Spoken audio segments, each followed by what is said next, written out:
Fireworks are for now, but friends are forever.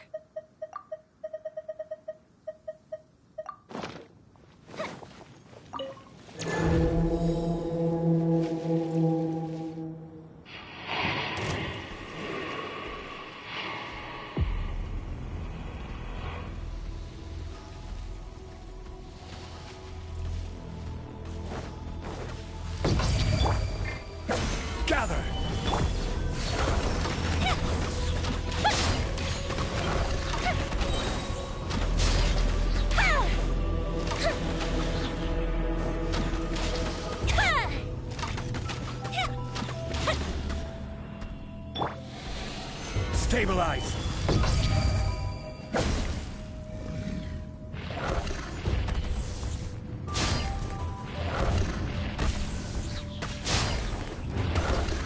This is order.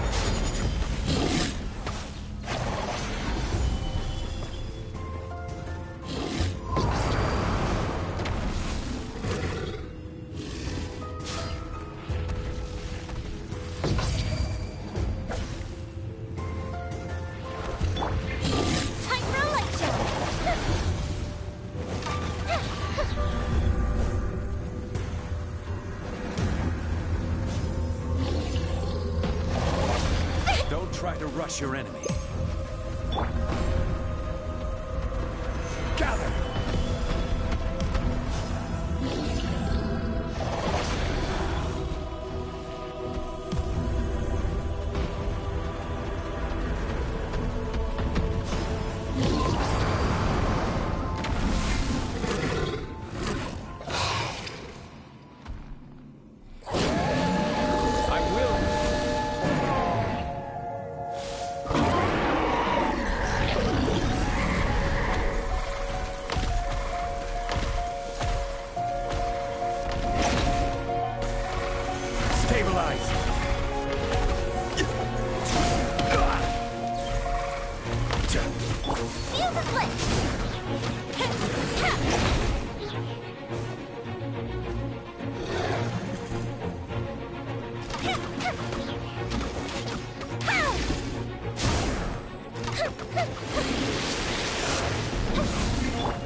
Solidify!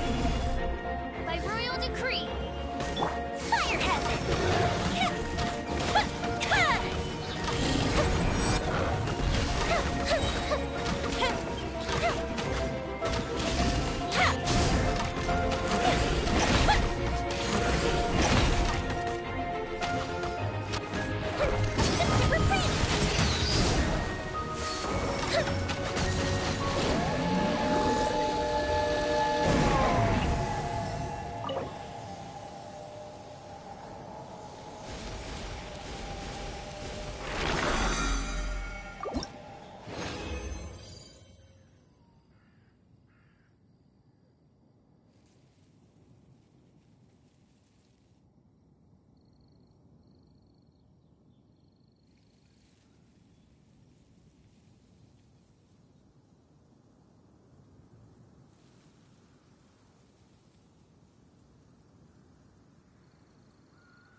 Okay.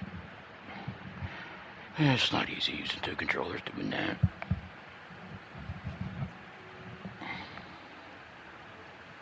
Really don't need to, but it just makes it a little easier thing.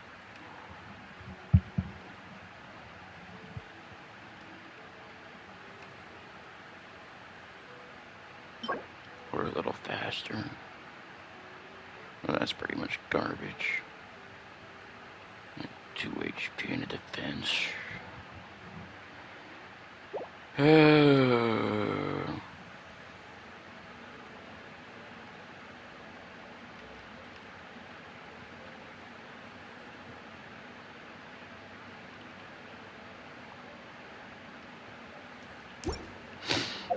what, how much? 20?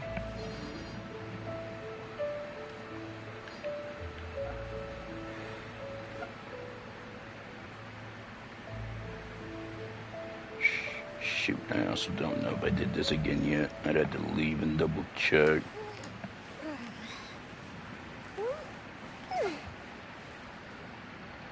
Because when you check bosses on another, and you and nobody else, it shows theirs and not yours. Have you ever kept goldfish as pets? They're very cute. I don't get it though.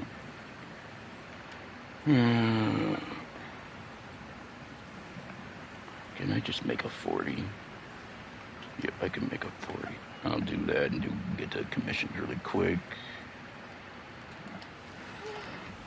Now,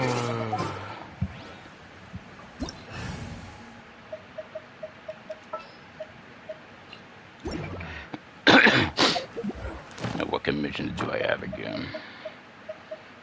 Okay, these are rather simple then. Well, that was kind of annoying, but doable. And now I gotta clean my dim glasses again. Lord, gotta be raining.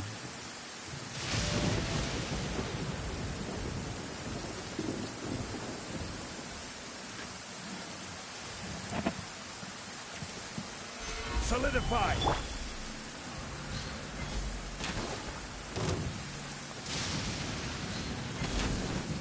Should be it. And now you can leave.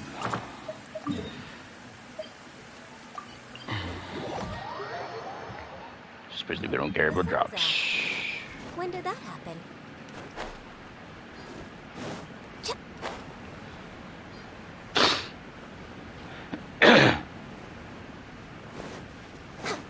Next on the agenda.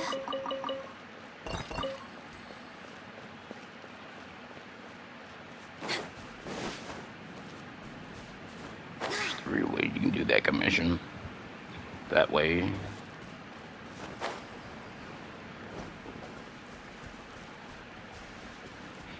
Take out a tower to defeat the enemies, and another. Just depends on what order you defeat the enemies. More will spawn or less will spawn.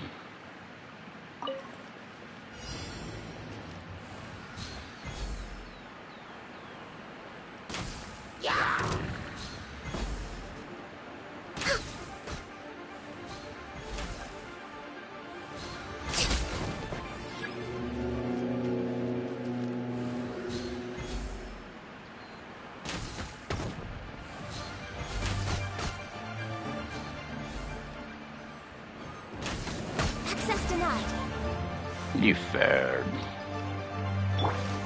Stabilize. I also hate these. Stop being up high. Dumbass game, I hate those. Solidify. Stop it. Stop it.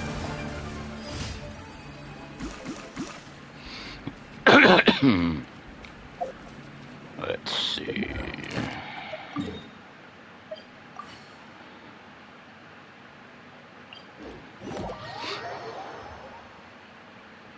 And if you do this, if you have this character, and you want to go up from here, you can do this. But I'm not going up, so I don't need to go up.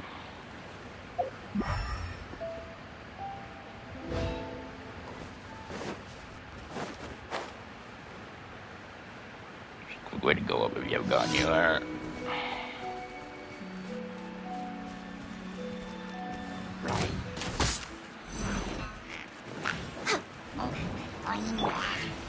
Stabilize.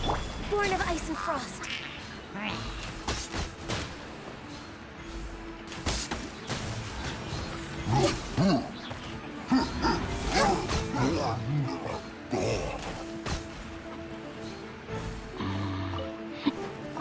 Keep thinking I have Kazuha, but I don't.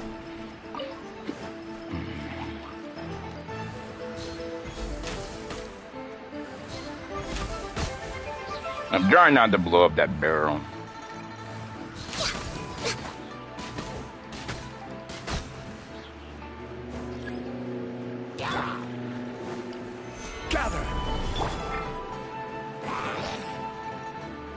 We're way behind schedule. If it's so, I can use the fire from it. But then he'll start shaking and stupid.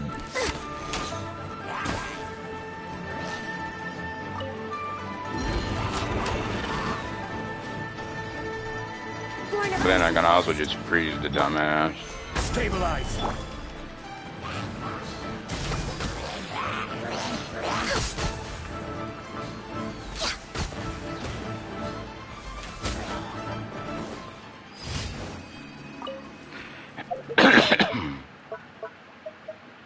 No, I need to do that again. The stupid transformer is what I need. We're way behind schedule.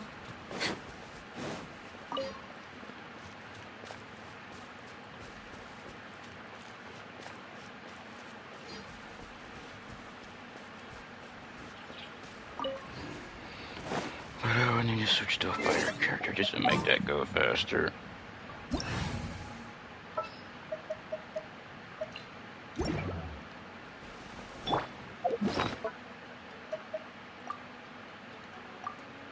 Why not?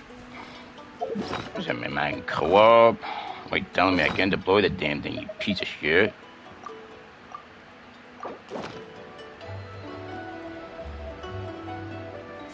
Easy transformer. Easy and fast. Maybe could add another attack, I don't know.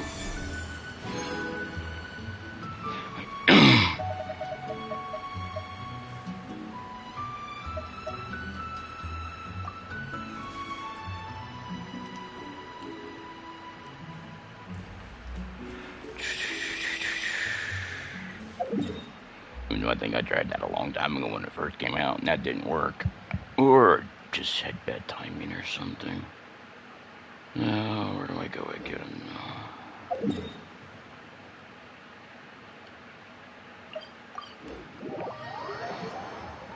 Let's need to use a little more resin really quick and get them after this commission.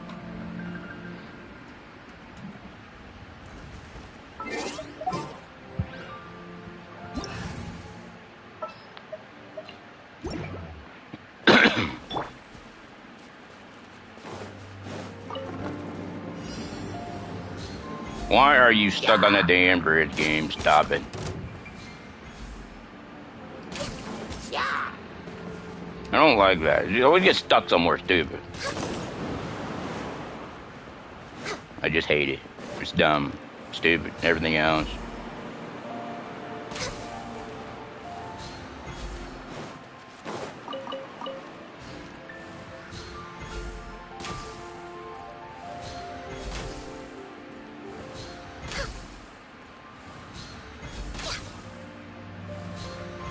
First, you need to open up the path, and then it can just keep moving.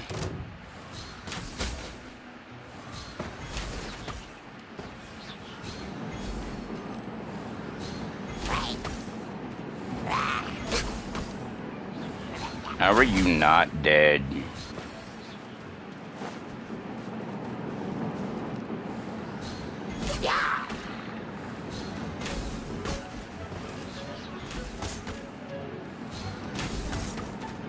How are you not gone? Stupid ass. Don't fucking shoot me when you got like one simple quick shot down. Dumbass game. Hate when that happens. It's like somehow they don't die. Like that one. Idiots. Oh, I didn't get the other meat. Where is the other meat? That's not it. Next on the agenda.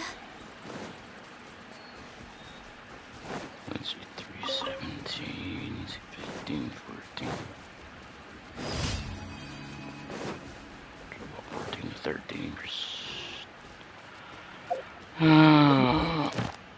I'm not even really sure if that's fast. I know it didn't get stopped, so it should be decent.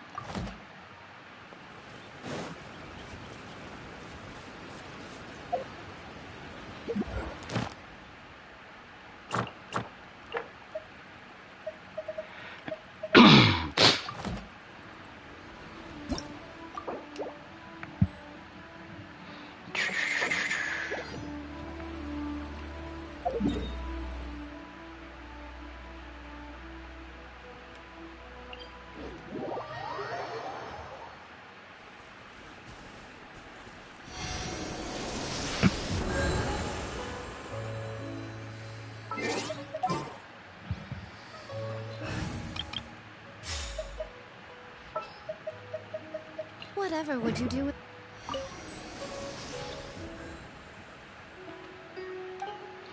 Have I done this lately?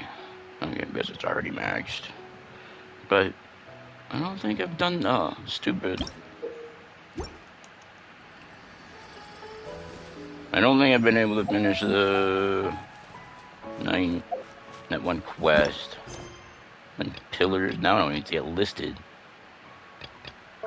9 pillars of peace. Oh wait, no, that's a different. Never mind. I was thinking of my other account. Damn it, I've done that a long time ago. I was thinking of my other old account.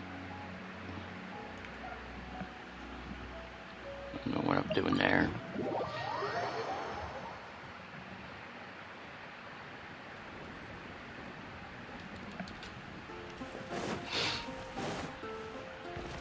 Wait, as soon as we get back to the Archon quest, and only the Archon quest.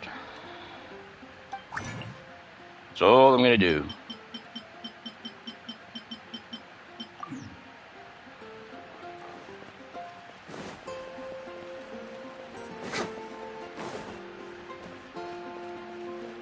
Ad Astra Abyssosk. Welcome to the Adventurers Guild. Thank you for completing today's commissions. Here is your reward. Oh, stop it, you stupid NPC. Leave me alone. At least it doesn't start a quest, so that's good. Stop, damn, I hate it.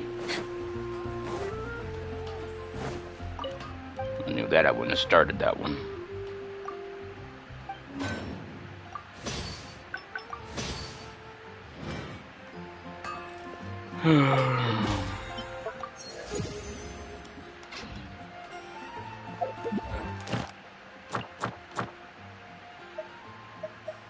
Phase 3, Tendril character.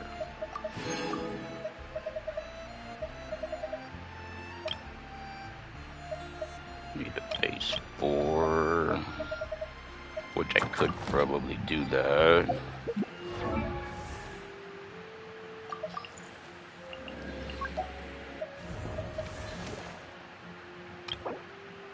If I'm too short on that, let's see if I can make some chunks.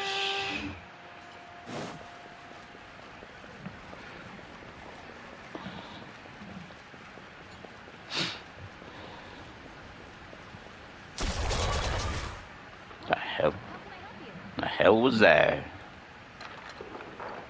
I don't remember hearing that noise before. What the fuck was that?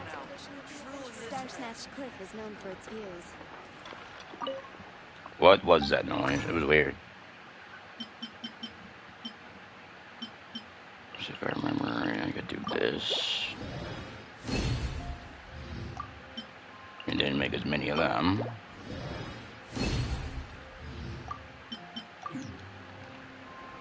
Starsnatch Cliff is known for its Dendro. But then it's gonna take a while longer than the next two. Might even be sure on the blue. And I'm gonna meet.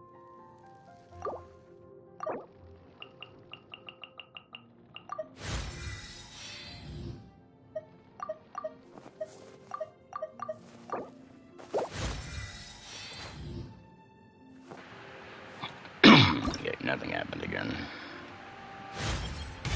Even if it's a life or death situation, I'll never need to rely on their power again.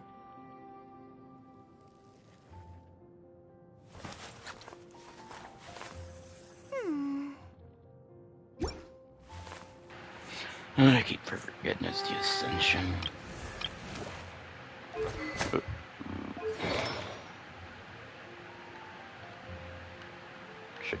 I should try to do this dungeon domain one more time.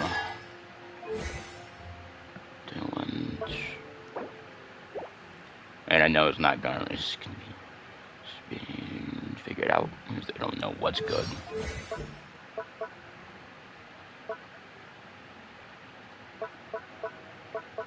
If I didn't know, I'd probably get them all to 9 at least.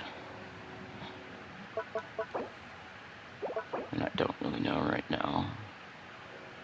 What do you mean, leave? What leave? Skilled image.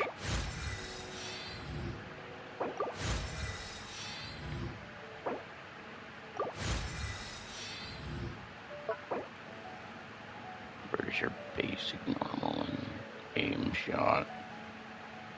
Wait, why is aim shot even worse? 47. Oh, fully charged is 100. They mean quick aim shot.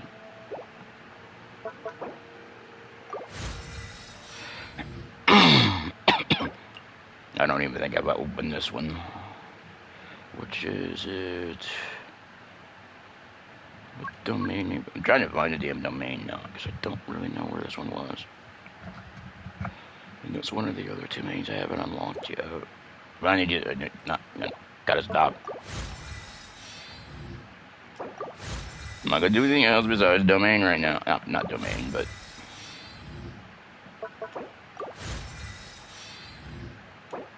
Archon quest.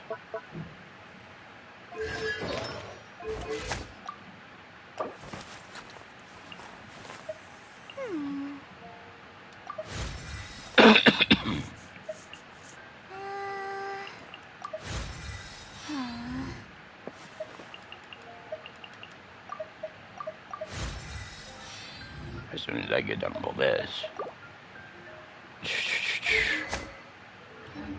Yeah, I definitely need to get rid of a different bow. Because I keep forgetting about that. But I don't know what bow. That's the big problem. No, maybe that one. What did I give?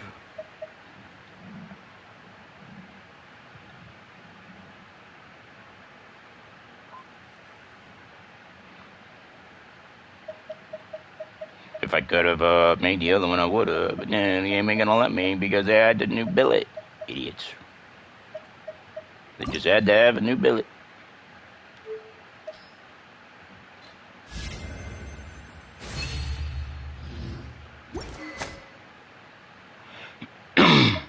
Yep.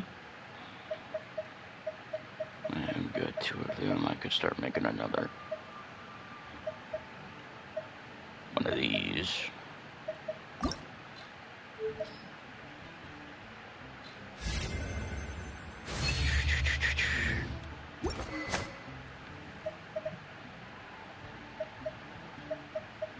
I haven't decided if I was gonna make that an R2 either. Nah, I need to get back to this. I've not done this for a while. Been stuck on a damn stupid world quest I didn't want to start. Well, I started it, but I didn't think it was gonna be that long.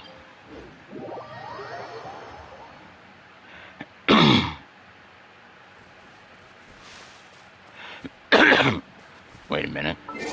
I need to make sure something. I turned the audio down a little bit last time. Paimon coming in! Paimon coming in! Is this level okay? Can you hear Paimon?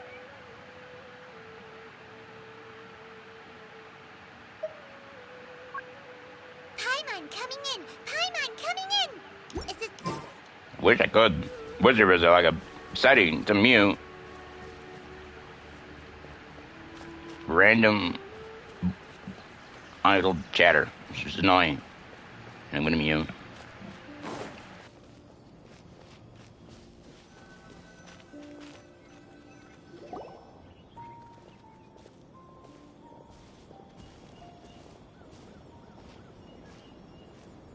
Sumeru City! We finally made it! Oh, did you see that? When those people entered the city, something on their heads lit up. One moment, please, you two. It appears this is your first time visiting Sumeru City. Oh, yeah, that's right. But how did you know that? Because there's currently no information on either of you in the Akasha. But no need to worry, that won't prevent you from entering the city. In fact, the Academia conveniently provides each traveler to Sumeru City with a device. Perhaps you too have heard of the Akasha before. It's our beloved Greater Lord Rukkhadevata's lasting legacy, a treasure trove of collected knowledge. After centuries of tireless research on the Akasha, the Academia created one of its most ingenious inventions, the Akasha Terminal. As long as you are within Sumeru's borders, you may use an Akasha Terminal to connect directly to the Akasha and access any knowledge you need. I should mention that due to technical limitations, the operation of Akasha terminals will be much smoother and more effective in large cities such as Sumeru City and Port Ormos. Oh, so this is the thing that Tainari was telling us about. It sounds pretty amazing. You two are quite fortunate. Until recently, it was standard practice to only issue Akasha terminals to outlanders who spent an extended amount of time in Sumeru. However, this policy was recently changed, and now all travelers are issued one upon arrival. Here are your Akasha terminals. Please handle them with care. It kinda looks like a leaf. To activate it, simply hold it in your hand and say the following phrase to yourself. May the mighty God bless us with their voice of wisdom. Oh, since this little doodad lets you access knowledge, maybe we can use it to find a way to meet Lesser Lord Kusanali. Let's give it a try. May the mighty God bless us with their voice of wisdom.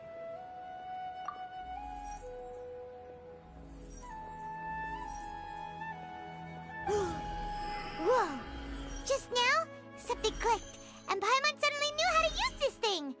It seems all we need to do is concentrate on what we want to know, and bam! You get it. Oh, that'll come in real handy. Exactly. That is the power of the Akasha. And with that, let me officially welcome you both to Sumeru City. May the wisdom of the Dendro Archon always be your guide. Okay, now that we're in, we can check the Akasha about Lesser Lord Kusanali. Let Paimon try. 500 years ago, the sages found a newly born deity from within some scorched ruins. The deity now resides in the sanctuary of Suristana. Seems pretty similar to what Kali was telling us. Okay, next, let's concentrate on asking how to meet her.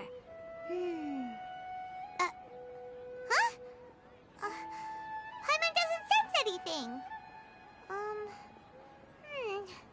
The Akasha didn't respond to Paimon's question.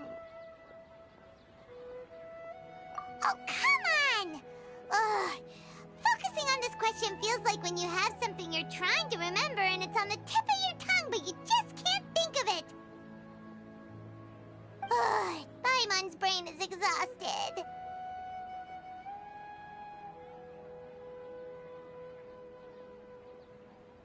Oh, smart idea. But what are you going to ask it?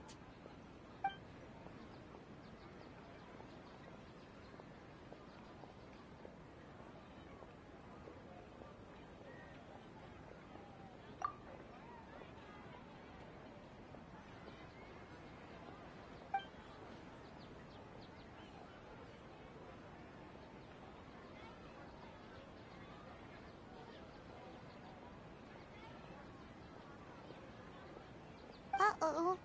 Paimon's getting all teary-eyed all of a sudden. It feels like the people of Sumeru really miss their Archon.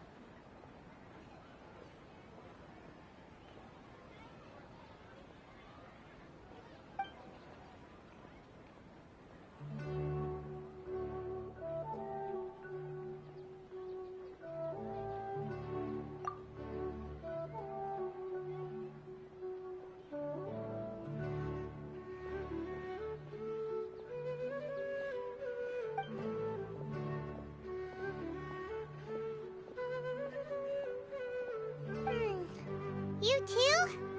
Well, glad it's not just Paimon.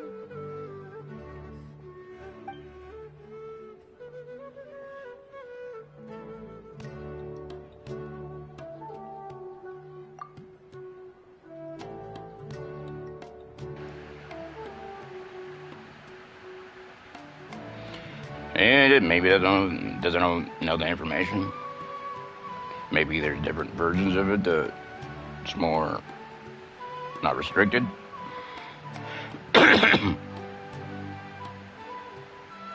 Or it doesn't know the information. There's also one thing I'd be worried about. Couldn't it be taking information from our brain or their brains? Stealing information pretty much. You can almost think that could be happening.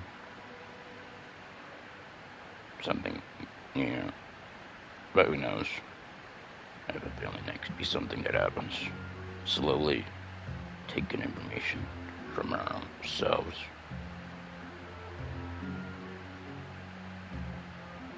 Go to mute.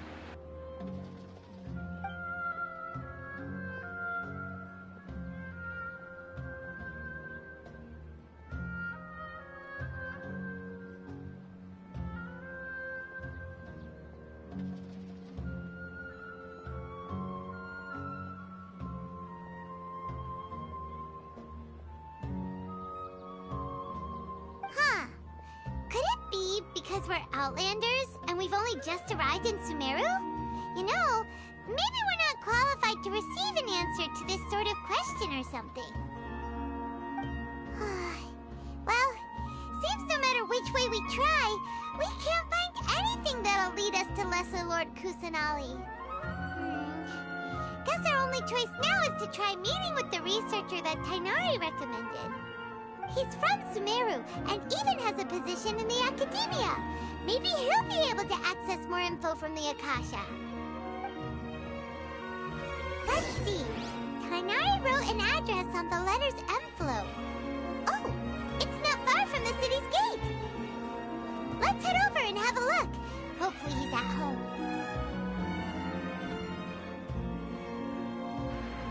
You're pretty much what I was thinking. Probably a restricted setting.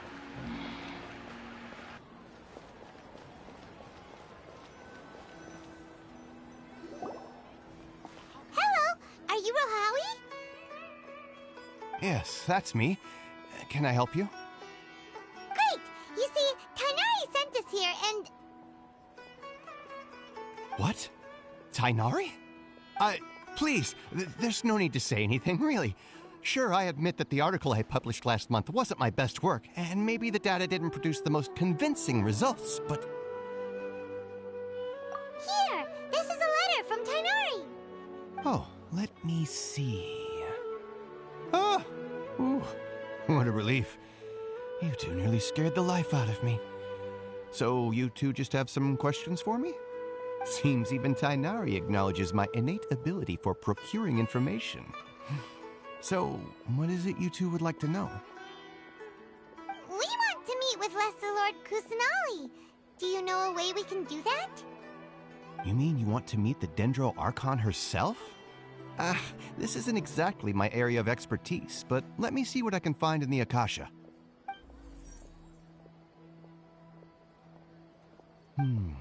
Sorry, the Akasha didn't respond to my query. What? You too? But what about your abilities for getting information and all that? Paimon was sure you'd be able to access more info than we did. Well, as I said, this isn't my area of expertise. I am but a lowly researcher, so the Akasha doesn't see a need for me to know more about the Dendro Archon. All I know is that ever since Lesser Lord Kusanali returned to Sumeru, she's never left the Sanctuary of Sorasthana or made a public appearance. Huh. Didn't expect her to be such a mysterious figure. The Dendro Archon is somewhat of a recluse. Perhaps she just doesn't want to entertain visitors, which would explain the lack of information in the Akasha. But then what can we do? No need to worry just yet. I'm only hypothesizing here. You could certainly try asking around and see if anyone else has ideas. And besides, you two should consider the bright side of things. Not being able to see Lesser Lord Kusanali may not be a bad thing. In this world, there will always be information you cannot obtain from the Akasha and things you can never accomplish. Knowing when to yield is a form of wisdom. Take me, for example. It's a miracle if my brain cells can spit out one paper every 3 years. But Tainari? That guy can publish 3 papers in just a single year. Okay. Don't mention it. If you two ever want information about things like who's been promoted within the academia or relations between the 6 great sages, come find me.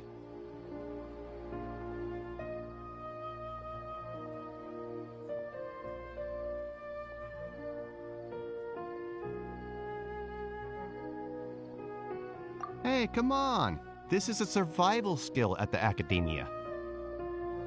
Oh, Paimon's expectations were pretty low, but this is so low, it's like digging holes in the dirt. So what do we do now? Even if we want to talk to someone, we don't know anybody here.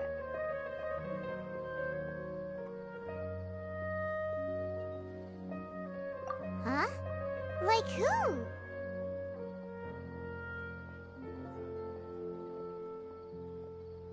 Oh, you're right! Catherine! The Adventurers Guild has its own intel network. Let's hurry and find her.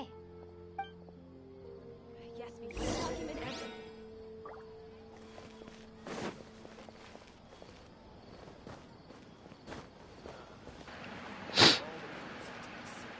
I was just randomly looking. I normally won't go up to chests if they're too far away, but if I see something, I'm gonna grab it.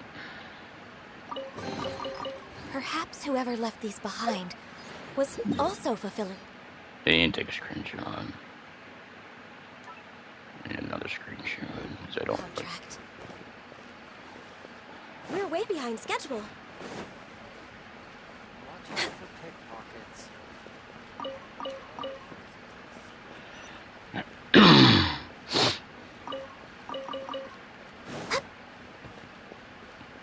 I don't want to go out of my way. I'm just going to follow this path. Activate teleporters. Oh, yeah, one more thing. Grab these.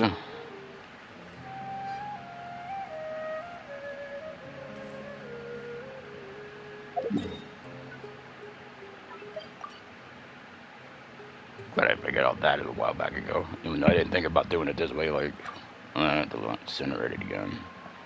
Always would reclose the menu. Or the window. The map. If you lie on the grass, you can feel the heartbeat of the world.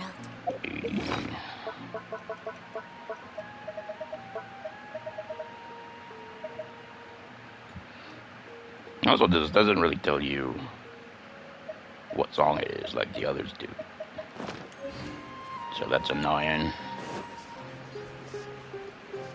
This place is a maze. Just trying to find these stupid teleporters is a pain in the ass. I've done it once so far, and it was a pain in the ass. Ad Astra Abyssosk. Hello, Traveler and Paimon. Catherine, we need your help with something. Understood. The Adventurers Guild is always ready to serve you. With what do you require assistance? We want to meet with Lesser Lord Kusanali. Do you know a way we can do that? You two wish to meet with Sumeru's Archon. Understood. Please wait.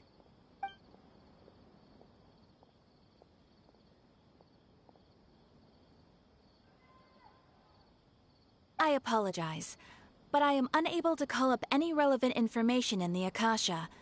I'm also unable to locate any pertinent information in my personal memory. Aww, another dead end. Well, if Catherine can't help us, then we really don't know anyone else to ask now. Please do not worry. I may know of someone who can help you two. In Sumeru, the Adventurers Guild does not serve as the vanguard of information.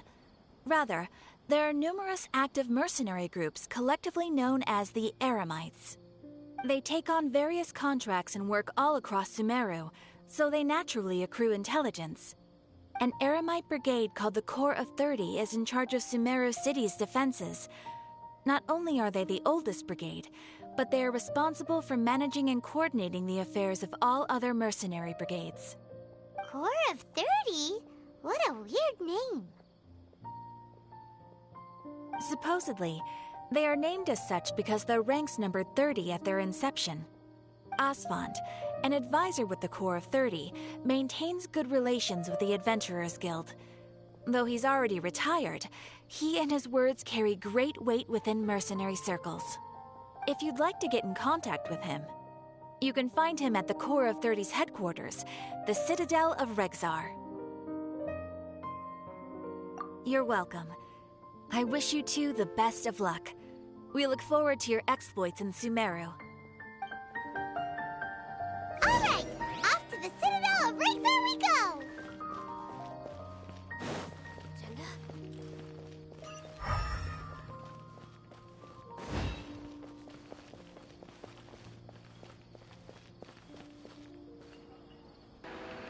This place is gonna be really annoying. Fine chest. First, I also want to get this teleporter, but maybe I should wait. Because I gotta climb. I know it's right above. I'm gonna mute again now.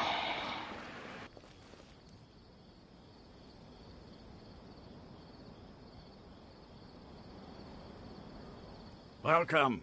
The Adventurers Guild told me to expect you two.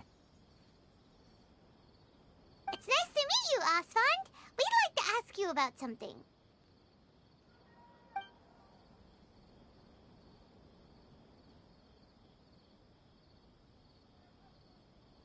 I see. So, Catherine's the one who sent you this way. Ha! It's true that the Eremites' network is vast, but even I can't help you meet the Dendro Archon. Wait, seriously? That's it? Afraid so. The Eremites aren't terribly religious, so we don't know much about divinities. As far as the Akasha goes, we can access even less than you. We originally came from the desert. The gods there died off long ago. Since those days, we've used our own two hands to carve out a living. We don't beg gods for their aid.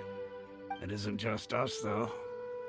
If you ask me, I think most in Sumeru aren't interested in Lesser Lord Kusanali. Oh?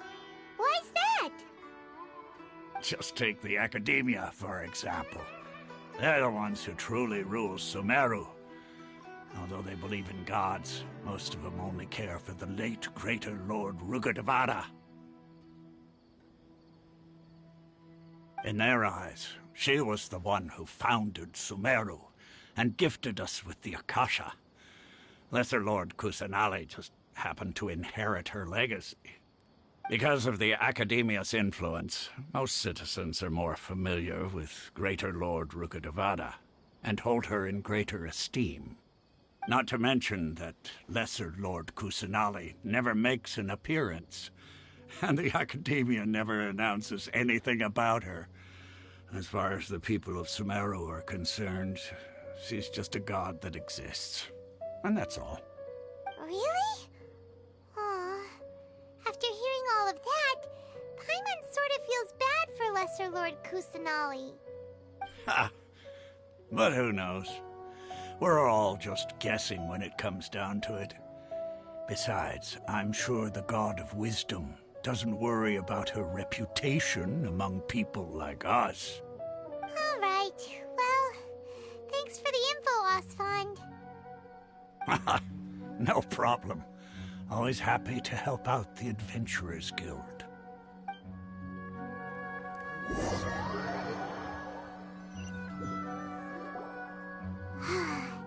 Seems Osfond was right about most people's attitudes here.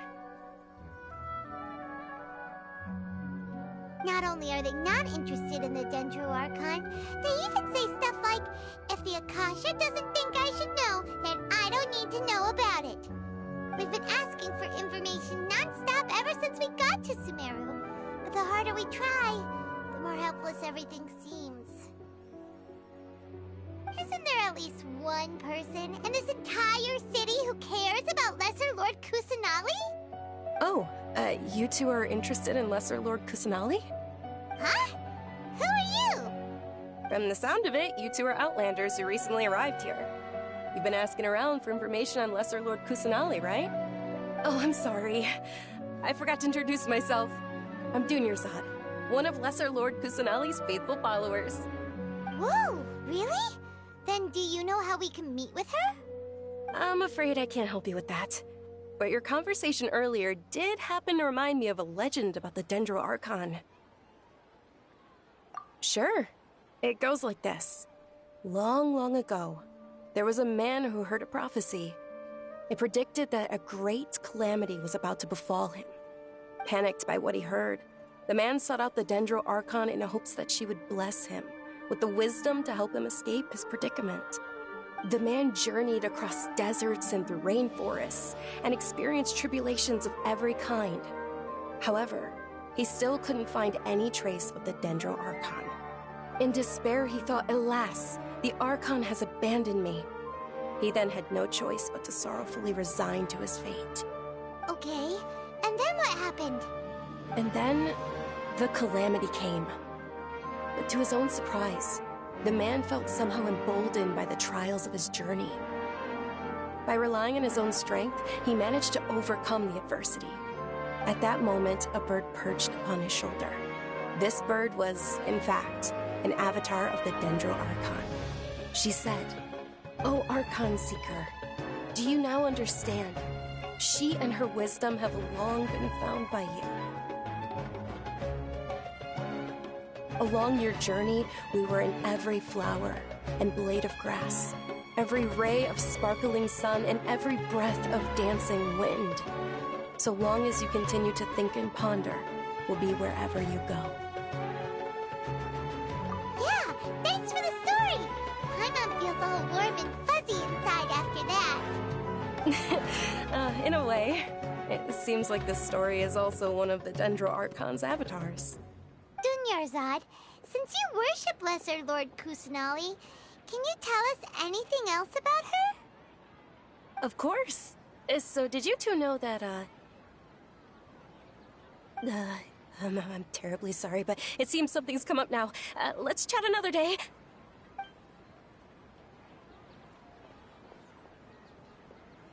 Hey, wait! What the heck just happened?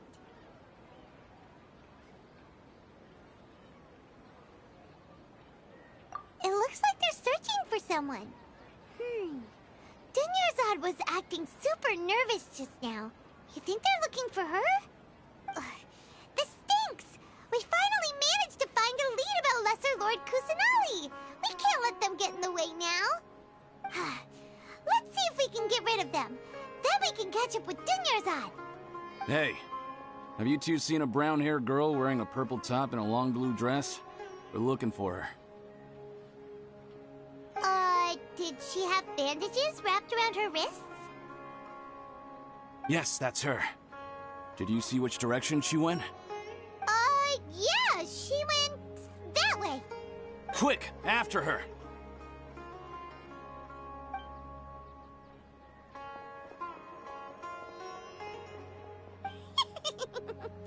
That should keep him busy for a while. Let's hurry and find Dunyarzad.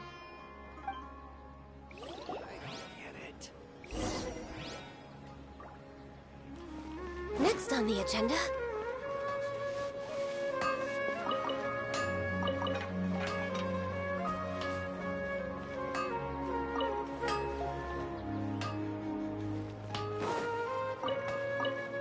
We're way behind schedule.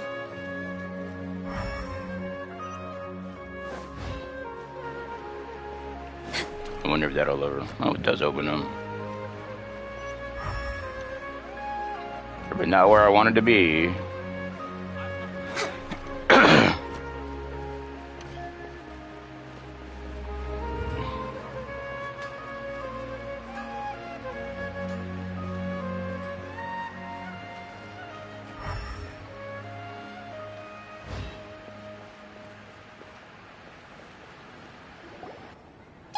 Dunyarzad, we thought you might have been long gone by now. Oh, it's you two. Oh, you startled me there.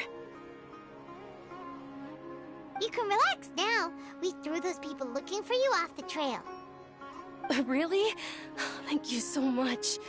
Unfortunately, I believe there's still more of them out there looking for me. Uh-oh, looks like there's some coming this way. Huh? More of for? Run! No, wait, my body isn't in the best shape. It's difficult for me to run. Okay, sounds good. There's a tavern on the other side of the port we can go to. They probably wouldn't expect me to hide in a place like that. All right, let's move out. Stay behind us. We'll keep an eye out for anyone looking for you. Just take my word for it. This new shipment of items also informs the design. No stealthy moment? Which I don't want to.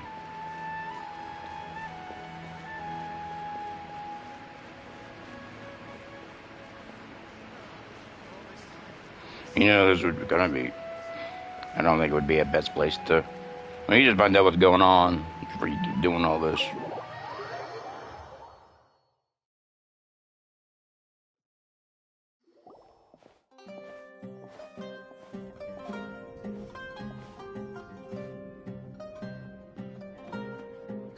We made it. Oh, they shouldn't be able to find us now. Wait, stand down, Dia.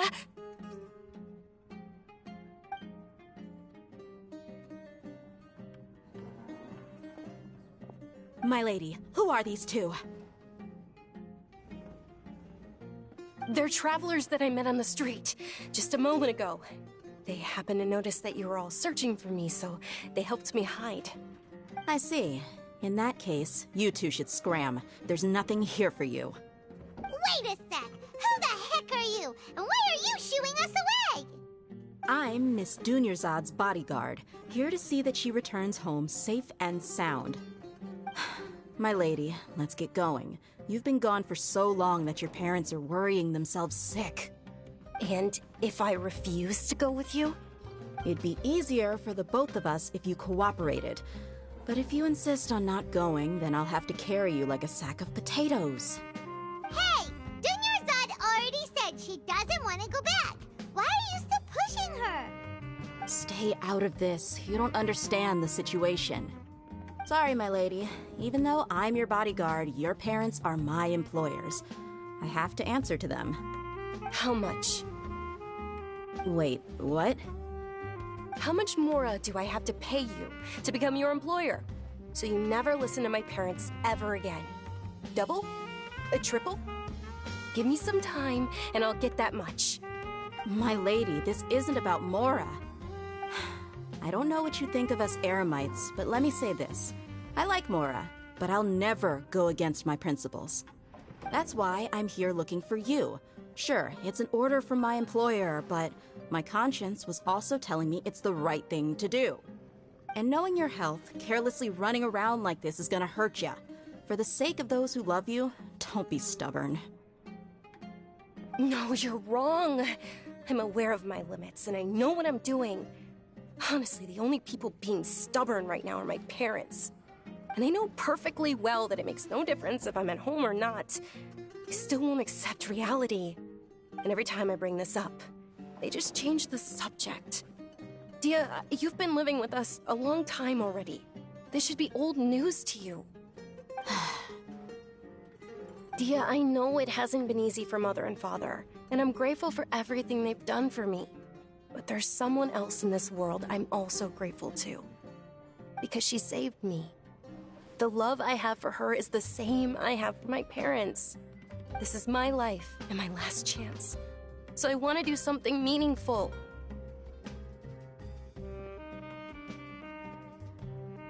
My lady, are you sure what you're doing now is meaningful? Yes, I'm sure. At least, it is to me. Fine, I won't ask you to return home anymore. But let me make something very clear. I'm only doing this because I respect your determination, not because I agree with you. Thank you, Dia. Sorry for being so rude just now. My nerves were acting up. And I even brought up your payment in such an offensive way. Don't worry about it, my lady. I did say that I like Mora. Besides, that's our next topic of conversation. Today's little excursion caused such a ruckus that every single bodyguard at the estate was deployed. It wouldn't be easy to hide things from your old man. Since this definitely won't be your last escapade, here's a little tip. You should at least make it look like your room and things are still in order when you leave.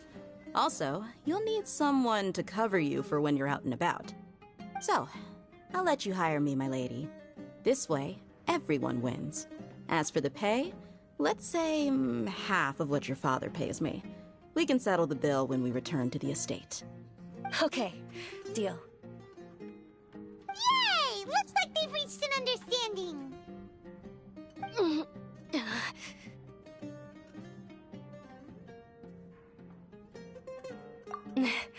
I'm fine, really. I just feel a little tired now that things have calmed down. My lady, stop trying to look tough.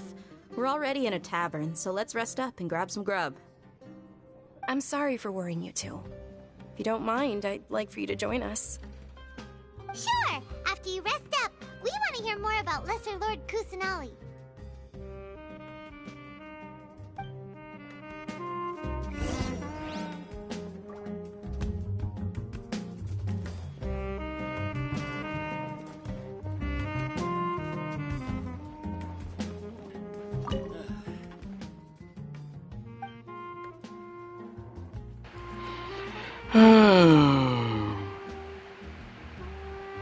I'll do all this a little later. I just want to see what they have. I can buy like new recipes, new food.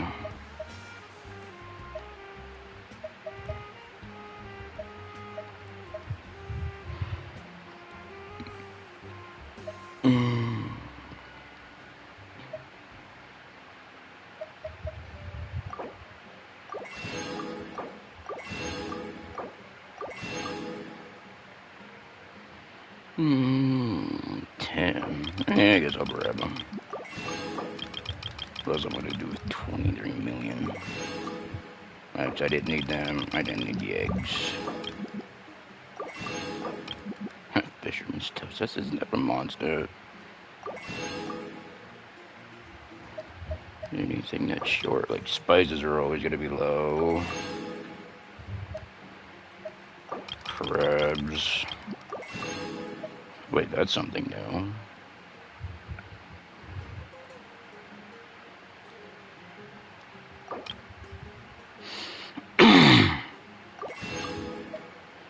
Yeah, it's gonna be an okay thing. Fish, I should probably get more fish. Anything that takes meat, I should just keep buying these.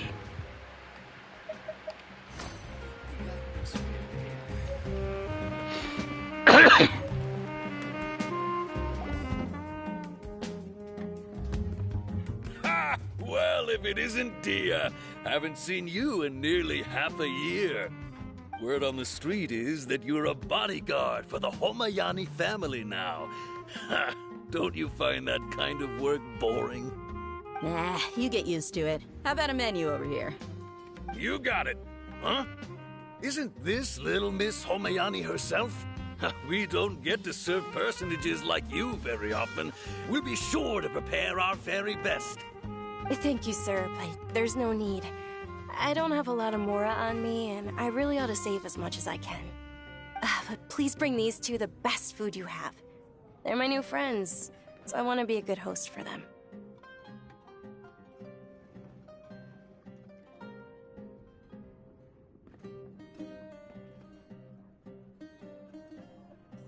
Yeah, we're already super grateful for everything you told us about Lesser Lord Kusanali.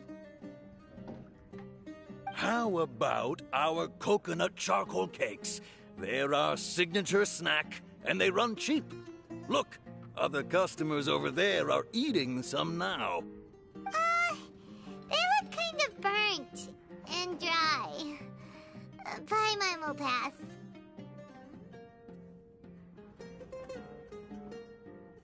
Hey, come on! Paimon has personal preferences too, you know. Dunyarzad, we asked a lot of people when we first arrived, and almost nobody was interested in Lesser Lord Kusanali. So, what made you want to follow her? Well, remember when you asked me if I knew how to meet the Dendro Archon? Even though I don't know how, I think I've actually seen her before. Huh? Really? Yes, it was when I was a child.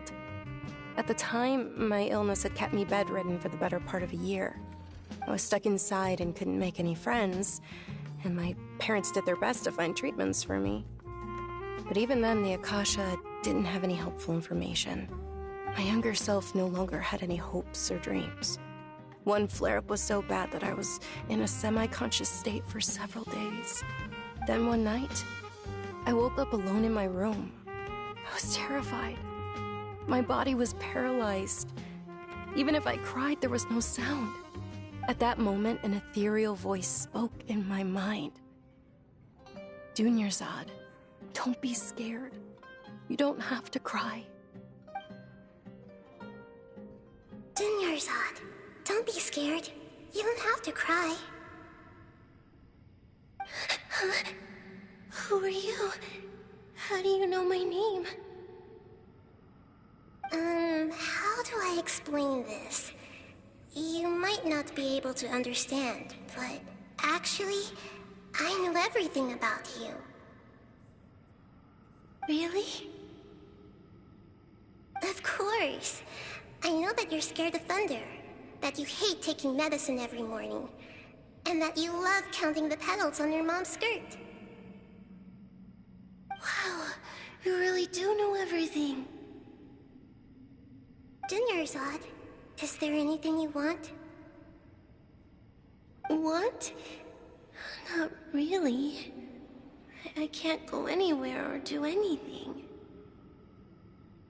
Huh? But aren't you a child? All children have wishes. Tell me what you want, and maybe I can make it happen. But, can you make my illness go away? Oh. I'm sorry. But I'm not powerful enough to do that right now. Then, can you be my friend?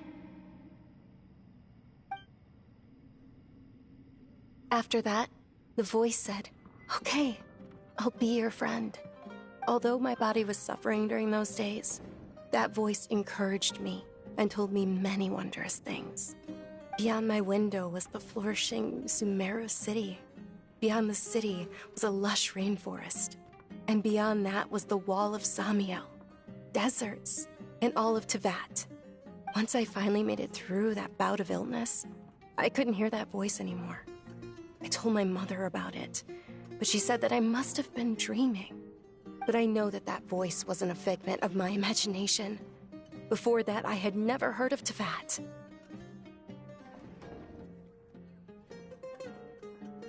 Yes, for sure. If it weren't for that voice, I would have never grown curious about the outside world, nor would I have learned how to read and enjoy so many books. That voice sparked a desire for wisdom. It had to have been the Dendro Archon. I've been hoping for a chance to repay her kindness. In fact, I was running around today to help prepare the Sub-Zerus festival for her. What's the Sub-Zerus festival? It's Lesser Lord Kusanali's birthday, which was the day that she was found by the sages. It's actually an old holiday that originally celebrated Greater Lord Rukkhadevata's birthday. When she passed away, the holiday eventually became a celebration of the Lesser Lord's birthday. I heard everyone was overjoyed when they welcomed her back to Sumeru. In those days, the festival was a huge deal. But because of the Academia's influence, people have gradually lost interest in the festival. The Academia actively participates in Sumeru's many holidays dedicated to Greater Lord Rukkhadevata. But when it comes to the Sub-Zerus festival, forget any funding.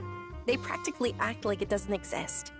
Maybe they see Lesser Lord Kusanali's birth as confirmation of Greater Lord Rukkhadevata's death, so they're reluctant to celebrate it. Aww, but that's awful. It is. It's absolutely terrible.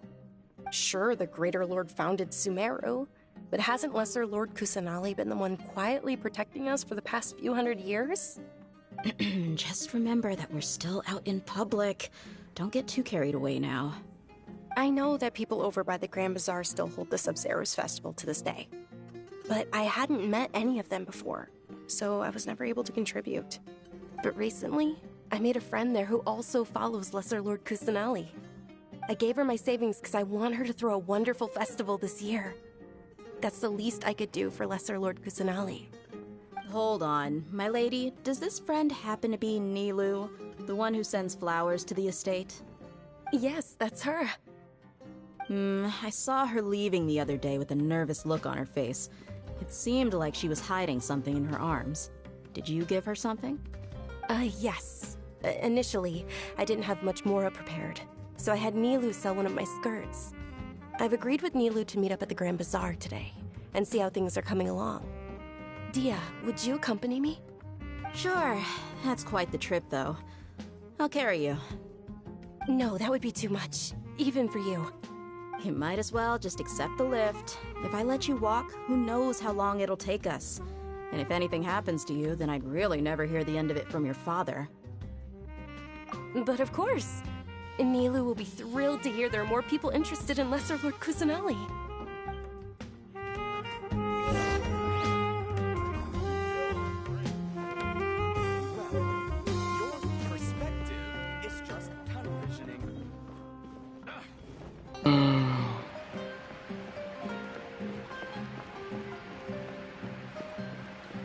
Anything else up here? Just putting the cart before the horse. Just trying to look around really quick.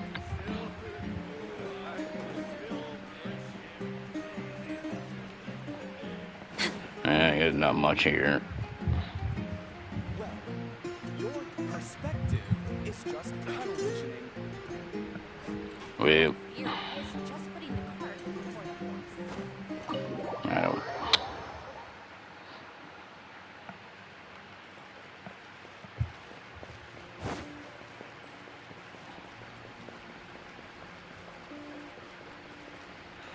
And I probably should have.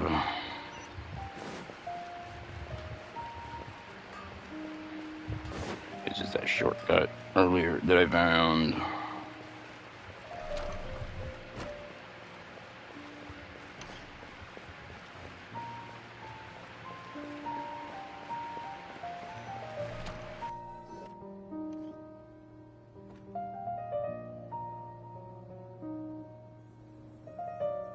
I've got great food and great drinks that Sorry I'm late, Nilu.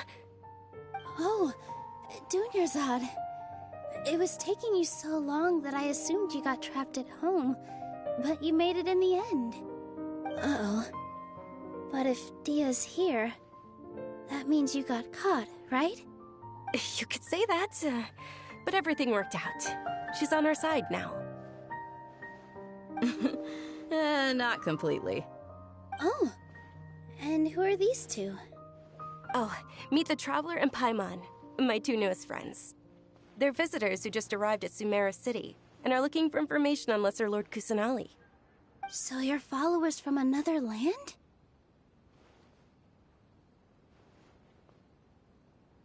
That's wonderful. You two absolutely mustn't miss the Sabzerus festival. By the way, Dunyarzad, we've already started decorating the Grand Bazaar.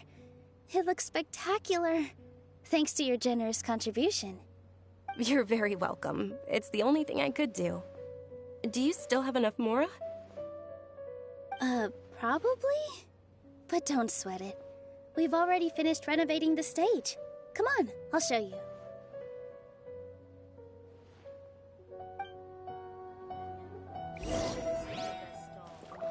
I've got great food and great drinks that everyone can. What's so great about Snezhna? Wow! This place is amazing! Not bad. The last time I was here, the stairs were full of holes.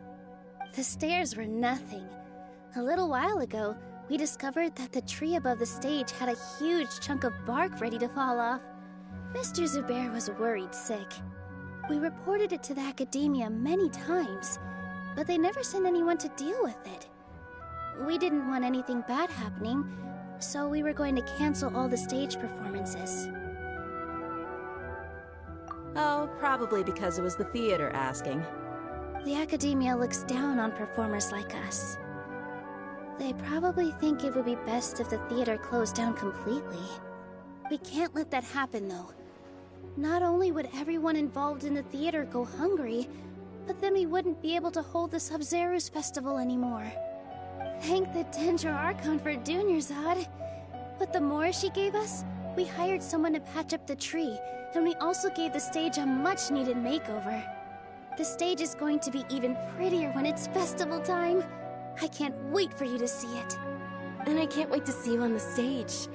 You've been practicing so long already. It's almost time for your dream to become reality. It's our dream. I'll do my best for the two of us. Nilu, what are you gonna be doing at the festival? She'll be dancing the dance of Sub-Zeros, the most important performance at the Sub-Zeros festival. Dunyarzad, have you told him the origin of this holiday? I only told them about the Greater Lord and Lesser Lord so far. Okay, then I'll tell you two about how this holiday came to be. According to legend, the Sub-Zeros festival was originally the Goddess of Flowers' birthday celebration for the Greater Lord. A long, long time ago, on one of Greater Lord Rukkhadevata's birthdays, her friends threw her a celebratory banquet. Some of the gods got drunk. One started playing music, and the Greater Lord started singing, so the Goddess of Flowers began to dance. As she danced upon the grass, countless beautiful parisaras began to bloom wherever she stepped. Those brilliant purple flowers became her dazzling stage. All the gods clamored, "Oh, if only time could stop at this very moment."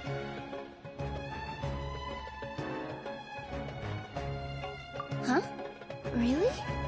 Oh, you probably mean because all the gods in this story are no longer alive. Although they aren't around anymore, they're preserved in our tradition of dance. This outfit I'm wearing is apparently based on how the Goddess of Flowers looked. Though we're just tiny people compared to the Divine, we still have to do our best to make sure that the birthday girl feels loved on her special day. Nilu, you of all people will definitely be able to convey our well wishes to the Dendro Archon. I also noticed that you went the extra mile and scattered parisaras around the stage. They symbolize the Goddess of Flowers, after all. It's just a shame that all the real parisaras went extinct after her death. Yeah. The Greater Lord brought forth parisaras in memory of the Goddess of Flowers, but she ultimately could never truly replicate that beautiful purple. Thinking about the Goddess of Flowers dance makes me wish I could have seen it. If my stage were anything like that, I'd be thrilled if I had just 2 real parisaras on the stage. So, Traveler and Paimon, what do you think? Interested in the Sub-Zeros festival? Will you two be coming? All of Lesser Lord Kusanali's followers will be there for her birthday. It'll be a good opportunity for you to learn more about her. Ooh, Paimon thinks that's a great idea!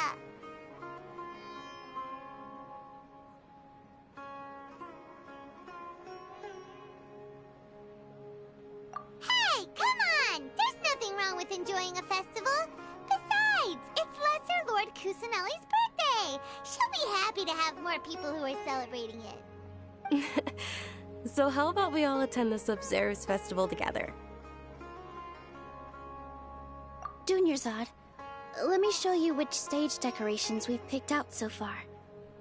Traveler and Paimon, if that doesn't sound interesting to you, then feel free to explore the area.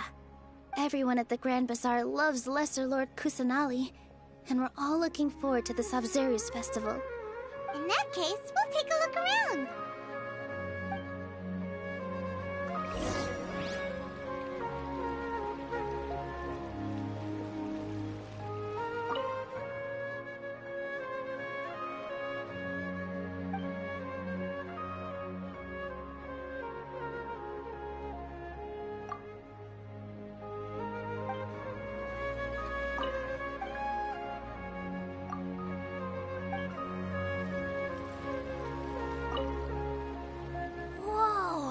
What's with your yellow hair? And why do your clothes look so funny?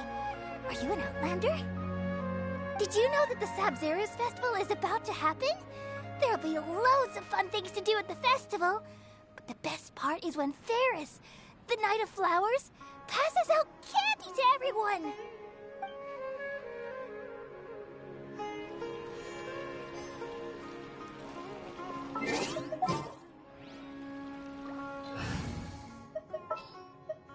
Just what will become...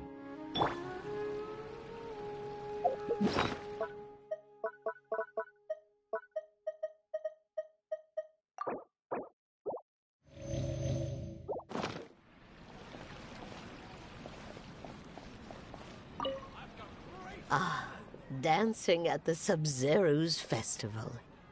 You know, I also danced when I was younger. As a child, I even asked my grandmother why we performed the dance for the Lesser Lord when it was originally done to honor the Greater Lord. My grandmother said that Greater Lord Rukkhadevata is a beloved deity and honored by all. And Lesser Lord Kusanali is too.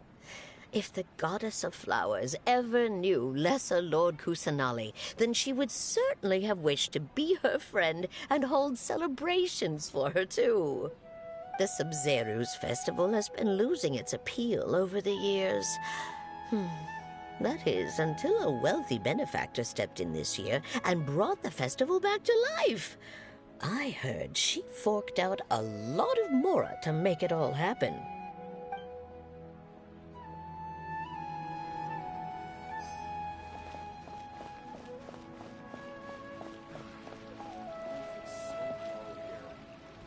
Huh. Revamping the stage for the festival couldn't have been easy, that's for sure. I bet this year's festival will be one to remember. I don't know much about the Grand Bazaar, but I do know that the residents here have a penchant for song and dance. Two things that the academia doesn't particularly approve of. Oh, and the perfume sold around here is a lot better than what you'll find elsewhere. The fragrances are longer lasting and they're gentler on your skin and... I mean, that's what I've heard at least.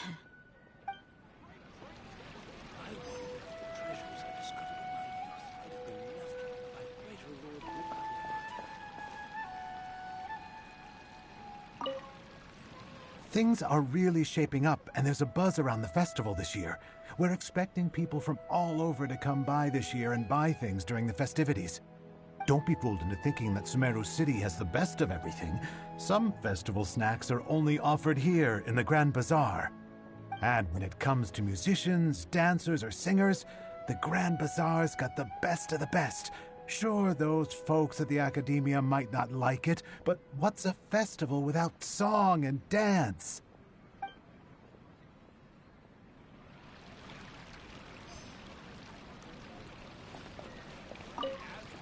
Huh. Revamping the stage for the festival couldn't have been... I don't know much about the Grand... Oh, and the perfumes... I mean, that's what I've heard at least. I wonder if the treasures I discovered in my youth might have been left by Greater Lord Rukkhadevata. Shoots is the best stall in the whole bazaar.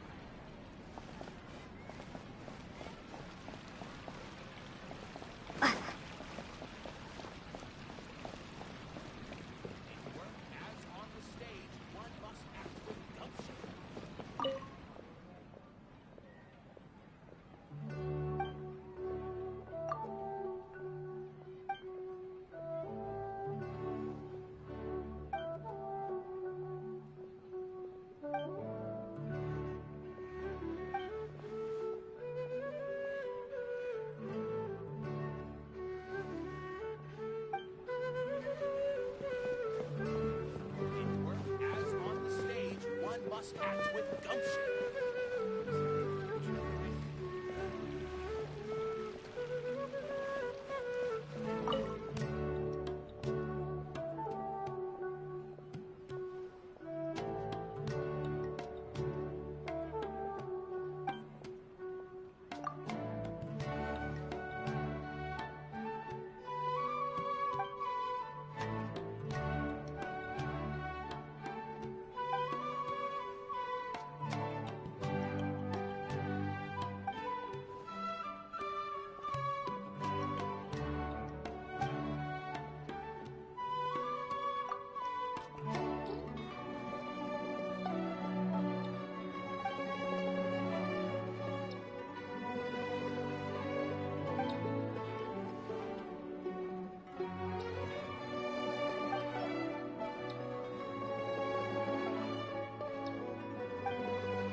outfit looks amazing. There's also something different about you from when we first met up.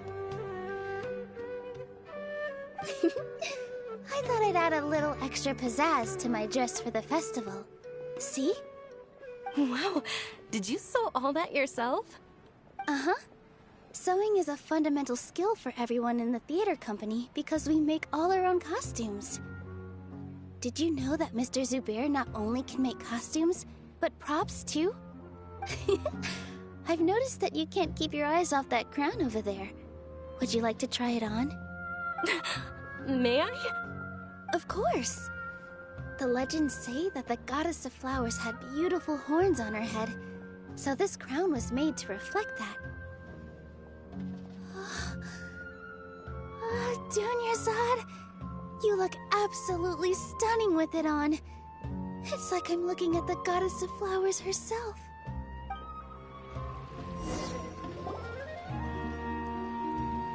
Hey! Is that who Paimon thinks it is? It looks like Catherine.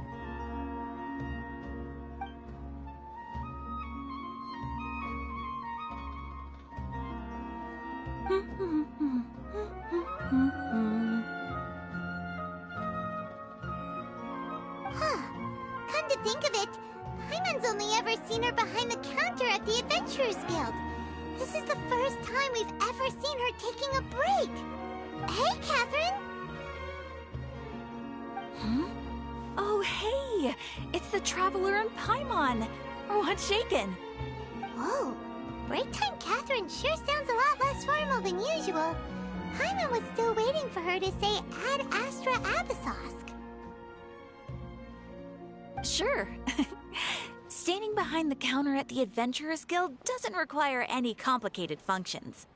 But saying and doing the same old things over and over again can get pretty monotonous. Like watching the same Fontaine movie day after day. But take you two, for example. You travel across Teyvat to enrich your lives and gain new experiences. Well, we enjoy traveling across Teyvat and all that, but we're mainly looking for clues about her brother. Yes, you should keep searching. Sometimes the answers we're looking for aren't necessarily at our intended destination. Instead, they're found along the way. Huh. Haven't we heard someone say something pretty similar recently? Anyways, what brings you out here, Catherine? No, not particularly. I guess you could say that I'm loving the recent atmosphere here. If festivals bring happiness to everyone, then that's where their true value lies. Oh, it looks like it's about time for me to be heading back now. Alright, we'll see you next time at the Adventurers Guild. Oh, by the way, thanks for connecting us with the Eremites. We've already made some great friends in Sumeru City thanks to you. I'm sure you two will get along well with the people here.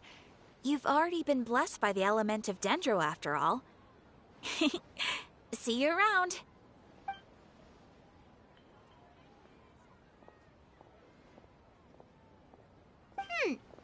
There's something really different about Catherine today. Hey, Traveler. Paimon. Oh, hey, Dia. What's going on? I've got something to tell ya. My lady knows you're looking for ways to meet Lesser Lord Kusanali, and she's been trying to come up with a way to help you. Well, I have an idea that might help. Are you serious? We'd love that! It might not necessarily pan out, so don't get your hopes up too much. I'll need to take you two somewhere and ask someone some questions. My lady is feeling a little worn out at the moment. Nilu's found a place for her to rest. After I take my lady home, let's meet in front of the Citadel of Regzar. Sounds like a plan! Let's head over to the Citadel of Regzar and wait for Dia!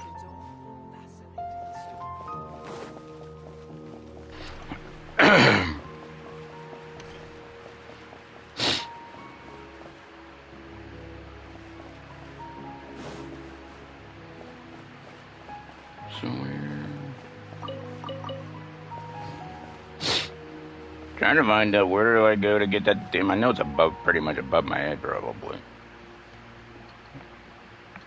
Or is it below? No, it says above.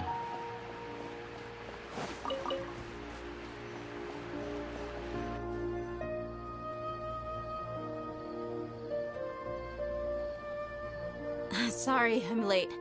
It took some convincing for the master and mistress to believe that Miss Dunyarzad was only sitting in the port for a while because she was in a bad mood. Anyway, I guess I should be thanking you. I haven't seen Miss Dunyarzad that happy in a long time. If it wasn't for you two, she probably would have been caught and dragged back much earlier. You sure sound a whole lot nicer than when we first met, Dia. Who would have thought you had such a soft spot for Dunyarzad? It's called being a professional. I'm a bodyguard, and I work for whoever's paying.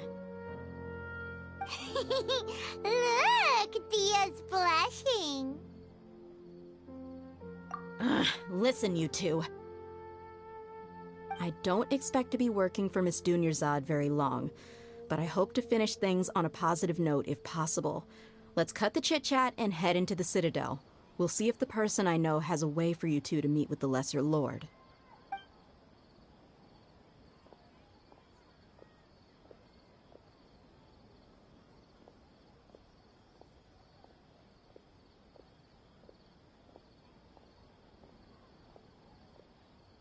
Oh, hey, Chief.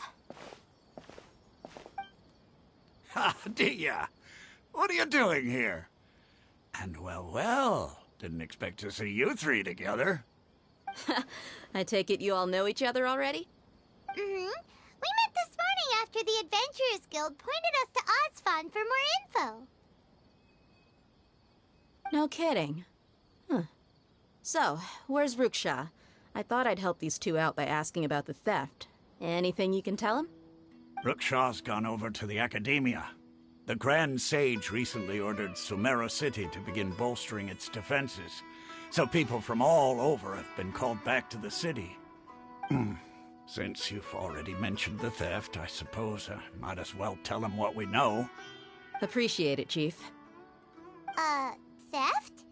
Sorry, what the heck are you guys talking about? Just recently, the Academia lost something, and there's a chance the item is connected with the Dendro Archon. This case might just somehow help you in meeting her. I suppose that's one way to look at it. But if you ask me, the case is more about the Academia than anything else. Let me fill you in. The Academia recently sent a convoy to pick up an important package from Aru village. Word got out, and the convoy was robbed on its way back. The Grand Sage took the whole matter very seriously. Not only did he dispatch the Matra, but also enlisted our help in the search for leads. All we know so far is that whatever was stolen is currently in Port Ormos. You two have heard of Port Ormos, haven't you? It's the largest commercial port in all of Sumeru. You can travel there by leaving Sumeru City and heading south along the river. The Academia's grip isn't long enough to reach all the way to Port Ormos, so the city's a little more laid back, meaning the population's also a mixed bag. You never know who you'll meet there. Apparently what was lost has a great deal to do with the Akasha, knowledge, and even the gods. I'm afraid I don't have any other details for you, though. If you're interested, maybe you could head to Port Ormos and ask around yourselves. If you want my advice, try introducing yourselves as students of the Academia once you're there. Are you serious, Chief? All the Academia students are in Sumeru City, you know. Why should they pretend to be students in Port Ormos? If you're also interested, just go there and see what happens. Count me out. I've got plenty of work to do here for the Homayani family. And take it from me, if you two really do decide to visit Port Ormos, you'd best watch your backs. Let's just say that the Eremites there aren't nearly as friendly as those here in Sumeru City. There are even some extremists who go around shouting slogans like, "Retake Sumeru for the Scarlet King." Word is that more and more are joining their movement. They're becoming a real headache for Chief and the others. You bet they are. The Scarlet King's been dead for thousands of years. Now they start spreading rumors of his return. Ridiculous. Not everyone's like you, Chief. Even the desert natives who abandoned their homes in the wilderness still wish to have a god of their own. Well, Traveler, that's about all the information we have for you. Thanks, Dia! And you too, Osfond! Since we've gathered all we could for the moment in Sumeru City, let's head to Port Ormos and see what we can find next. Miss Dunyarzad is looking forward to seeing you both at the Sub-Zeru's Festival, so be sure to get yourselves back here in time for that. Good. Then we'll see you both at the Sub-Zeru's Festival.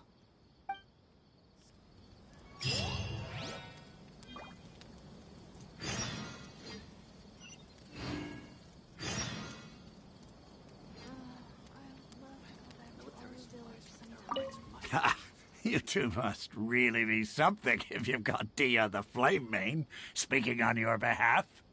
The Corps of 30 isn't officially overseen by the Academia, but because we're hired mercs, there's still lots of sensitive intel that I can't reveal to you. In the end, when it comes down to it, the city's safety is both the Corps and Academia's top priority. I've told you all I can about what was stolen from the Academia.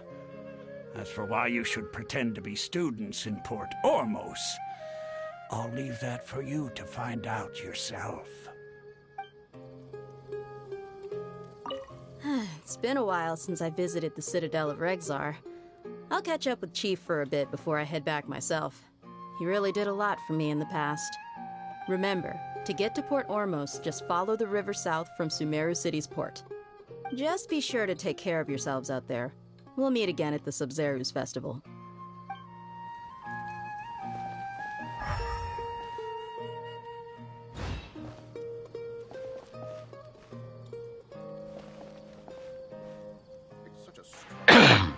That's definitely with a reputation, which I should have probably tried to get there as soon as possible. Do anything, I'm actually a week behind on that. I don't think it's gonna happen anyways. We're way behind schedule. Is there anything over here? I didn't tell you to start climbing a tree.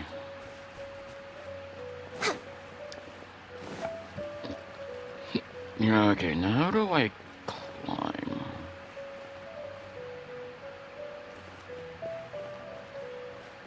I'm supposed to be under stairs, but where's the damn stairs? Sometimes this place makes no damn sense.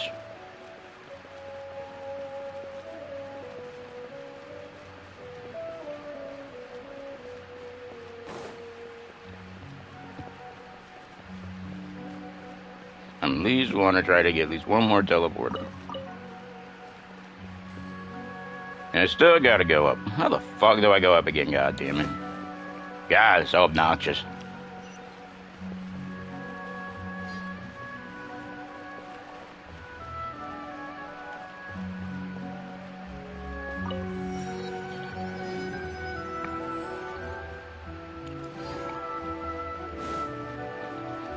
Or maybe to get the other one. There's also something I want to see again. Is it this one? So who's this supposed to be for again?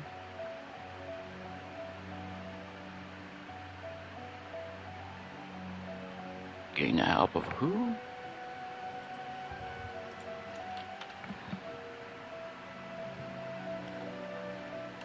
In the help of the House of...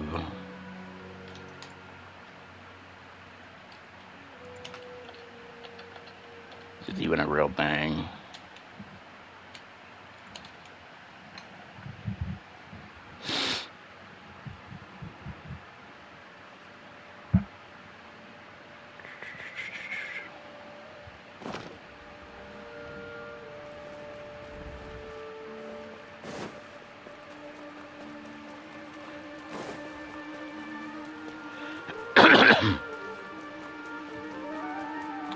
No, I just run through and through. Just trying to remember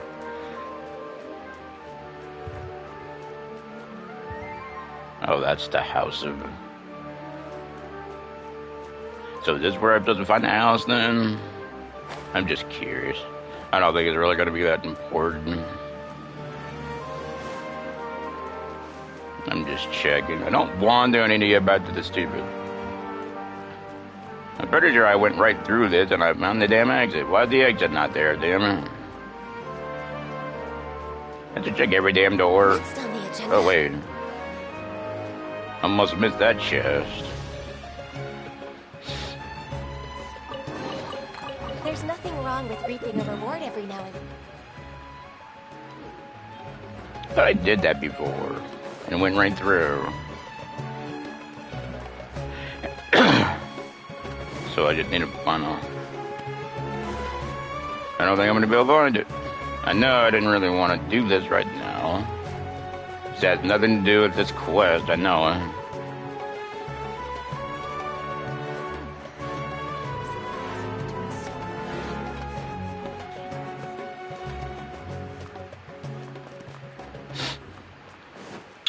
I'm pretty sure I went right through that. What the fuck? Or did I just use the tree to climb up? I don't remember. How did I go up? I don't remember. Just to get to the next part. And if you really want to know, climb higher. There's two things you can do up here. There's a chest and an achievement. Don't wonder if I should even try it myself. Probably be another 5 minutes if I do that.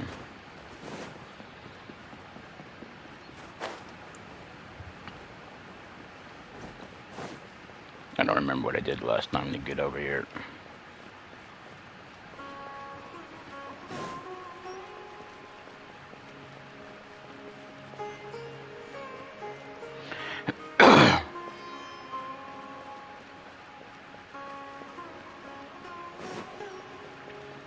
I did it on my own. I was just messing around, came here one day and decided to climb.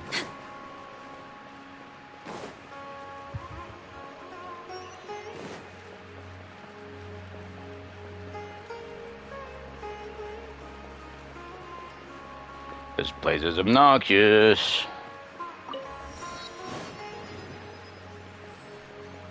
I tell you that right now.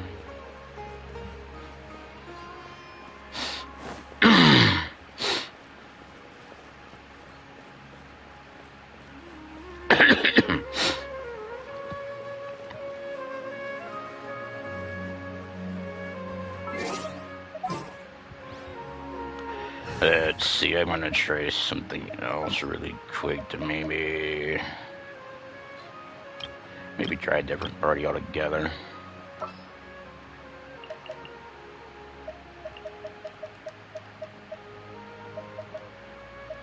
Where's... I hardly ever use the other character. No, but I'm saying, where are you? Sheesh.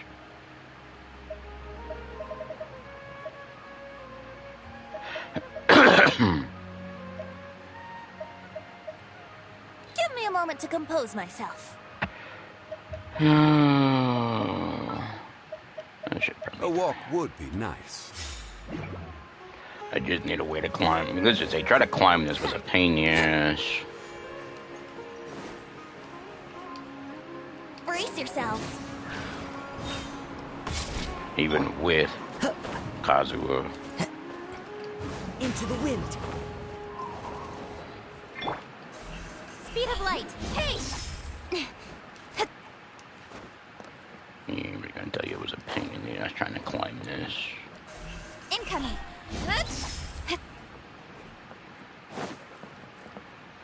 There it is.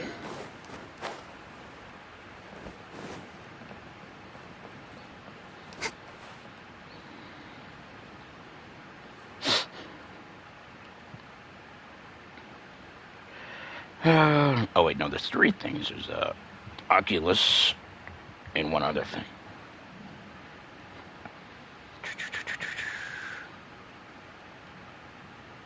Forgot about that. Until I saw all the mini-map again. You give, you receive. Now I'm also trying to remember what should I climb. Is that left one or the one I'm on? Because I forgot. Don't blink. Yeah, that ain't gonna help. Not far enough.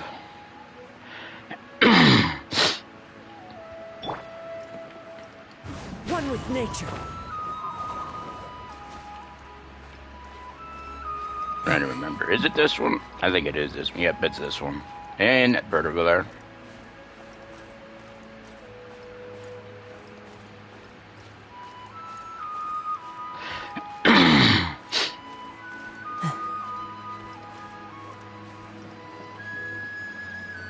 Want to take as low because I don't want to fall.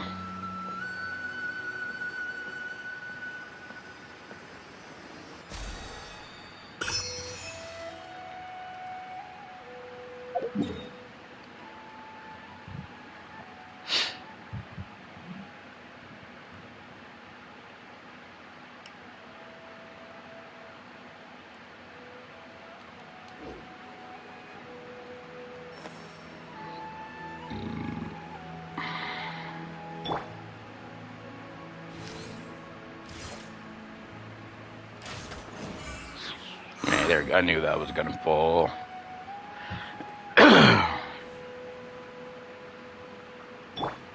Into the wind. Gotta take this really careful because there's not much of a landing spot either.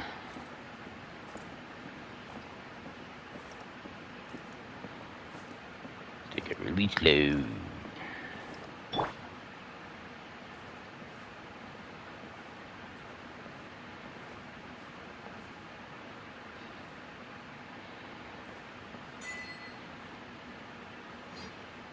This place just gives me the creeps. I don't know, it's just a chance of falling. Which I've done it twice and I haven't failed, so... Such a small spot.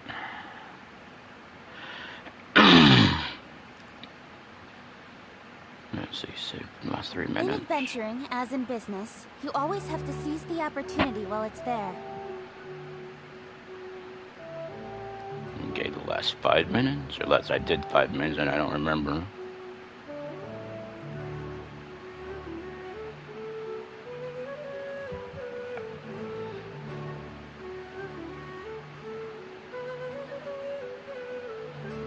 I have to trim something really quick.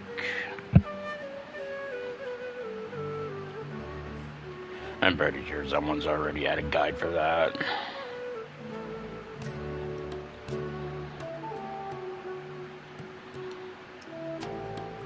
I'm all for work-life balance, but I think this is pushing it.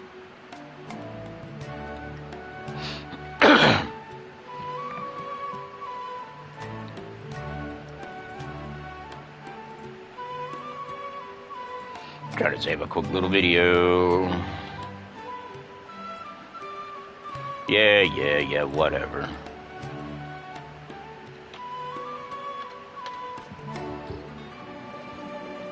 More like edit the video for a second.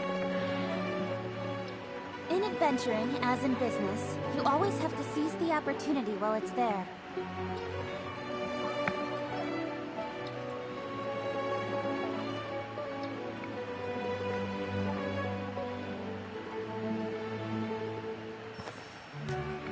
Hurry up, damn it. You know, I'm a little behind on this, but...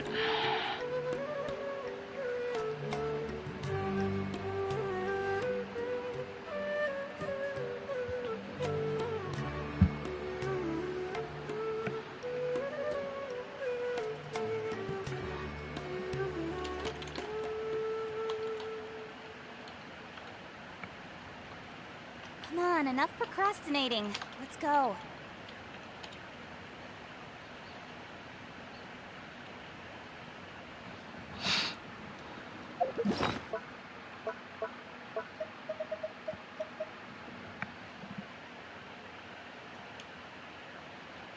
Let me get back to my file.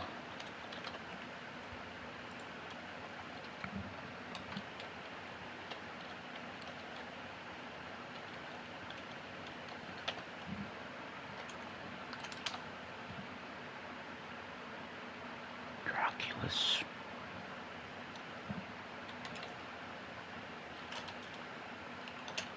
Achievement. An adventure. I don't know why I did that again. Which one was it? ACH. IE.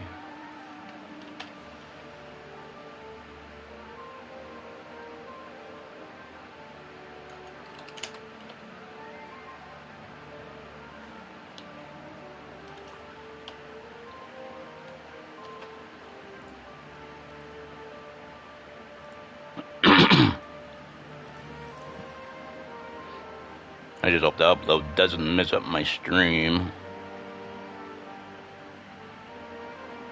Where'd my uploads go?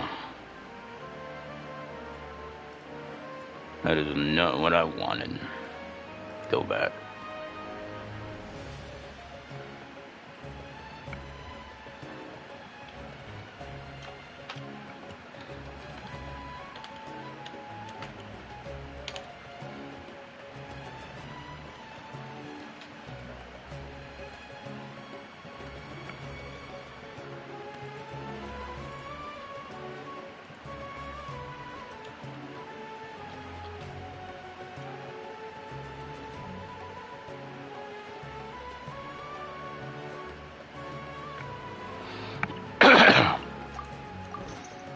You always have to seize the opportunity while it's there.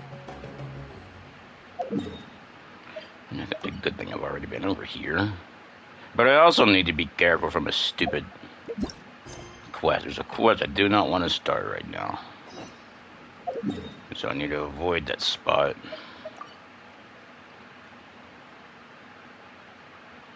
But my luck, it'll put me go right past it.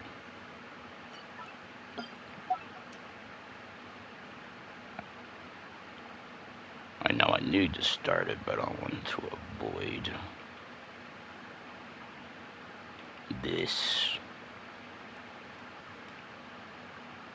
spot.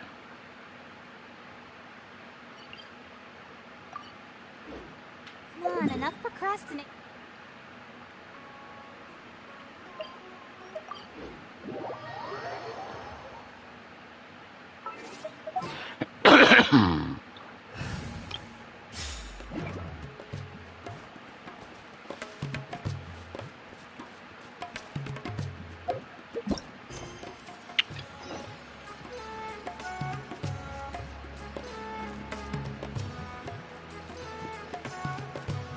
I'm gonna mute again.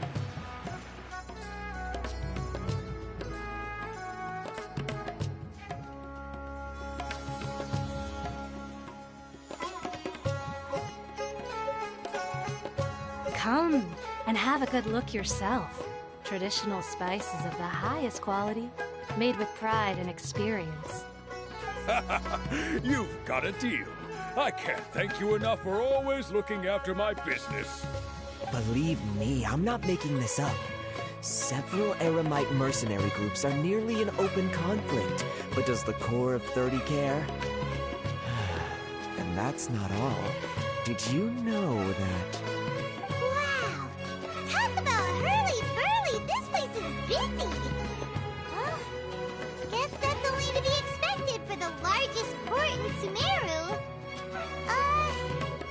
Maybe it's because of what Dia told us earlier, but Paimon can't seem to shake the feeling that there's also danger lurking in these crowds.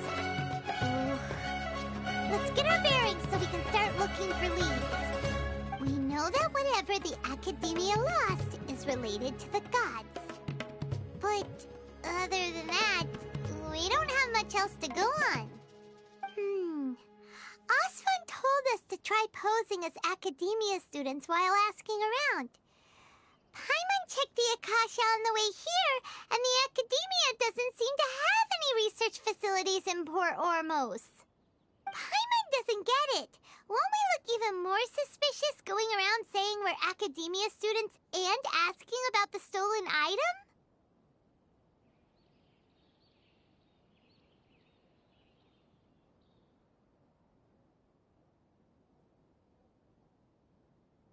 Well, given all the people that come through here every day, if there's any information to be found, Paimon bets we could find it in the market. Let's ask around and see what we come up with.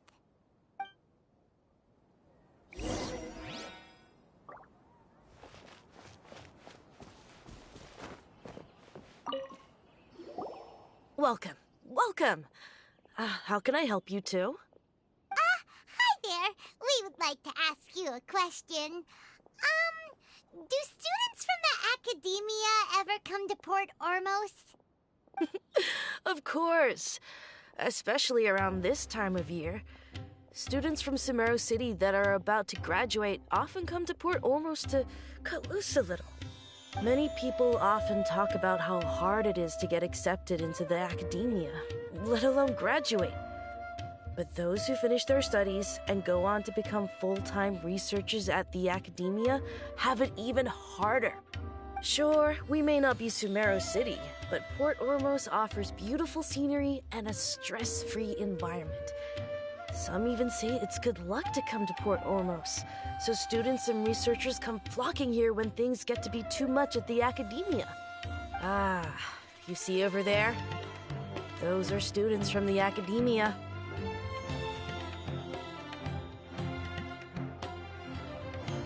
They've been looking worried and miserable ever since they got here a few days ago. If you ask me, the life of a merchant is better. So long as the Akasha teaches us what we need, then life is good. Those students seem to be discussing something. Let's see if we can listen in.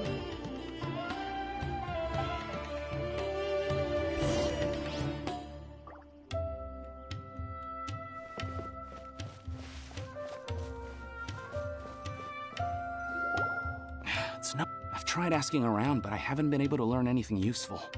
Not to mention that a bunch of scary-looking Eremite mercenaries have been posted along the streets now. There's been a lot of fighting between the different Eremite factions in Port Ormos. If we choose to move on our own, then it would be wise to steer clear of them. Especially the group that's constantly shouting some stuff about the Scarlet King and some resurrection. I've even heard that the Citadel of Regzar is starting to get fed up with them. What was that group called again? Ein something or other? They're called Ein el Ahmar. Today, I heard that the thing we're after might be in their possession at the moment. Wait, come again? Don't you see? Many of the Eremites in Port Ormos deal with trading this kind of thing.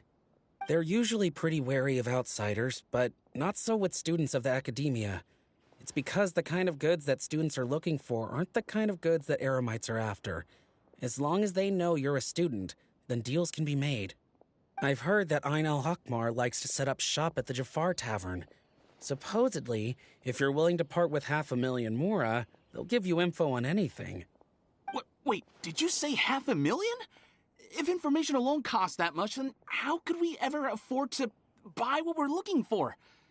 I guess we might as well give up on trying to graduate this way. I wouldn't worry too much. Our field of research is very niche. Who else could possibly be after that kind of shady knowledge? I bet it's practically worthless to anyone aside from us. Well, I guess that makes sense. Then the only thing left for us now is to find a way in. Why don't we all just pool our money together and pay for the information? Whoa! Did you hear that?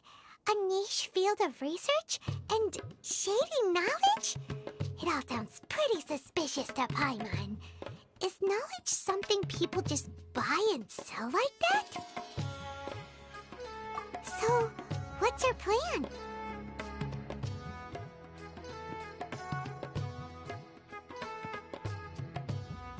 Wait, didn't you hear what they just said? Buying information is going to cost us 500,000 Mora! Have you lost your mind?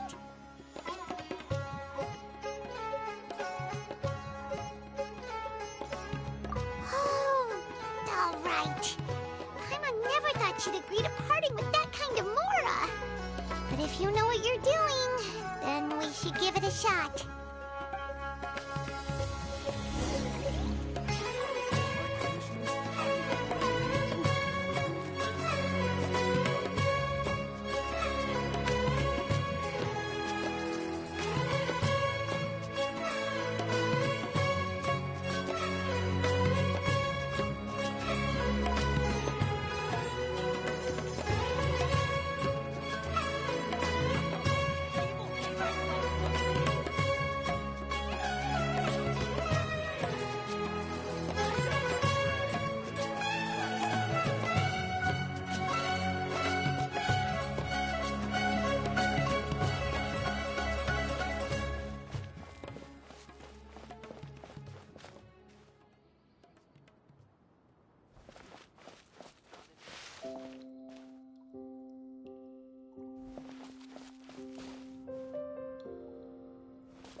just come around taking stuff.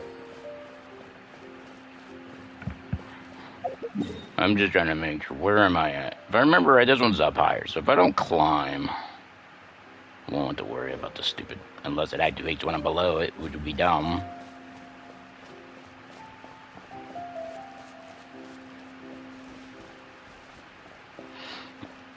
Go to mute. This is the place we heard those students talking about. Let's find a seat somewhere and see if we can spot the group they mentioned.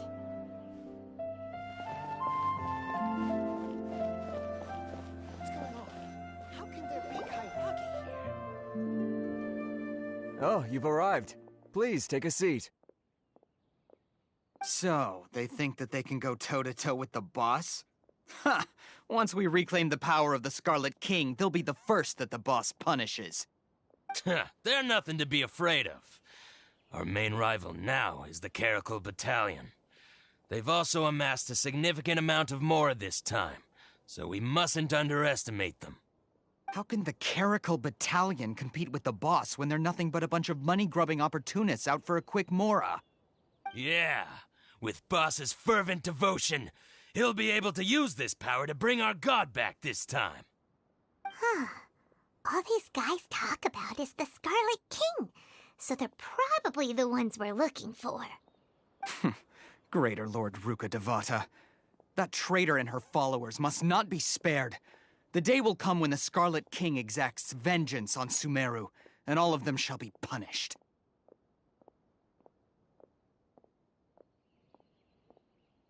Yeah, Paimon was wondering what they meant too.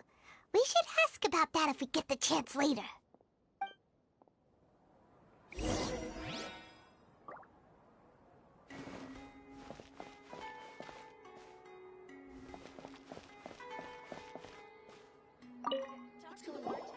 Huh? Who are you? What do you want?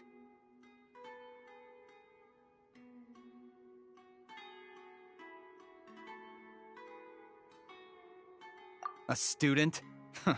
What's a student from Sumeru City doing in Port Ormos?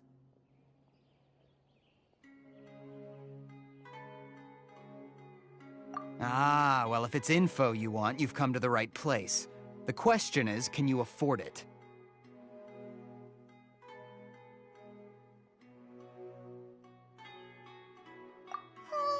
Paimon can't stand to see so much more go. But there's no other choice right now. Here, this is the merchant's address. Whatever you're looking for, you'll find it there. Hmm? Well, what are you waiting for?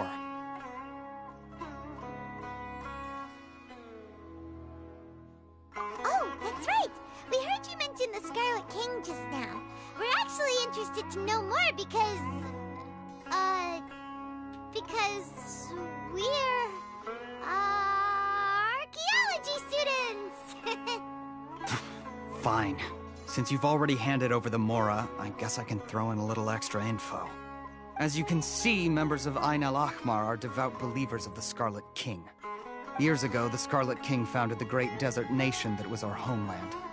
It was an advanced civilization, far beyond anything you'll see in present-day Sumeru. The Scarlet King was the rightful god of wisdom, but he was betrayed by a companion he trusted. She even stripped him of his title, God of Wisdom. So, you mean the traitor was... Greater Lord Ruka Devata, yes. That shameless wretch destroyed the Scarlet King's civilization, and our ancestors were forced to flee to this land where we were made to suffer the tyranny of our enemies. Furthermore, she conspired with the academia to cover up the truth of her actions, and create the merciful and benevolent facade for which she is now known. Ugh, just thinking about it sickens me. But the story doesn't end there, oh no. The Scarlet King isn't truly dead. The voice of the Oracle has been heard in the desert, prophesying his resurrection. Mark my words, our god shall return. And when that day comes, all followers of the traitor and all the desert dwellers who have forgotten their true god will suffer retribution together. If what I'm saying makes you shiver with fear, it might not be too late for you to become a believer of the Scarlet King.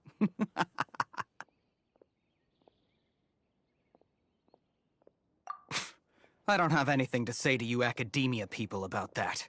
I think this conversation has reached its end. Not just yet. This man is a fraud. Huh? You again? Deranged academia lunatic. Yes, it's me again. I already warned you that if you weren't willing to sit and discuss things with me, I'd take measures to make things uncomfortable for you. Listen to me. That address he gave you is fake.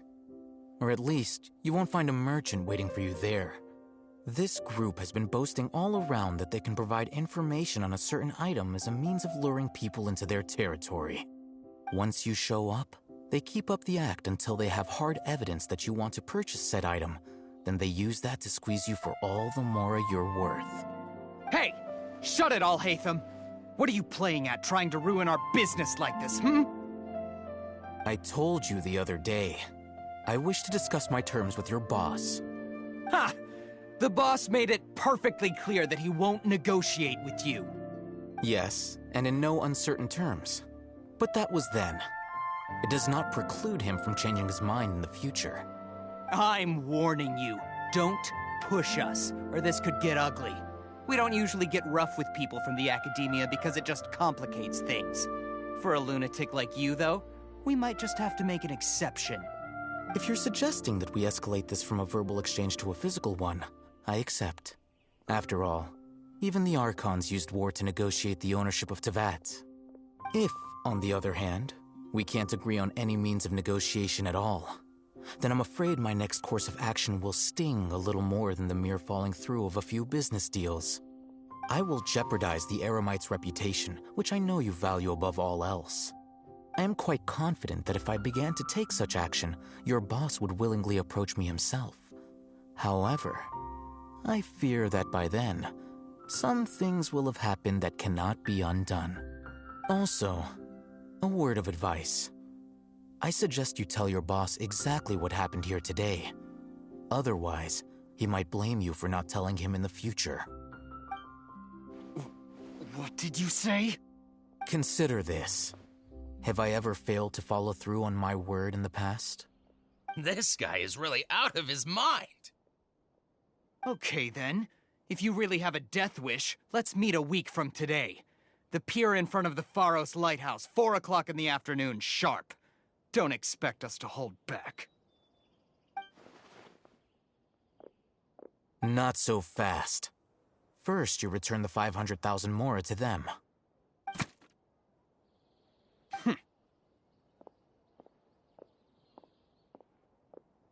Please, I beg you, don't provoke them. We can't afford any trouble with this crowd. They haven't even paid for their food yet. Ah, Mr. Iman. There appears to be fewer staff in the restaurant recently. This wouldn't happen to be because they're all busy spreading the word to the students, would it? Well... Someone who chooses to do business with a group like that really can't afford to get so flustered the instant someone confronts them about it. Consider the meal compensation for our silence. I'd say you're getting an excellent deal. Whoa, did you see that? He not only got us our Mora back, but sent the Emirites running too! Plus, he seems to know a lot about what's going on around here. Let's catch up with him and ask some questions. He went that way! After him!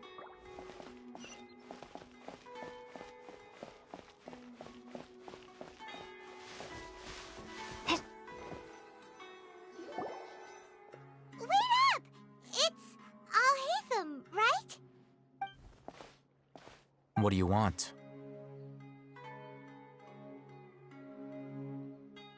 No need for thanks. My goal was to get to them, and you two gave me just the opportunity I needed. We're even. Oh, I advise you to keep your distance from them. Since they weren't able to make off with your Mora in the end, they might harass you again in the future. All right. Goodbye. Hold your horses! We still have something to ask you about! Since you tore through their scam right in front of them, you must know the real story about certain something, no? Who exactly are you two? And why are you inquiring about that? A student. Right. Look, you should know that those thugs conducting business with you had nothing to do with your lie.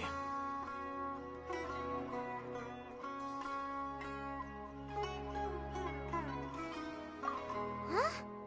Oh, yeah! She's really strong!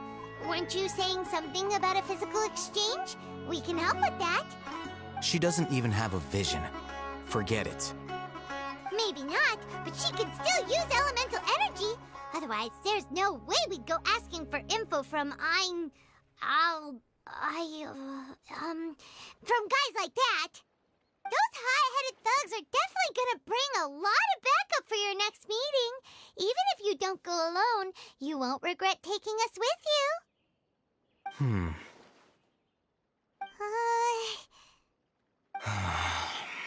All right, I accept. Got a pen and paper? If you're searching for someone who sells that kind of merchandise, I'll give you one of their addresses, and you can try your luck. We'll reconvene at the appointed time by the pier. It doesn't matter if you show up or not. So, since you were happy to give us this merchant's information, does that mean you can tell us exactly what we're after? You were willing to part with 500,000 mora for something and you didn't even know what it was? Okay. Well, if you truly are as skilled as you claim, then you can beat the answer out of them when they become hostile. Look, if you've been making inquiries, then you have to know something by now. Tell me what you know so far, so I don't waste time repeating information. We know it's connected to the academia somehow, and that not only do the Eremites deal in it, but some students want to get a hold of it too. What else? You know almost everything there is to know, but you're unable to compile this information because you've never seen the object before. This is what you've been looking for. Huh? Paimon can't tell what it is. It looks like some kind of ornament. This is a knowledge capsule. To put it simply, it's a vessel that can store a fixed quantity of canned knowledge. It's like a miniature Akasha. Anyone who links it to their personal Akasha terminal instantly becomes privy to its contents. Correct. Anyone. Unlike the Akasha, which heavily regulates who can access what information, knowledge capsules confer their contents without any requisites. That's amazing!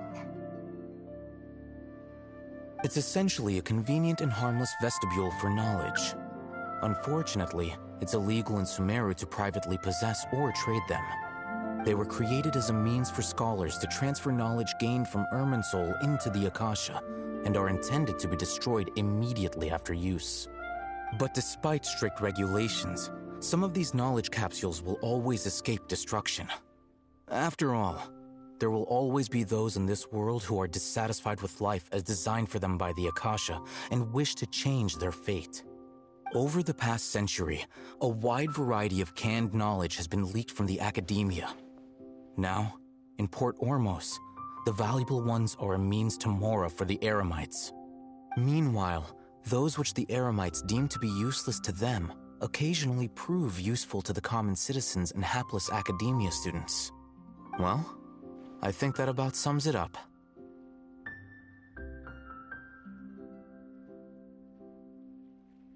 Oh, so that's your true objective. With our current arrangement, I don't believe I can offer an answer.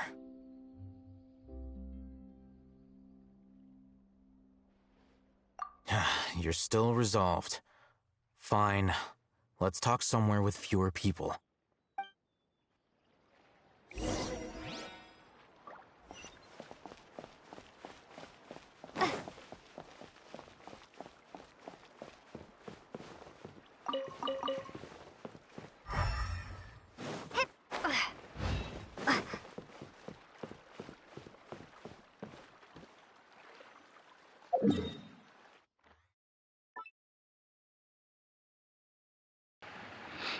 Just a quick jest.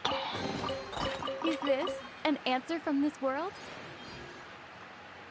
if it requires a puzzle or fighting. Well, I guess fighting's not too bad. If it's just on the way and I'll go out of my way for it, might be okay.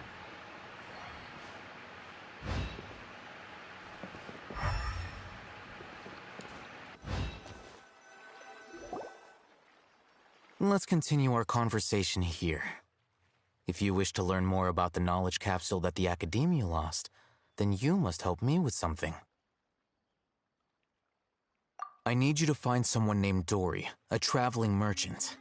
Unlike the peddlers who hawk inferior knowledge capsules, she often has quality goods in stock. Some say that as long as there is profit to be made, there is nothing she won't dare to sell. She's guarded against people from the Academia because most of her wares don't comply with Academia regulations. I think she blacklisted me. I met with her informant, but it soon became clear that they had no intention of letting me get any further. Become one of Dory's customers and earn her trust. This is my condition for further collaboration. Why do you want us to meet with her? Until you complete this task, you don't have question privileges. Fine. So how do we go about doing this? You two are outlanders who haven't been here for long, so Dory should view you as safe clients. I'll give you the informant's address and their contact password. Beyond the password, though, I have no way of knowing what other tricks she might have up her sleeve. You'll have to improvise. This is kind of nerve-wracking. The true challenge begins after you meet her. She has a keen nose for Mora and a shrewd eye for wares, and she only likes customers who she deems to have good taste.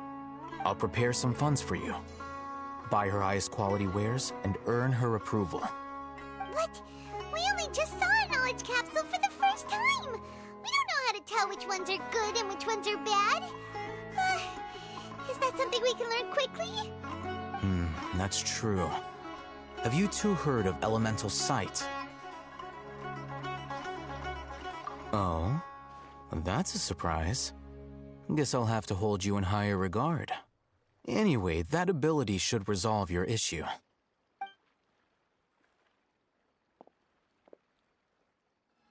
Here are 2 knowledge capsules. Tell me, can you detect any difference in their quality?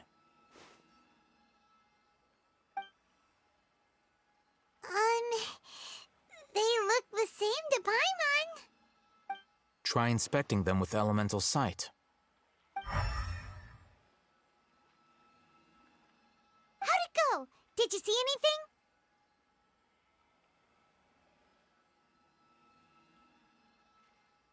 Rumor has it that higher quality knowledge capsules generally appear brighter when viewed through elemental sight.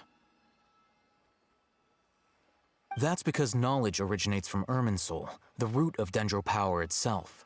The more powerful the knowledge, the richer it is in Dendro energy. However, some canned knowledge with a high concentration of elemental energy is of little use in contemporary times, so those capsules are of little value. Using elemental sight is merely a stopgap measure, but it should suffice for earning Dory's trust. That sounds pretty impressive. Here's a sheet with the informant's location and contact password, and here is the Mora for purchasing canned knowledge. Don't be cheap. You'll need to spend to catch Dory's eye. If there's any Mora left over, just keep it. Oh, and be sure to exercise some caution. There have been Matra present in Port Ormos lately. Your efforts will be for naught if they catch you. Matra?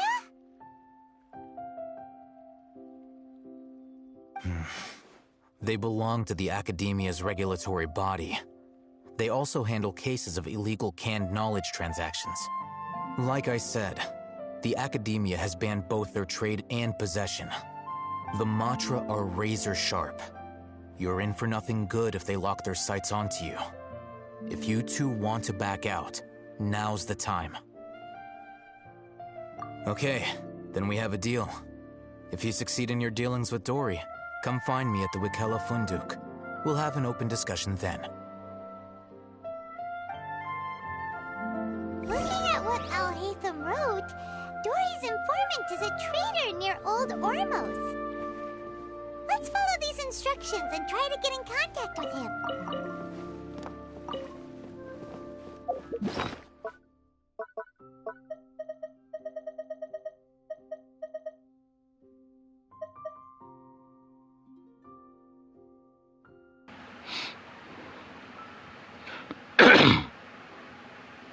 Except it doesn't really say how much, so it gives you an idea of... No, what was this?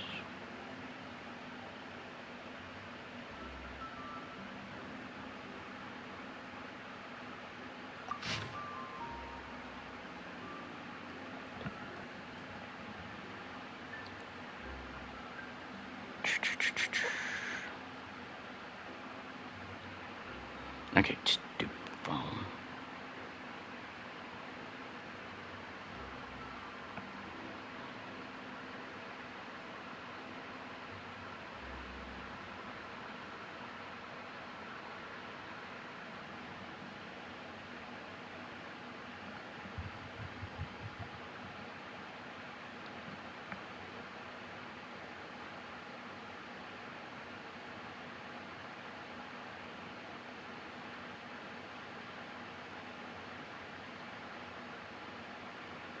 What? How am I supposed to wear it morning for?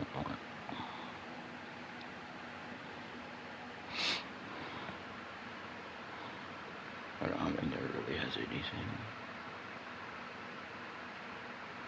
Can I try that again? Phone.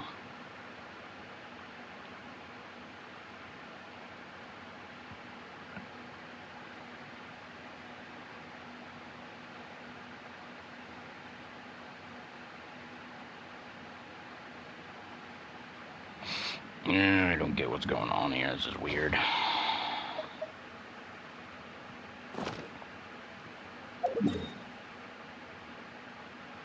Getting closer and closer to that point.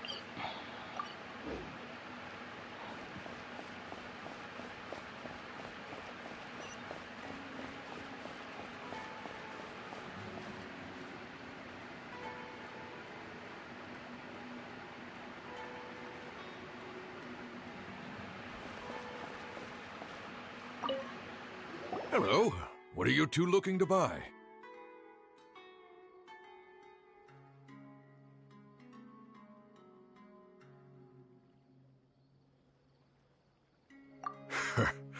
What a unique palate. We have unripe horror fruits, but we usually keep them in the back. I'll have someone escort you. Following the paper got us past the first round. Ronak, these two want to buy unripe horror fruits. Show them to the warehouse. Got it. You two, please follow me. You two have a fascinating fashion sense. We haven't seen a customer wearing a Sumeru rose for quite some time. Hold on. Let me think.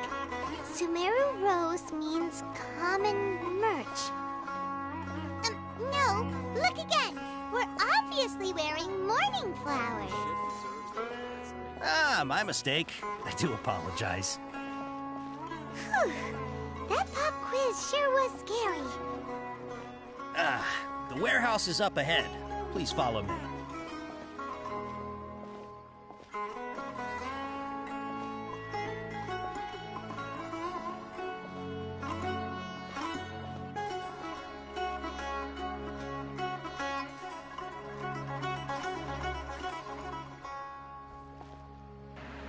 You really want me? Why do you piece of fucking shit?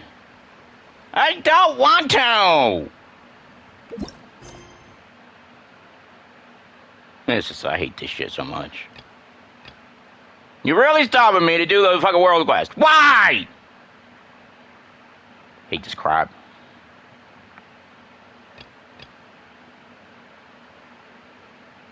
I just hate it. This is the stupidest shit ever. Why couldn't they be now like another game where it doesn't matter what the fuck they are? It's fucking dumb. It's so fucking dumb, game. You need to shove it up your ass. I don't like splitting up my fucking quest! You fucking fags, man!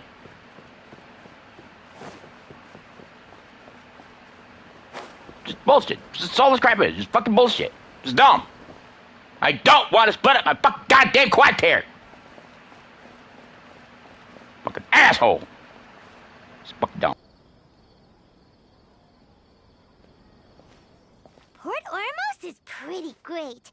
There's so many new and interesting things, not to mention all the tasty food. Sumeru's largest commercial port sure lives up to its name. Look at all the merchants, and everyone seems excited just to be here.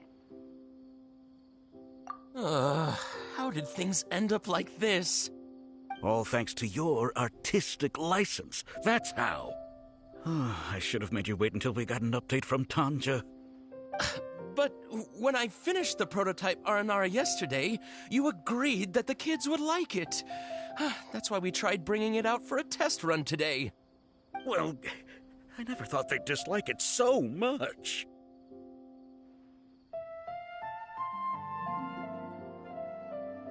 Oh, what should we do? Whoa. Yeah. Compared to everyone else, they seem really down in the dumps. Let's go find out what's going on. Hey there! Paimon's name is Paimon, and she's a traveler who was just passing by. Is there something bothering you? Oh, I noticed you two a moment ago. Welcome to Akara Crafts, the best toy store in Port Ormos. At least for now. What's bothering us is this prototype Aranara. To start with, could I get your opinion on it? Prototype Aranara? You mean this wood carving here? It looks like a mushroom monster to Paimon. Oh, there we have it. The verdict is in. What a headache. Not the first negative feedback we've had. So, what exactly is a prototype Aranara? So for context, Aranara are magical creatures in Sumeru fairy tales that live in the forest. For the store's 20th anniversary, we plan to release a series of hand-carved toys based on the Aranara stories that kids know and love. This is a prototype we made to get an idea of how they would react. But when we put it out there, the reaction was not quite what we'd anticipated. They thought it looked like a mushroom too, huh? No, worse than that, actually. I can't quite describe it, though. And I'm also not very good with kids. Maybe you could ask them for yourselves.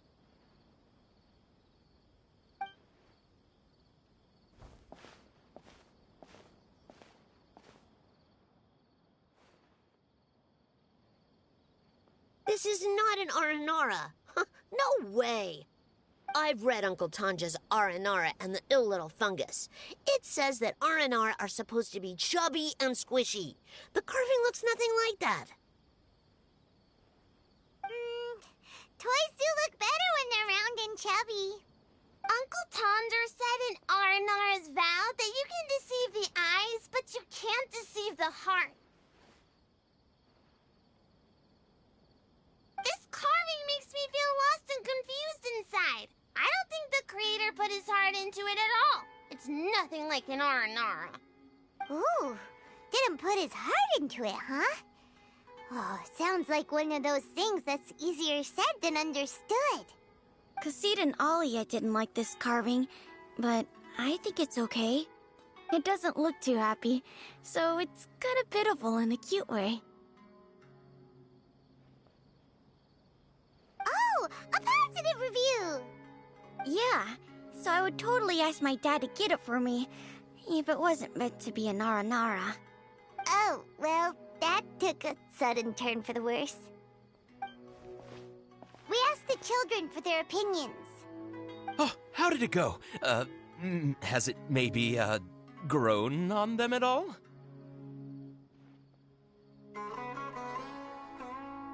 Oh, this is such a shame.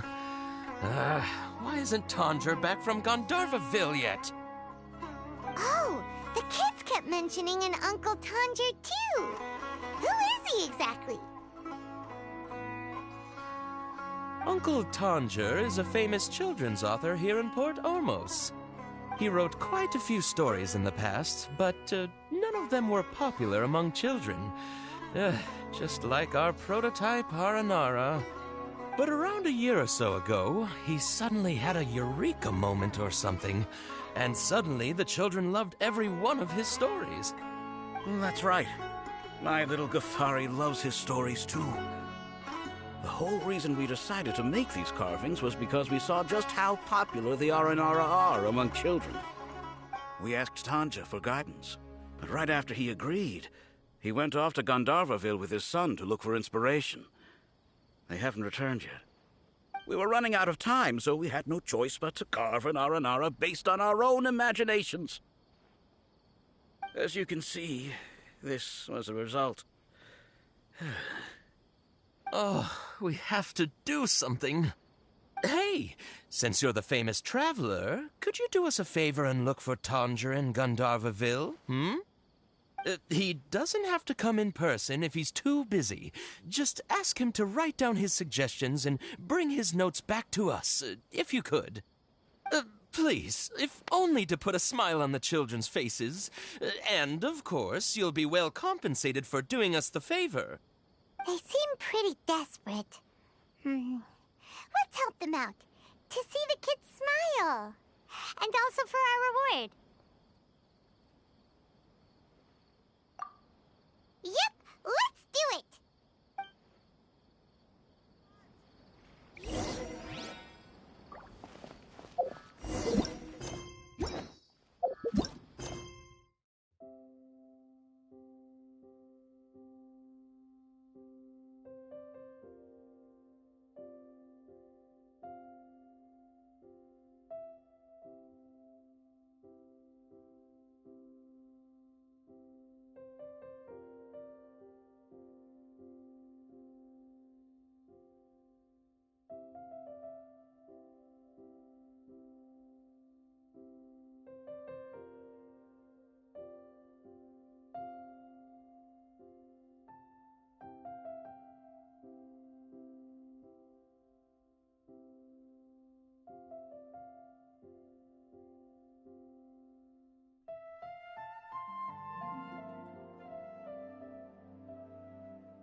Before I retrieve your products, I need to confirm a few things.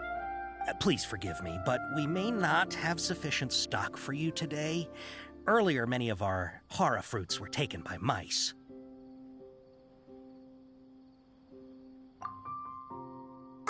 Hold on. That's not right. Taken by mice means they sold out. I'm sorry. But as things currently stand, we won't be able to fulfill your order. Why don't you two think things over? He's cautious of us. Let's take a closer look at the paper that Al-Haytham gave us.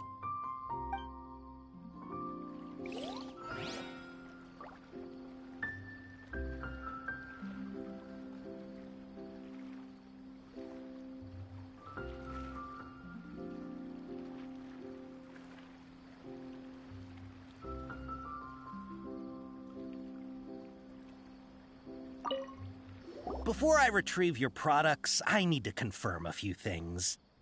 Please forgive me, but we may not have sufficient stock for you today. Earlier, many of our hara fruits were taken by mice.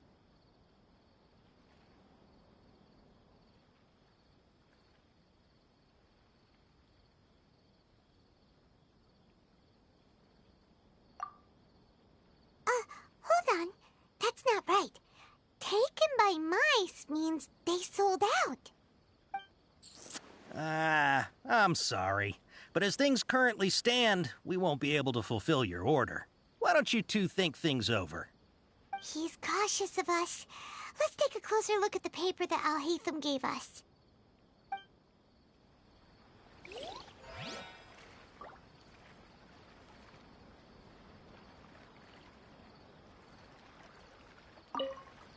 Before I retrieve your products, I need to confirm a few things. Please forgive me, but we may not have sufficient stock for you today. Earlier, many of our hara fruits were taken by mice.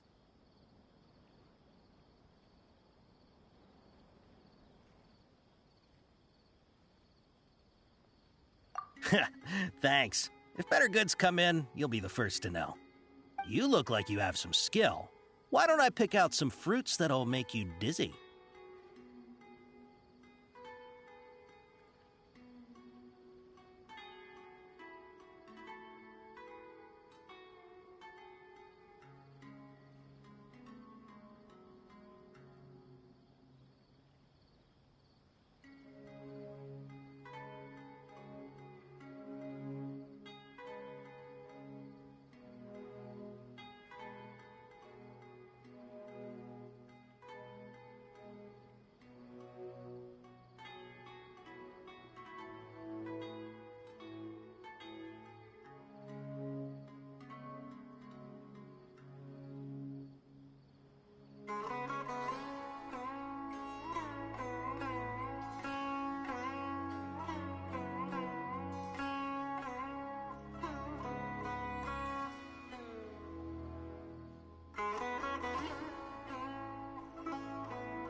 Yep, that's the right answer. But eating hara fruit that makes your head and ears ring sounds like a bad life decision. Would you like your hara fruits to be packaged in the Sumeru City or Port Ormos style?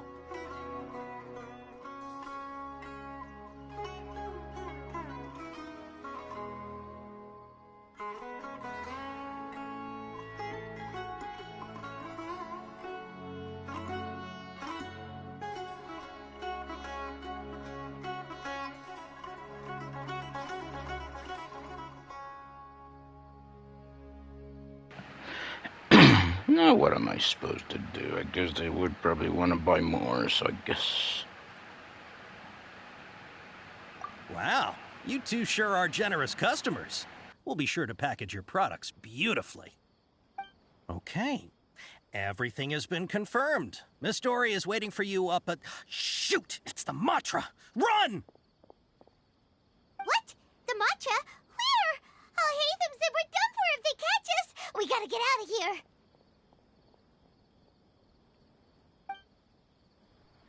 We don't know this area, so let's follow that informant.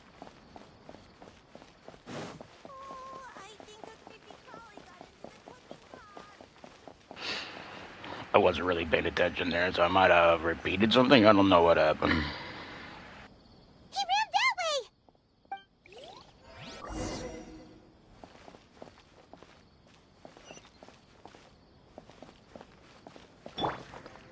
The wind knows me.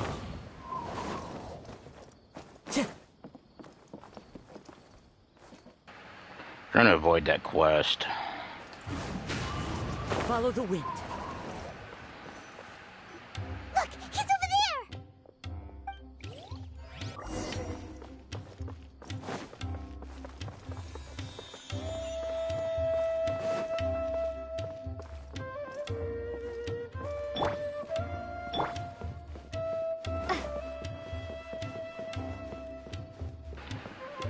I don't think there's really anybody there. Hey, if you're hiding from the Rishbaland tiger, come this way. Another password. Huh? Oh, that voice came from behind the building on the right.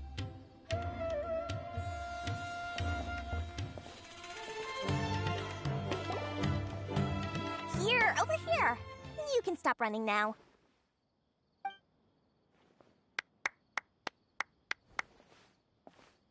So you were the one who was calling out to us just now. But, are we definitely gonna be safe here?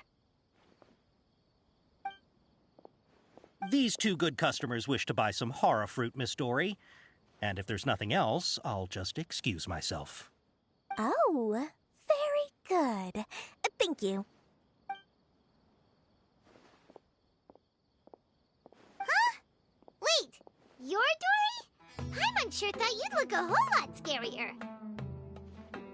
Hey, what are you trying to say, Princess Pea-Brain? I can be scary enough when I need to be, believe you me. If you don't watch what you say, then you can forget about doing any business. But it seems you two have actually done pretty well so far. Not only did you manage to find the informant, your reactions were also pretty sharp. You don't really look like criminals or anything, but I bet my Mora that you've been involved in some shady dealings, haven't you? Paimon's not sure if that's supposed to be a compliment, but we'll take it. I can't risk doing business with people who start huffing and puffing after just a few paces.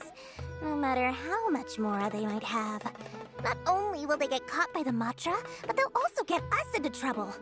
As decent folks trying to run an honest business, we don't need any of that.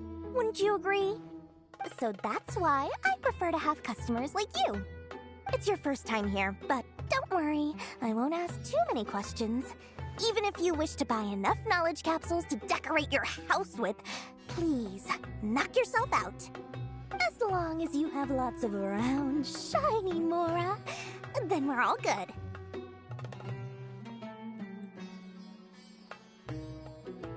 Ah, yes, of course, of course.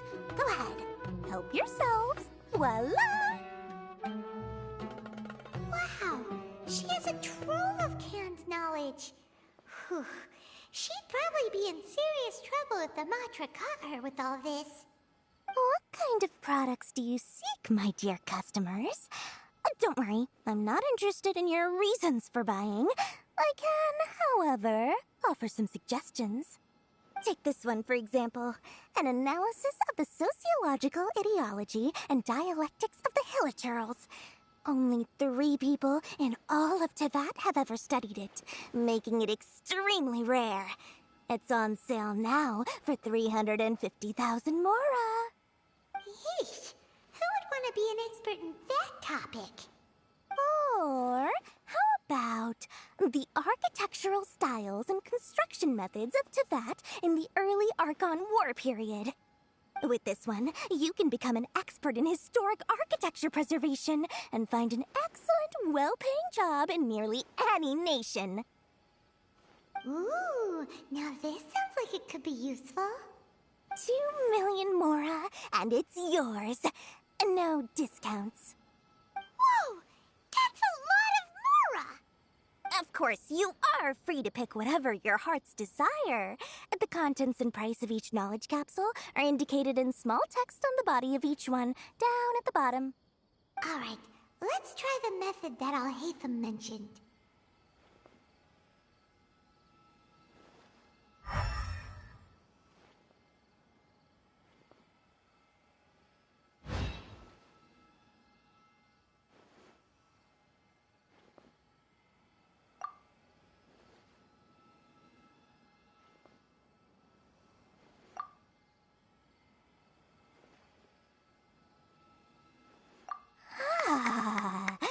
You've really got a good head on your shoulders, and quite the eye for quality. We'll take these, please and thank you. My oh my, you are blessed with a taste for both the exquisite and the extravagant. Customers like you are a rare breed. 1 in 100. No, 1 in 1,000 even. Listen, I have a special offer for you two. If you spend just 100,000 more, you can pick any knowledge capsule of your choice up to a value of 1 million Mora. Say what now? Hey, did you hear that? Spend another 100K and we get a capsule worth a whole million!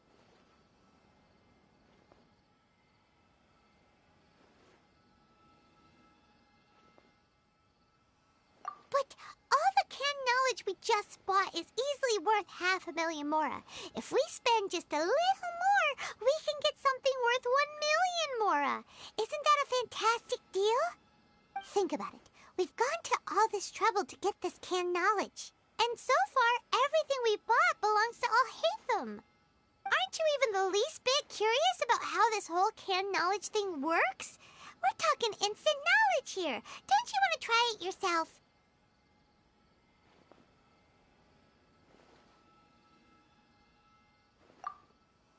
Come on, come on! We still have around 100,000 of Alhaitham's moral left, so let's put it to good use by finding something useful for you.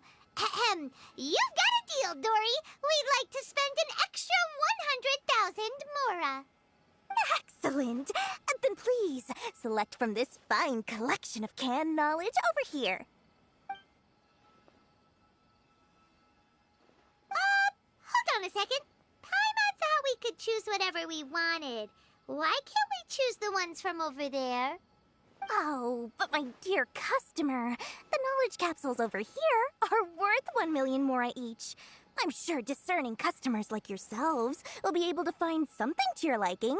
Please, take your time. Uh-oh, Paimon has a bad feeling about this. Let's use Elemental Sight again to check these.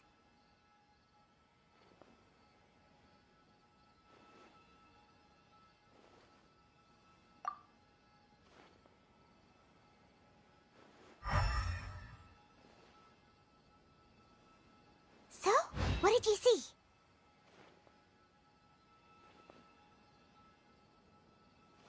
So, they're all worth about the same amount? Well, anyway, the mora's already been spent, so let's at least try to find something useful. Let Paimon take a look here. An introduction to traditional Sumeru brewing techniques, the art of growing spices, an overview of ancient runes. Oh, how about this one? Sword Fighting Techniques 8. Not sure we'd ever find volumes 1 through 7, but at least this knowledge should be useful, right? Let's go with this one.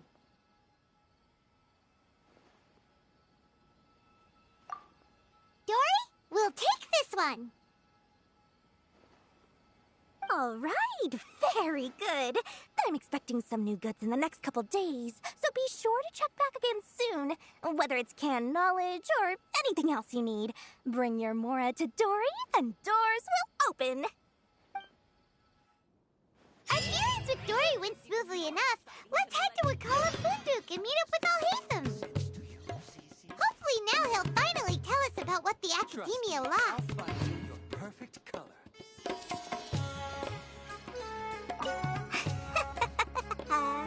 Mora, Mora, shiny Mora. Oh, please, come back anytime you need something.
Is this an answer from this world?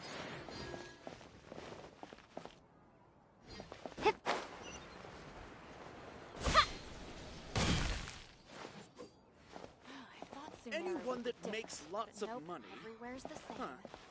They must have some tricks up their sleeve. Ha, you two made it. And from the looks on your faces, you were successful. Whoa, there's so many people from the academia here. Why would you pick this place as our meetup spot? Well, Wikelafunduk is under the academia's control, so naturally the academia has people working here. I came to Port Ormos under the pretense of conducting official business. You're a pretty daring guy. Relax. No one here is interested in anything we say, and the Matcha won't come here. Okay now, tell me how your encounter with Dory went. Okay, we did what you asked. So, can you tell us about the knowledge capsule that the academia lost now? Before that, I have to ask, why are you two so intent on tracking it down? You don't have to answer, of course. Yeah, she just wants to meet the God of Wisdom and ask her about something important. We've been in Sumeru for a while now, but we still haven't found a way. When we heard that the academia had lost something that might be related to the gods, we came here in case it turned out to be our lucky break. In that case, you're on the right track. A short while ago, the academia lost a knowledge capsule in the desert. It's supposedly a divine knowledge capsule. Use it, and you'll gain the wisdom of the gods. Wow! There's really such a thing as that? Hey, if we find it, do you think we could learn how to meet the Dendro Archon?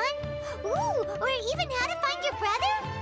I highly doubt it has any mystical properties, but it does indeed exist. And it's right here, in Port Ormos. So, where exactly? That's what we need to find out next. I won't deny that. I am investigating because I'm curious as to what the divine knowledge capsule truly is. As you know, the Eremites in Port Ormos also have their eyes on it. It is an extremely precious item. The knowledge contained within may bring great power or wealth to whoever has it in their possession. Several brigades have been vying for ownership of it as of late, but there is still no victor. My personal finances and connections cannot compete with those of the Eremites. After attempting various methods, I finally managed to reach a tentative agreement with several brigades. I agreed to forego ownership of the divine knowledge capsule in exchange for the opportunity to study it. After all, there's no harm in understanding what it is. However, there are those who are less amenable to negotiation, such as those from Ain al-Ahmar. They adamantly believe that the divine knowledge capsule contains the Scarlet King's power, and that he will return to this world when they obtain it. They refuse to let anyone from the academia tarnish their deity's soul. So you kept hounding them because they refused to cooperate with you? Yes. Ain al-Ahmar isn't exactly wealthy, but its members are determined to get that capsule by any means necessary. To that end, they've resorted to many methods more foul than fair in order to amass sufficient funds. So, I've been sabotaging their business to force them into negotiating with me. The divine knowledge capsule should be up for a secret auction within the next few days. Each brigade will place their own bid, and the prize will be covertly given to the winner. To ensure the capsule's security and to evade the Matra's notice, the winning brigade will not publicly disclose their victory. Unless I know whose hands the divine knowledge capsule ends up in, my agreements with them will fall through. Dory is the most reliable source of information, but that avenue was previously closed to me. With you on board now, the situation is different.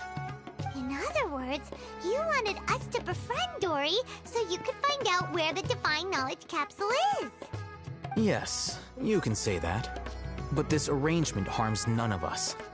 The day after tomorrow, go back to Dory and try to purchase information on the divine knowledge capsule's whereabouts. If she has no information, wait 2 days and approach her again. If I get the opportunity to study the divine knowledge capsule, I will relay my findings to you. Will that suffice as compensation? Okay, then we'll meet up in 2 days. Haytham, before you go, we actually bought a knowledge capsule for ourselves, but we're not sure how to use two want to try using a knowledge capsule? Sure, I can teach you. Doing so right under the Academia's nose is a bit problematic, though. What do you say we head to the outskirts of town?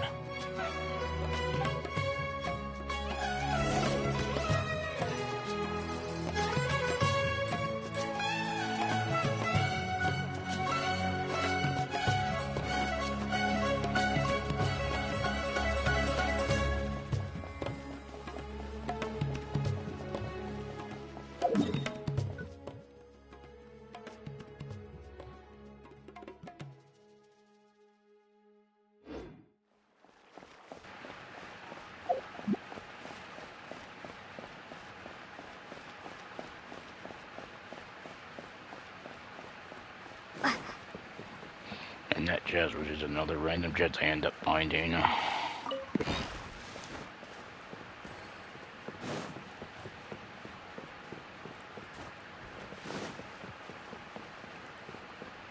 know, a lot of people probably would think that I don't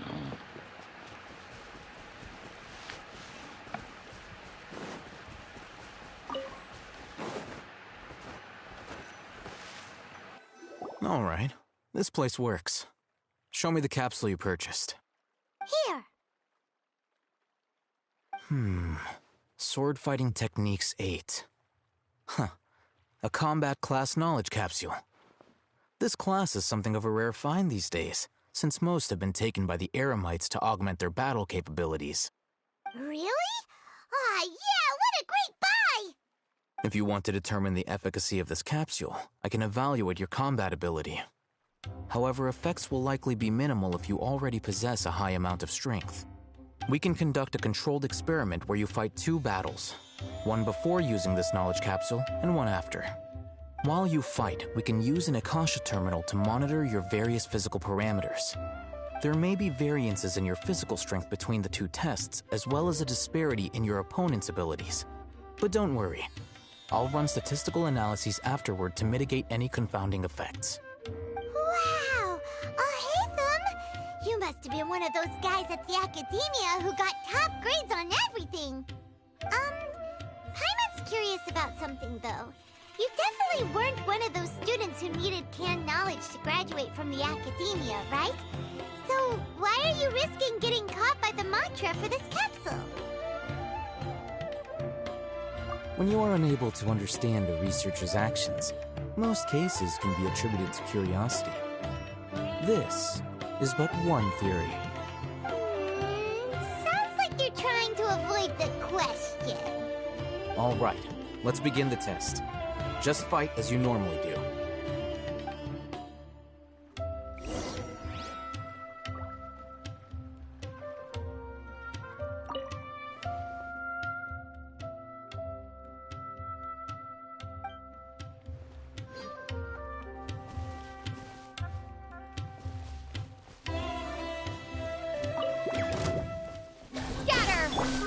One with nature.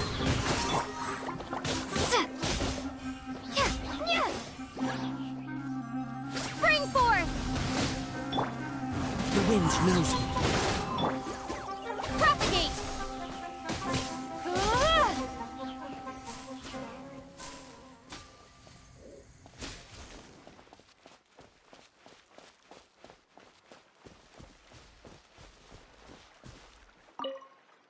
All right. I'll link your Akasha terminal to record data. The next step is to use this knowledge capsule. Hold it in your hand. I'll help you establish a connection with it so you can activate its power.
feeling?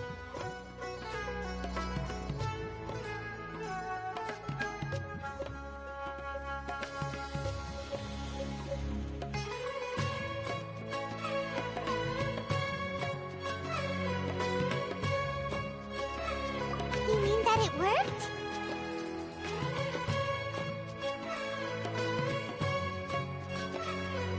All right. Time for round 2. Fight with the same composure as before.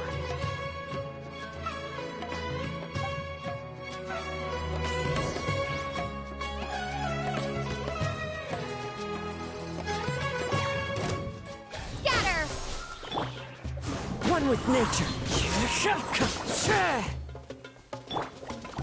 Crumble!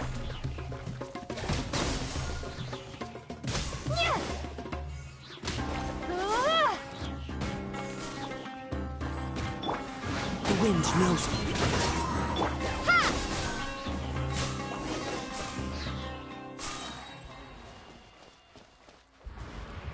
I doubt it helped.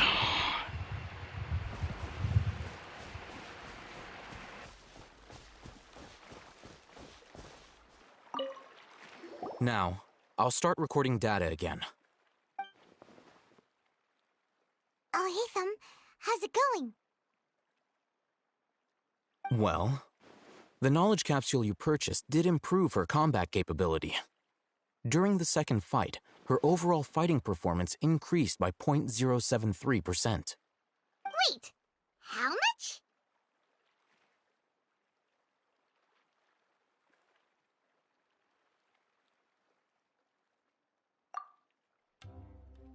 Ah! Dory's such a jerk! She totally scammed us! 1 million mora? This thing isn't worth a tenth of that amount! Of course, this could be because she is so powerful that the capsule's contents were unable to produce a substantial increase. At the very least, this test allowed me to gain more insight into you two. Our deal seems increasingly worth my investment. I'm heading back to Ikela Funduk. I await your response in 2 days' time. This is Mora for when you ask Dory for information. Pay her as much as she requests.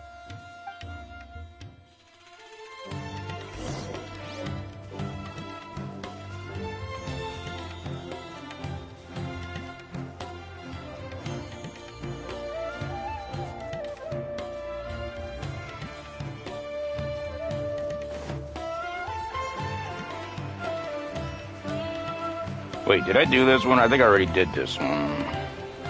This Ruin Guard. I need to find another one. I think I need to make notes of this so I don't have to find my images. Nope, stop it. Mouse.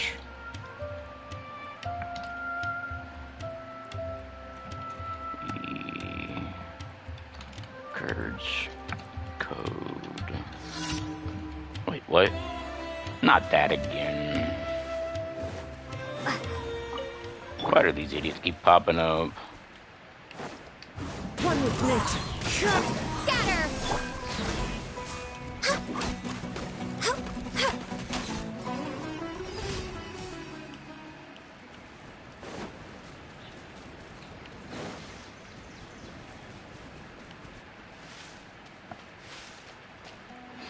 Try that again. T-A-Q-R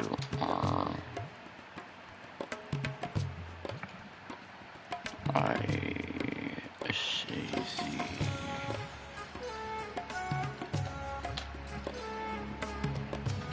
Imaged Ruin Guards.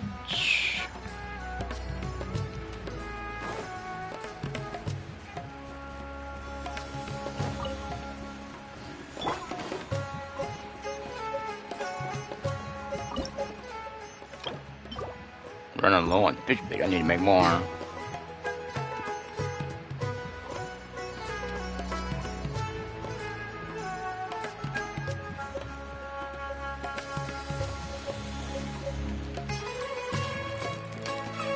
Steady now! It's the final stretch! Whoa! Nice catch!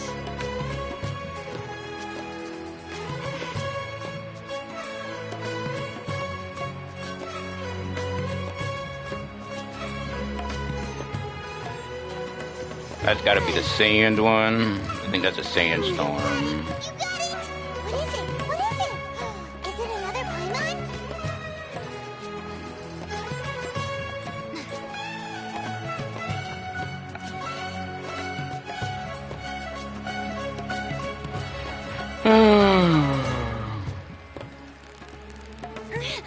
Yeah, you nearly got him!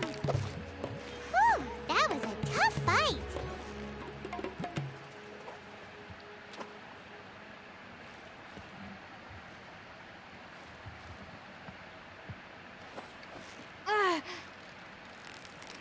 Victory is almost ours! What is it? What is it? Is it another Paimon? I need to find my... So, port...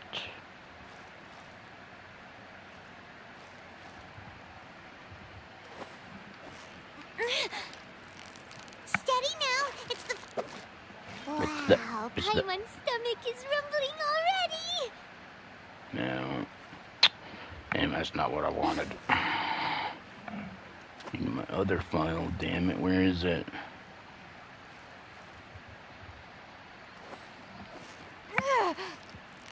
You've got it! You got... Whoa! Nice catch!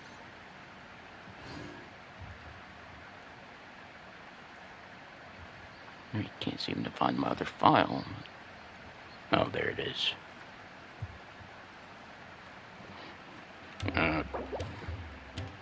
What time was it? 15. I'm gonna say this is port.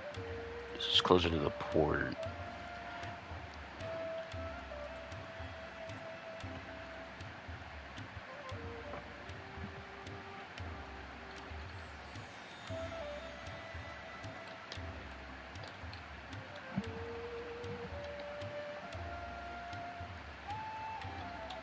I'm guessing I'm gonna say 16. No, wait, 17.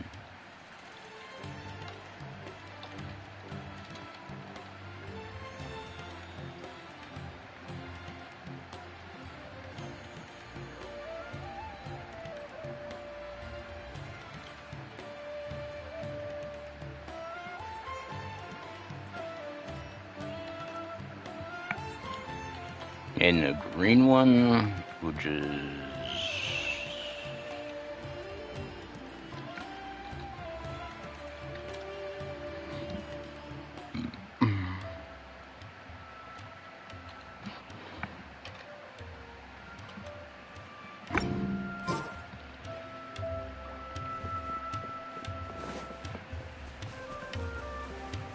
Oh, I remember. That was for that sealed rock that was over here.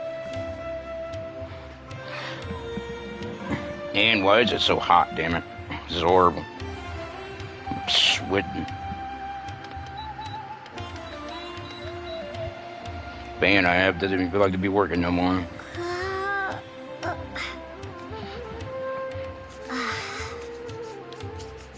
I really gotta wait 2 days.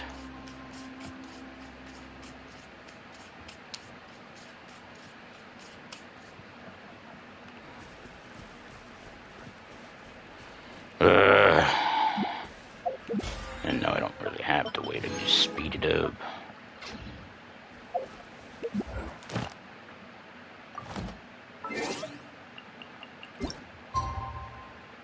So that would be like the day after tomorrow, right? I don't remember.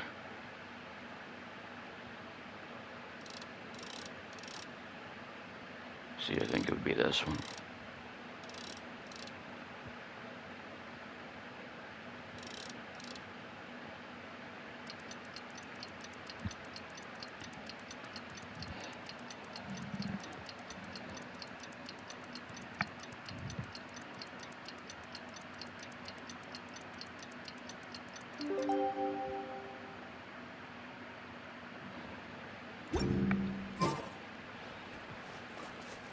Now it still says wait 2 days. Should it still be saying 2 days, damn it? Should you say 1 day now?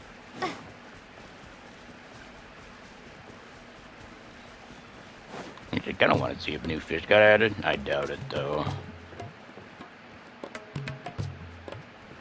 The ring ain't even here. It's annoying.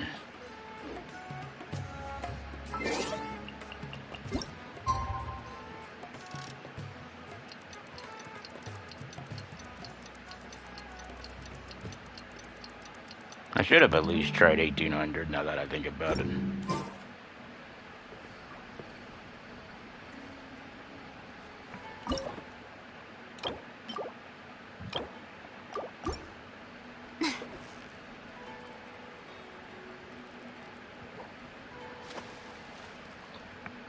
Damn it. I got one of the damn fish in a bottle.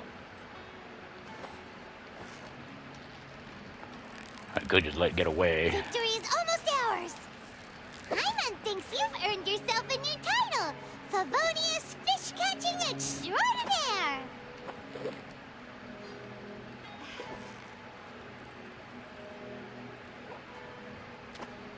Damn it.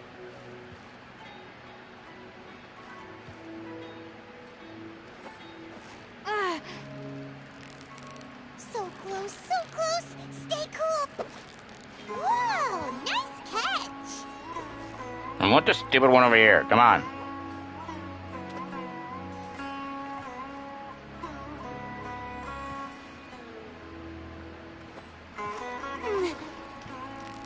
Victory is almost ours! What is it? What is it? Is it another Paimon? Well, that's too close. Well, I was aiming at the other one. What's with the aim on that one? That was weird. You've got it! You got it! What is it? What is it? Is it another Paimon?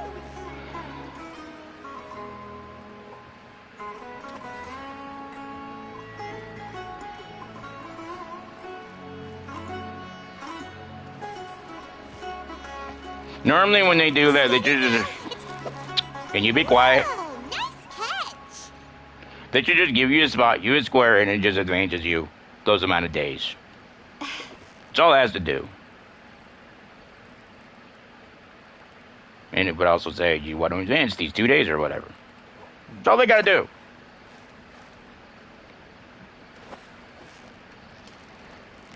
So close, so close! Wow, nice catch! It really is all they gotta do. I know it. They don't gotta make it so fancy or more annoying. You gotta come all the way over here, go in here, find out exactly how long you gotta wait, because I don't know if it's actually... Do I gotta wait one more day or what? That's what I don't know.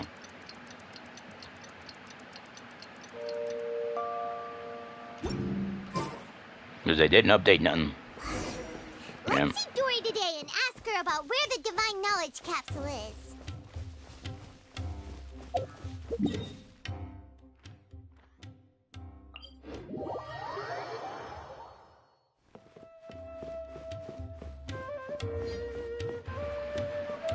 I wasn't sure completely. Just make it easier, just automatically set it for you.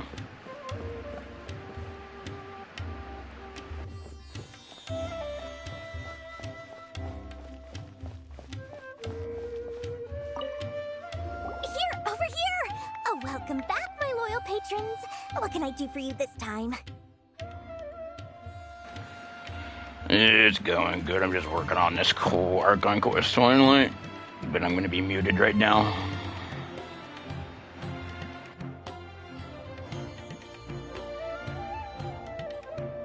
You name it. Can knowledge, supplies, or anything else you need. I'll find a way to get it. Where there's a waterfall of Mora, there's a way. Can you really get us anything we want? Anything at all? Aha! So it appears that canned knowledge alone is no longer sufficient for your opulent appetite. Then please oblige me. Tell me what you have in mind.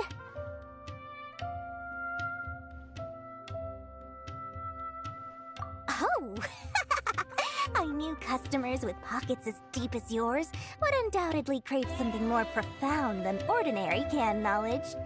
But you know, that kind of information isn't going to be cheap. After all, I had to work really hard to weasel my way into the auction site. Not to mention that if anyone found out that I was the leaker, I would be in big, big trouble. But how can we be sure your information is accurate? Paimon's curious how you just happen to have this kind of info the moment we need it. Because to me, anything of value is what I consider to be my supply. Therefore, I must always be aware of what's hot on the market in order to secure more sales. As for the information's authenticity, well, you've no need to worry about that. I used a camera to take a picture of the transaction. That way, no one can dispute it.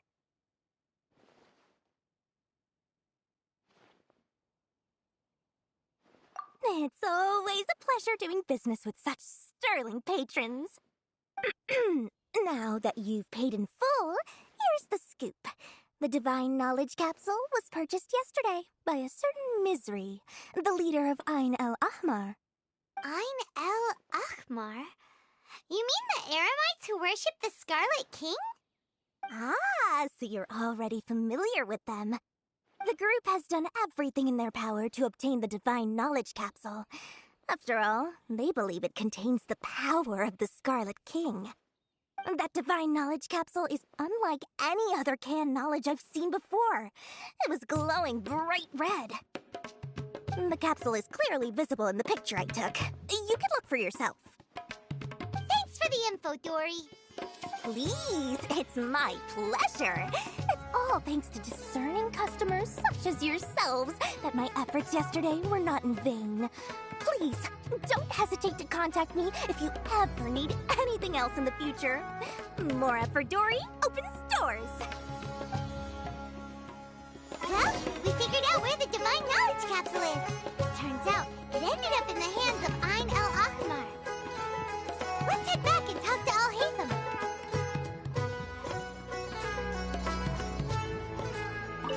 Remember to bring a token of our friendship the next time we meet, okay? I like to think it's built on a firm foundation of solid, shining Mora.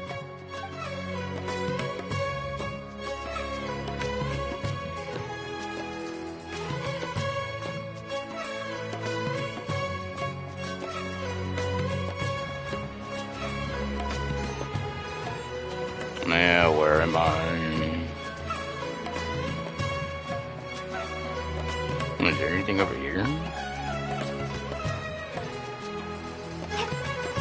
Yep, there was. Right there. How did I miss this? Because I was like right behind her.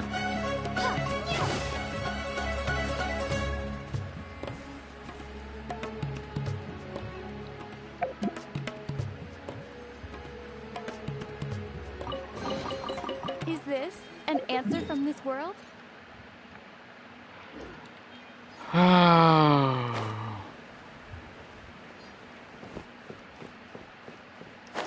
So now where am I going again? Yeah, I was really just randomly doing this. I decided to look on the roof.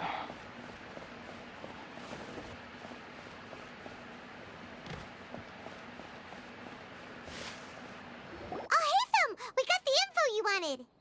Really? All right. Let's hear it.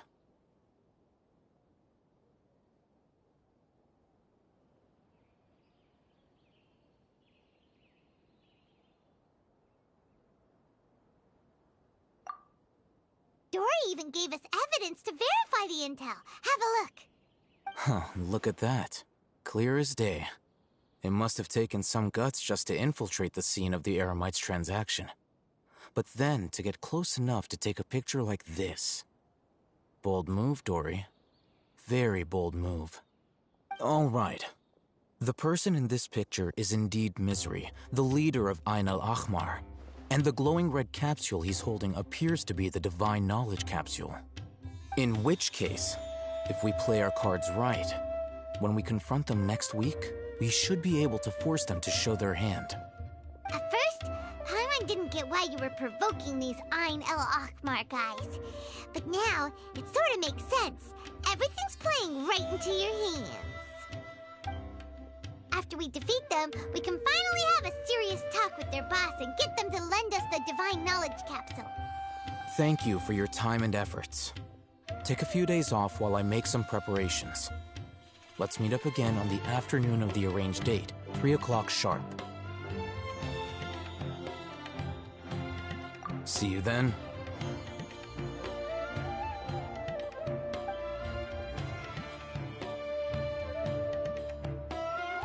Oh, Haytham sure is taking his time. Where could he be? Oh, there he is. Sorry to keep you waiting. Let's head to the pier in front of Faros Lighthouse. Yep, let's go.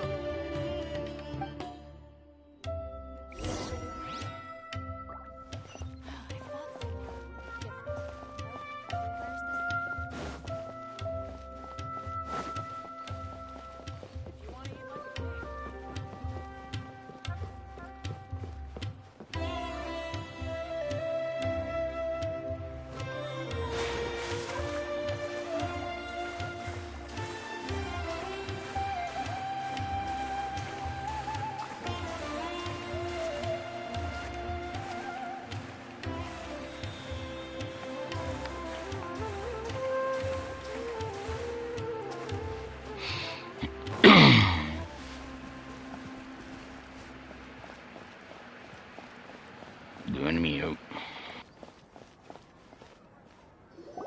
Haytham. I knew you were crazy, but I didn't know you were crazy enough to actually show up. It was I who demanded that these negotiations take place. I was more worried that you might go back on your promise. But to your credit, it appears that you're sticking to your word. This is turning into quite an occasion. I also brought some backup. I assume you don't mind. Backup? Aren't you the brat from the restaurant the other day? You've come to support this lunatic because he helped you out? Fine.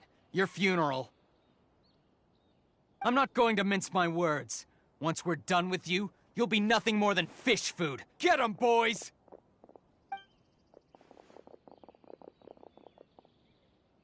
Uh-oh, here they come. Good luck, you two.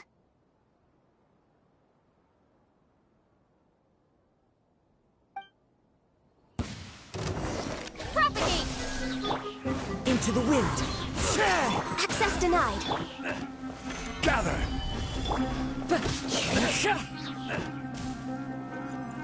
The wind knows me.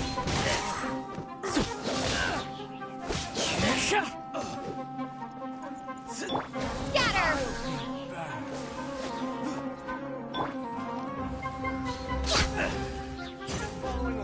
Time to go. One with nature.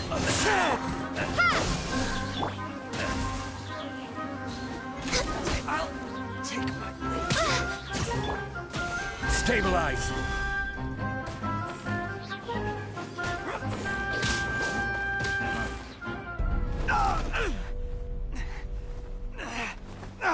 Academia scum!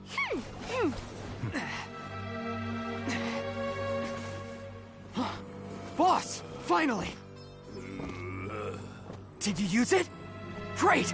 Now we can...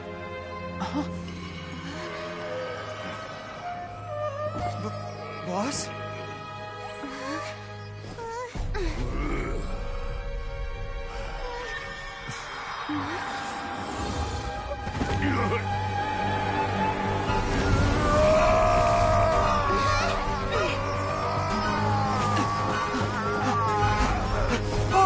Boss! What's wrong? What happened to him? We have to cut his Akasha connection, now.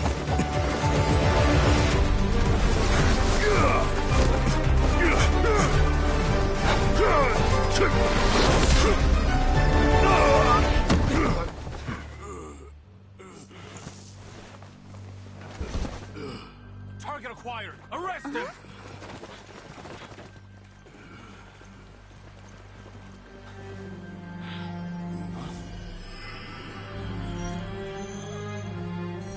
Do not impede our work. Is that understood, Al-Haytham? Of course. I was only trying to help. Take him away!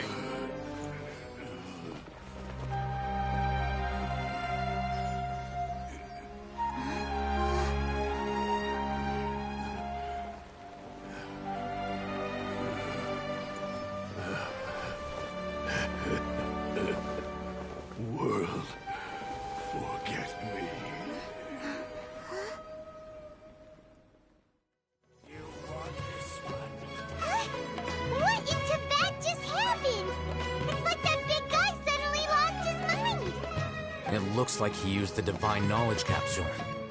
You mean the Divine Knowledge Capsule did that to him?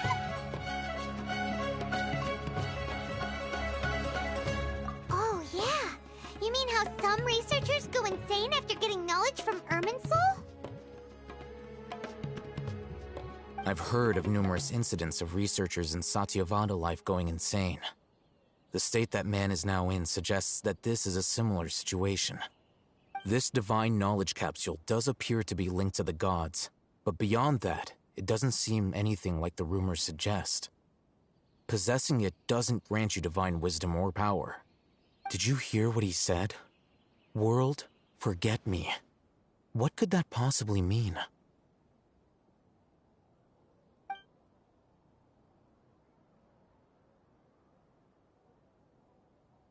If the mantra took him away, then that means the Academia got the Divine Knowledge Capsule back, too. What a shame. We were so close. Still, Paimon didn't expect the Divine Knowledge Capsule would be so dangerous. Imagine if we tried to open it. Oh, who knows what would have happened to us? As things stand, there is no reason for me to remain in Port Ormos. I believe our collaboration has also reached its end. Oh, we were so busy trying to find the Divine Knowledge Capsule that Paimon forgot to ask you something. Since you're a member of the Academia, do you have any idea how we can go about meeting Lesser Lord Kusanali? Truthfully, I don't. Lesser Lord Kusanali appears to exist outside of Sumeru's entire administration. Most of the time, you wouldn't know she exists at all. Moreover, since the Academia possesses the Akasha, a symbol of our deity's wisdom, scholars have no reason to desire to make contact with the deity herself anyway. Everything about Lesser Lord Kusanali is such a mystery! I'm heading back to the Academia. How about you two? It's almost the day of the Sub-Zero's festival. Maybe we should head back too. We've been rushed off our feet over the past few days, so maybe a little rest and relaxation will do us good.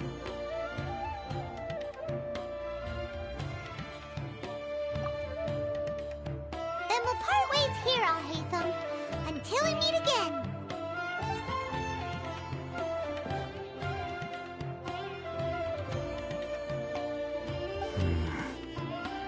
Now, do I deal with this thing first? Or should I produce the report that the higher-ups require?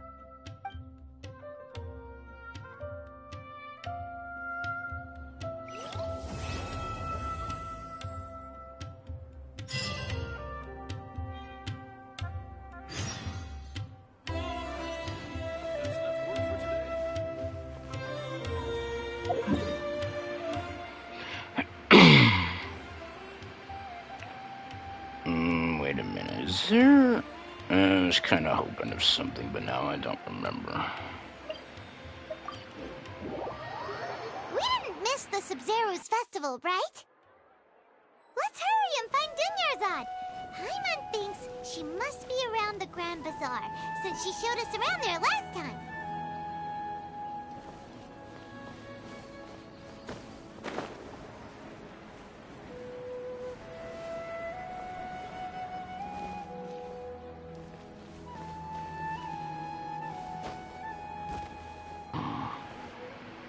I don't really know what I would need for something out of that right now.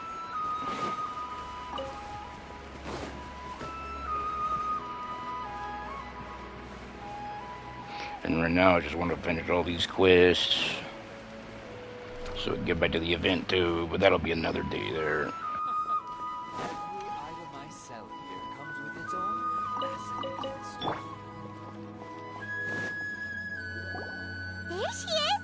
Dunyarzad! We're back! Just as promised, Traveler and Paimon. I'm so glad that you two came back to celebrate Lesser Lord Kusanali's birthday.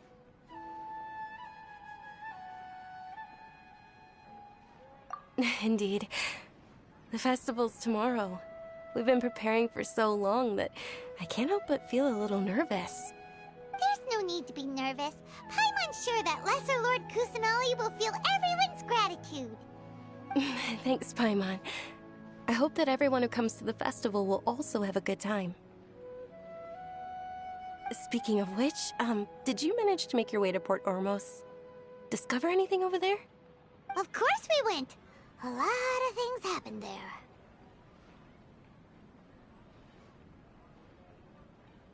I see.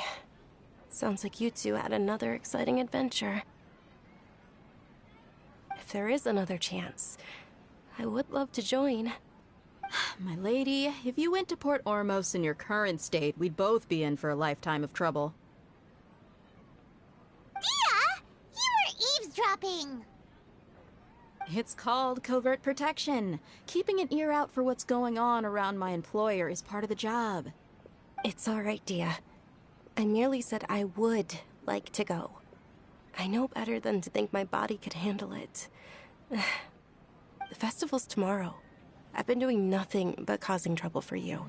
So, Dia, please take some time to relax. I'll be fine. Even when you put it that way, it still doesn't feel right. Don't worry, my guardian knight. Okay, fine, but only tonight. Tomorrow's a big day, and many no-good scumbags are gonna try to take advantage of that. Oh, you two must be exhausted from your long journey back to the city. My apologies for not realizing this sooner. I've already prepared a room for you to rest. Please follow me. Whoa, you're so thoughtful. Paimon's so ready.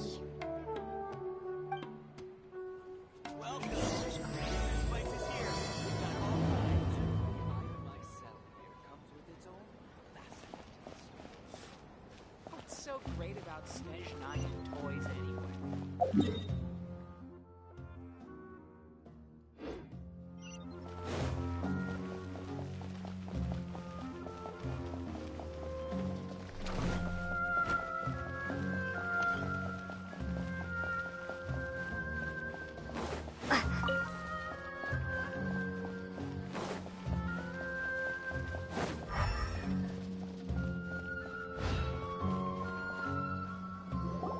Here we are. It's also fairly close to where I've been staying. It looks really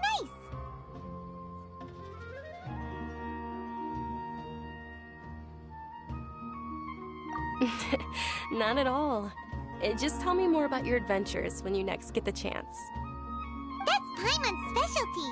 Paimon can tell you stories next time. Oh, if you don't mind, how about we all walk around together tomorrow? All of my friends will be working the festival, and Dia is still insisting on her covert protection. Yeah, it'll be pretty hard to relax and enjoy the festival if Dia's constantly hovering over you, right?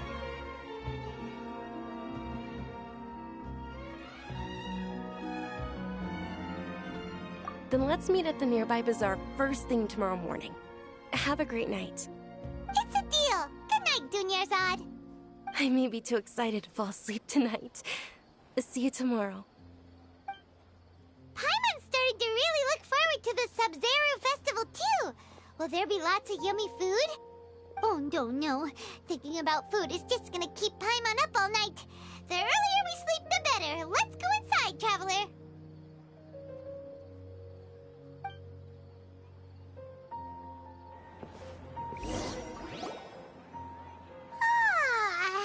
Did we oversleep? We should go meet Dunyarzad right away.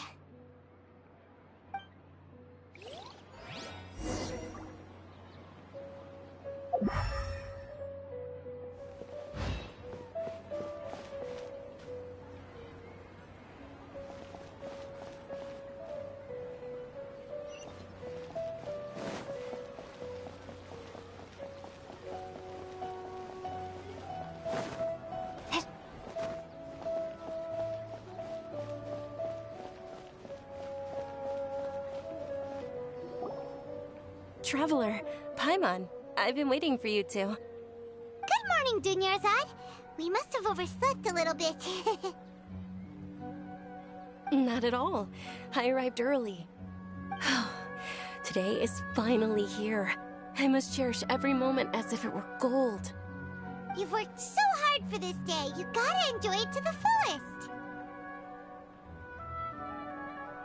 You know it.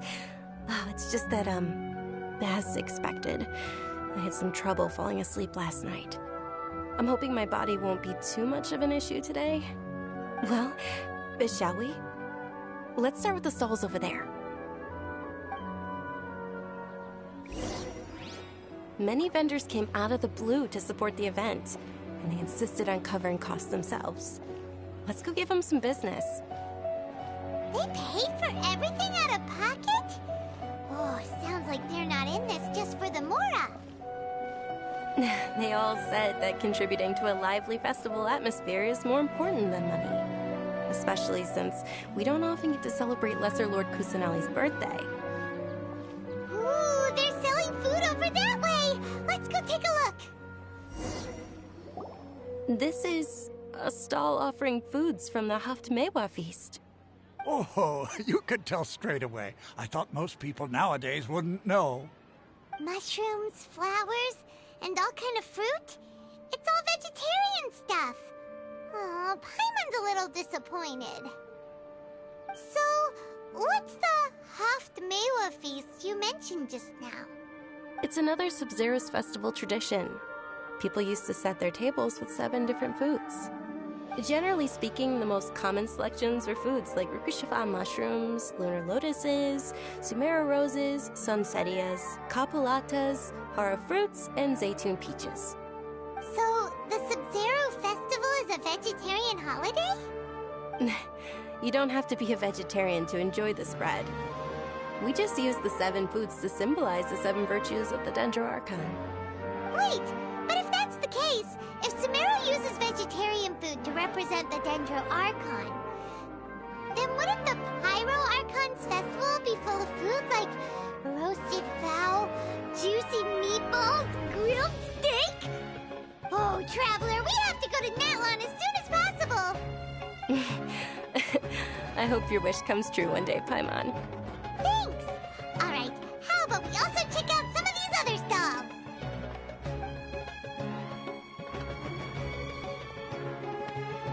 Dear customers, would you like to try your hand at alchemical divination?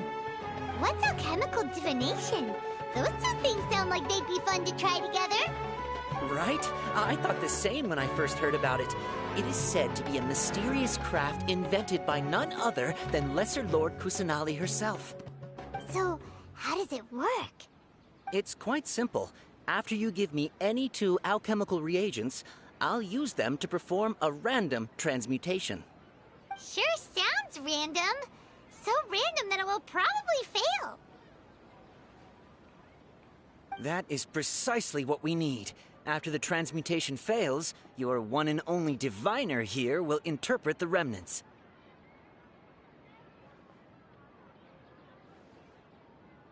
Well, according to Lesser Lord Kusanali, everything is interconnected, and all that occurs can be traced back to fate. You could say this is a pearl of old wisdom. Why does everything sound so much more credible when Dunyarzad says it? Are you guys working together? So that's the true wisdom behind it. This young lady sure knows her stuff. So, how about it? Want to give it a try?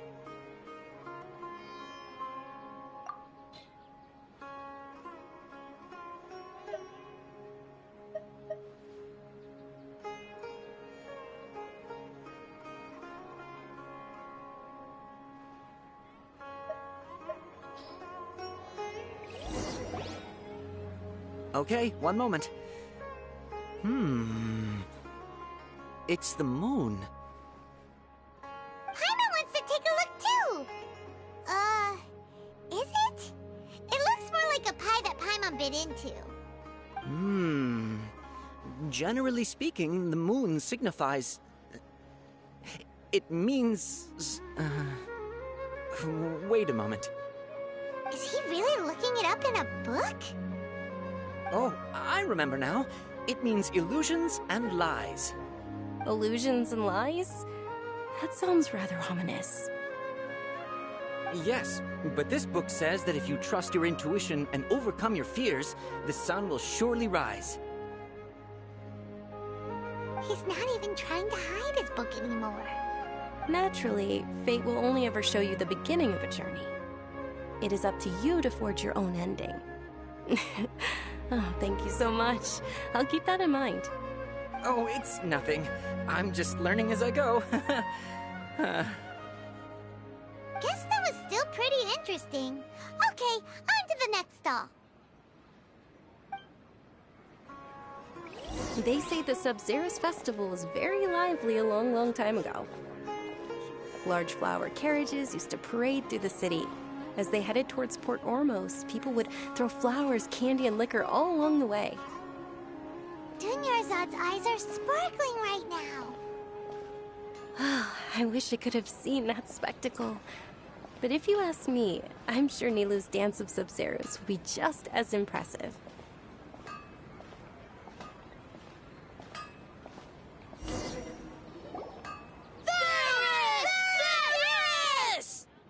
Attention! Soldiers, fall into formation if you want any Yalda candies.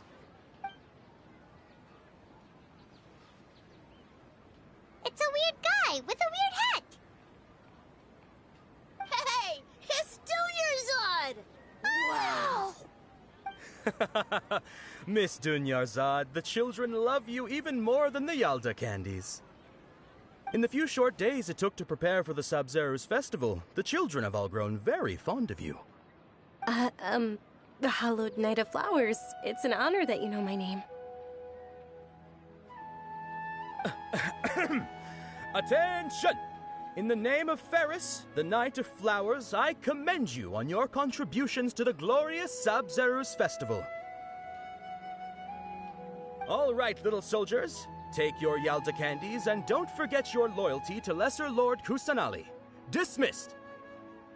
Yes, Knight Ferris! Just what is going on here?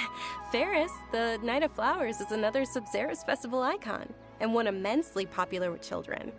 In the past, the actor portraying Ferris would also sit on a flower carriage. It's all thanks to Miss Dunyarzad's sponsorship that the children can make such wonderful memories today. As are we to you, Vihar. Oh, not at all. Oh, speaking of tradition, do you want some Yalda candies? They're a festival staple, and I happen to have some boxes readied here. Take a look and pick whichever one you want. Whichever one? Don't these boxes all look the same? That is the fun part. Each box contains a random flavor. It's up to the luck of the draw. Flavors include lavender melon, hara fruit, sunsetia. Ooh, those all sound pretty good. And there's also lizard tail and oni kabuto. Huh? What's up with those two flavors? Oni kabuto is a little spicier than lizard tail. Dunyarzad, you tried them before? Traveler, help Paimon pick one. Paimon wants the sunsetia flavor.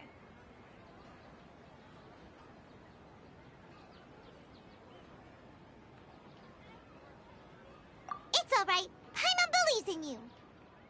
I also believe in your intuition. Great. These boxes of candy are numbered 1 to 5 from left to right. Which one do you want?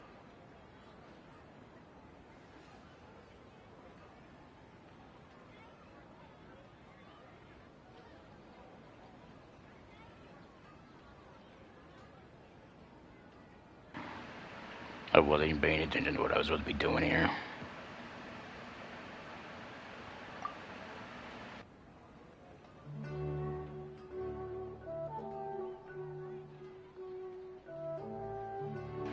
I think I might rewatch a video on this really quick, see what they were talking about, because I don't remember.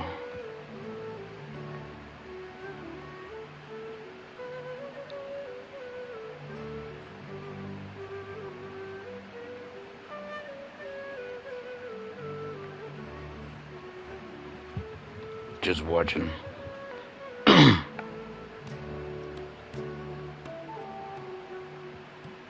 So it is just random.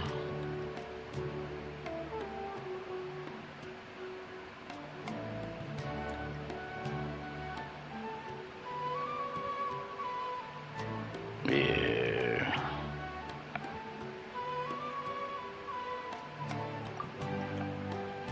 Probably gonna be some. Attention! That's unfortunately Lavender Melon. Oh, Paimon thought you survived so many epic battles because you had incredible luck. But looks like Paimon was wrong. The Sunsetia flavored candy was in box number 4. How about this? The most important thing is that everyone has a good time at the festival. So please, take both boxes. Really? Thanks a lot, Knight of Candies! It's Night of Flowers, not Night of Candies.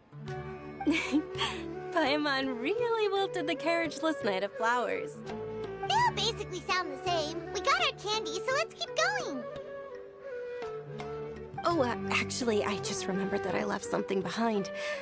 Since you're here, can you come with me to get it? Dunyarzad, you probably forgot because you're so excited about the Sub-Zero's festival. How embarrassing.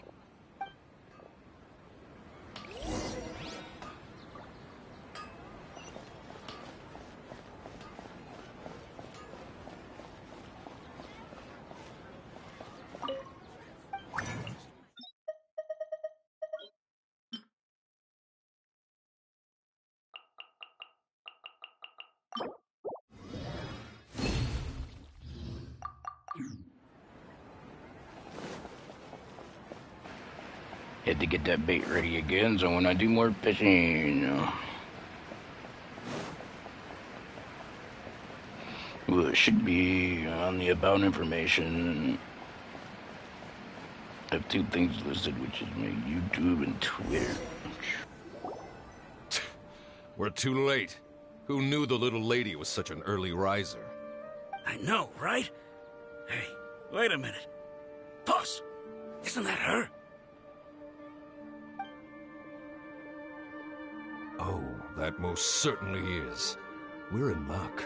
She's walking right into our clutches. Those Eremites don't look like they're up to any good. Who are you? I don't believe the Homayanis hired you. That's right. We haven't received any of their mora, but I wonder how much the Homayanis would shell out to get you back. They're a gang of kidnappers! Traveler, hurry and protect Dunyarzad!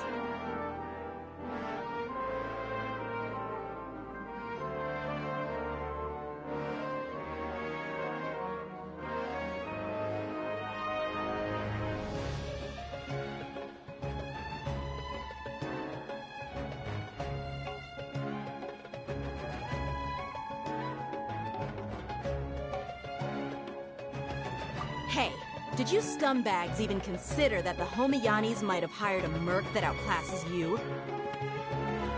You're Dia! Dia the Flame Mane! No wonder we mercs haven't heard anything about you for so long. You sold your unruly mane to the highest bidder. Don't speak so disrespectfully. My family started working with her as gratitude for her past kindness to us. Don't worry about it, my lady. Just some friendly banter between mercs. One punch and those rabid dogs will expose themselves for what they really are. Aren't your claws all dull by now? Don't get too cocky!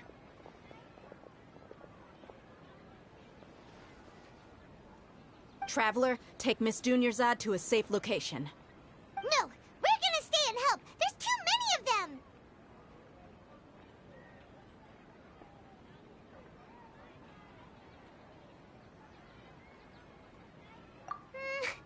You're right.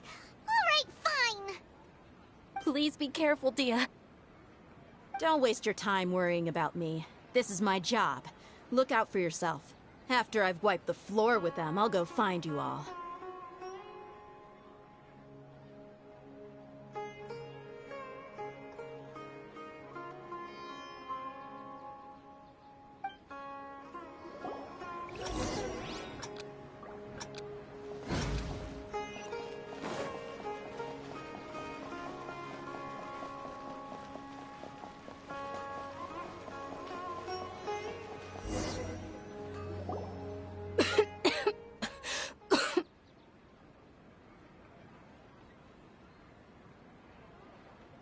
Nyarzad. Are you okay? You look a little pale. Are you in shock? I'm fine. My body always reacts like this whenever I exert myself too much. You sure you're okay? I'll be fine after some rest. I'm more worried about Dia. After all, none of this would have happened if I hadn't insisted on coming out today. Yeah, don't worry.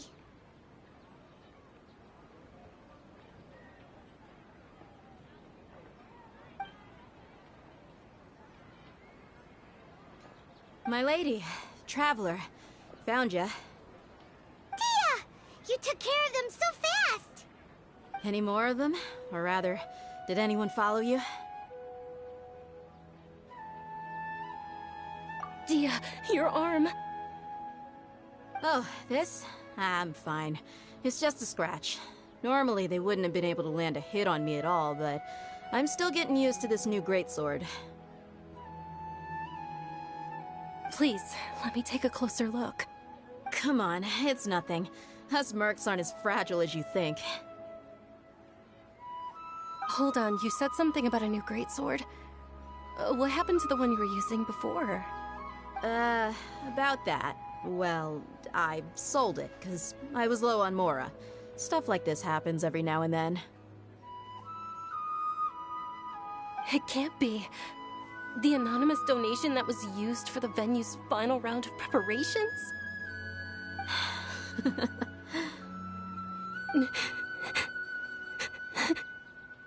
Hey, Miss Dunyarzad, I wasn't trying to make you cry, and I'm not gonna lose my commission because I made my employer cry, am I? Okay, making your employer cry won't affect your commission, but selling your weapon without permission and getting hurt? I'll have to reevaluate your performance.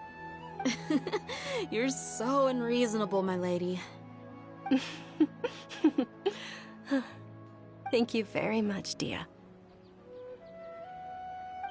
Don't be like that. I get embarrassed really easily.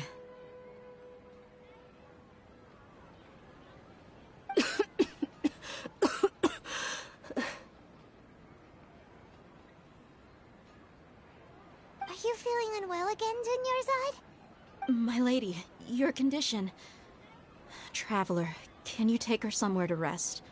I'll look around the area to make sure we're safe from an ambush. Truly, I'm sorry for the trouble, everyone.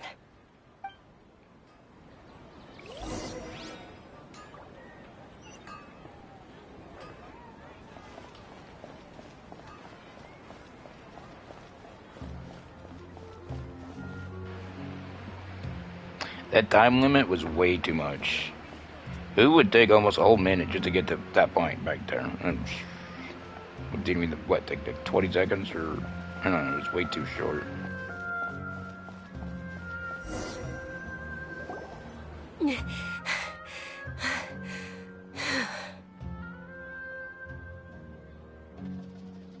Are you feeling better, Dunyarzad? Yes, much better. Just give me a few moments and I'll be good to go.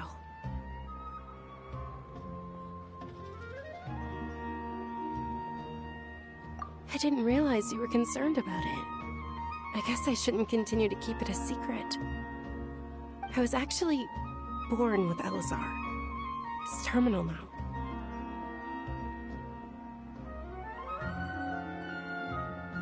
Can't believe it's Elazar! Oh, you've already heard of Elazar. In that case, you probably know about its severity. Sumeru's current medical advancements still haven't been able to find a cure. The disease's progression can only be delayed through environmental therapy. Dunyarzad. There's no need to be sad. I've always lived with Elazar and I came to terms with it a long time ago. Compared to the simple fact that I'm afflicted with this, its effects on my life have been much more painful. I know that my family loves me dearly. They've done all they can to provide the best environment for me so that I can live for that much longer. However, I know I will one day succumb to this.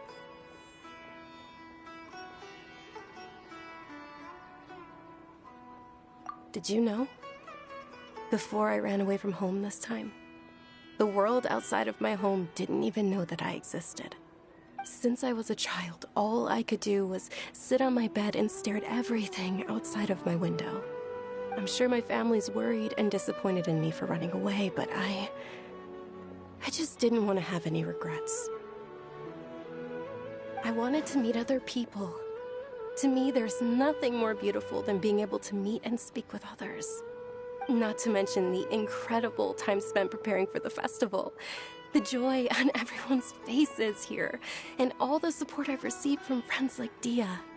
This way, when my final day does arrive, it will be less sorrowful. At the very least, many people will remember that I once existed in this world, right?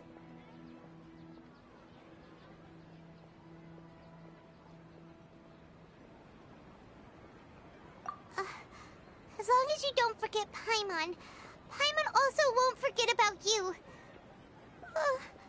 No, even if you forget Paimon, Paimon will still remember you. Thank you two so much. I apologize for the depressing conversation. This is out of character for me. To be honest, Lesser Lord Kusanali gave me the courage to do all of this. If it weren't for her encouragement, I wouldn't have taken that first step.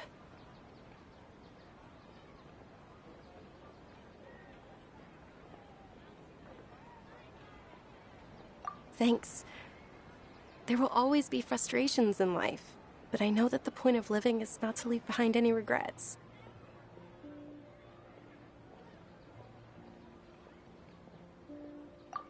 Oh, right. Isn't it almost time? Huh? Almost time for what? Isn't the Dance of Sub-Zeros about to begin? It's the part of the festival that I've been looking forward to the most. Nilu will recreate that legendary scene with her most splendid dancing.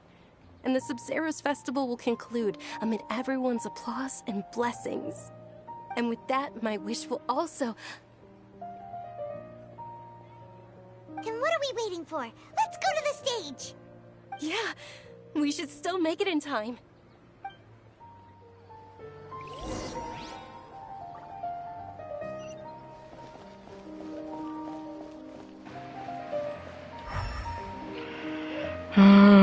Treasure Street. So many weird paths everywhere.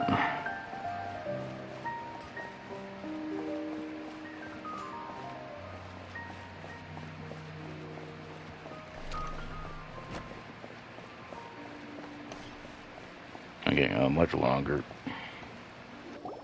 Were you not aware that the law prohibits this type of performance from taking place without prior permission? Over there! Someone's yelling at Nilu! I think I just saw the Academia's Grand Sage. Why is he here in person? But the Dance of Sub-Zeros is one of the key parts of the Sub-Zeros Festival. If we can't perform it... The Sub-Zeros Festival. The law also prohibits the private hosting of large-scale religious festivals. Only the Academia can host such an event. If you continue to resist, we will have to order an investigation into every single event organizer. The Grand Sage has already granted you much leniency. I advise that you exercise tact. How did things turn out like this? The Academia was originally responsible for the Sub-Zeros Festival, but they failed this responsibility for many years. I need to speak with them.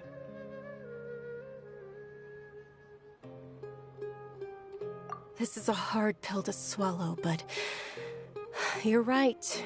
Things would only get worse. Art, dance.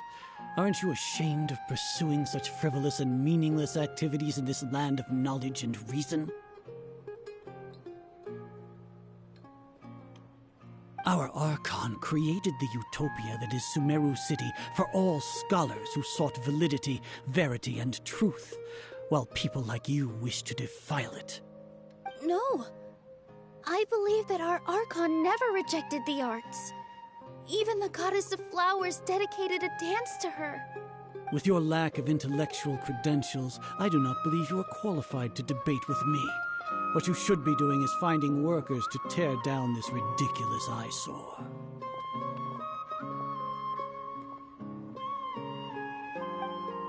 When we return, have the scribe draft an ordinance before the next Nyargarbaha Day that prohibits public art performances. We will announce it to the public later via the Akasha. Understood. I will inform him when I return.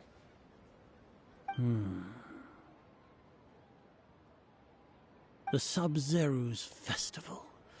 Go celebrate the birth of that god to your heart's content. Nilu, are you okay? Oh, Dunyarzad. You all saw that just now? The Grand Sage ordered us to stop the performance. Yeah. Let's go somewhere the Academia can't find us and perform there. But how do we let everyone know? And what about the atmosphere on the stage? Or we could get people to block them off so they can't interrupt the performance. No. They just threatened to investigate the organizers. If we were caught... Nilu, it's all right. Don't worry about it. But you've been looking forward to the Dance of Sub-Zero so much. And I know how important this festival is to you. I don't want you to have any regrets. It's okay. Seeing you care this much about my feelings is more than enough. It would be too risky to continue the Sub-Zero's festival at this point. I don't want to get everyone in trouble. If you say so. But you can sneak out for the next Sub-Zero's festival, right? We'll make sure the next one is a smashing success. The next one. Yes. Okay. It's a promise. It will be a smashing success. I can't believe this is how things turned out. Those heartless geezers. It really is okay. There's nothing we can do about it. Still, I'd be lying if I said I had no regrets. I would have loved to see Nilu's dance.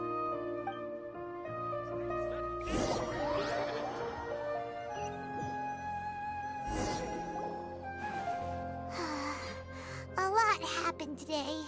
It's a shame the festival ended the way it did. Nilu and Dunyarzad promised to make the next Sub-Zero's festival a success, but Dunyarzad is running out of time.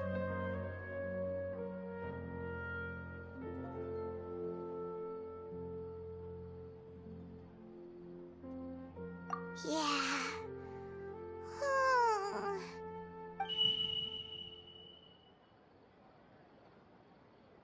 All connections have been secured to construct the most stable framework possible.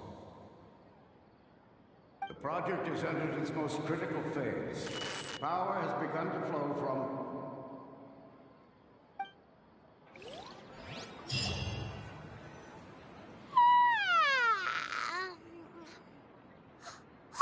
We're gonna be late! It's all because you wouldn't get out of bed! We should go meet Dunyarzad right away!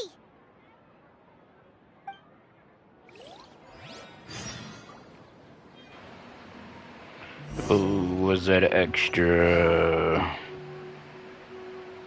Was it that smoke? Yeah, it was probably that smoke. It looked bigger than it was. Yeah, those two were assholes. Stopping at festival. We kill them just to leave it alone.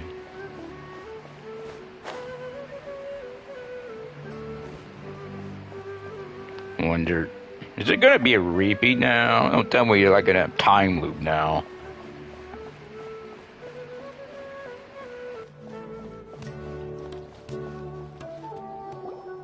Good morning, Dunyarzad.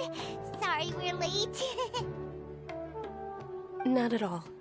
I arrived early. You seem kinda tired. Did you not get enough sleep? I'm doing well. There's no need to worry. Shall we go? Let's start with the stalls over there. Sure. Traveler? Why are you just standing there? Let's get going.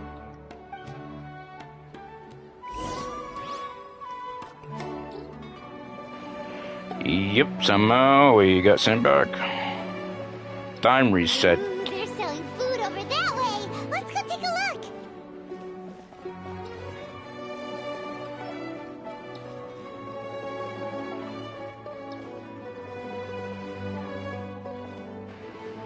We already did all this. This is a stall offering foods from the Haftmewa feast. You are quite well informed, miss. I thought most people nowadays wouldn't know. They're all plants. Oh, Paimon's a little disappointed. Actually, what is the Haftmewa feast you mentioned just now? It's one of the Sub-Zerus festival's traditions. People used to set their tables with 7 different foods to symbolize the 7 virtues of the Dendro Archon.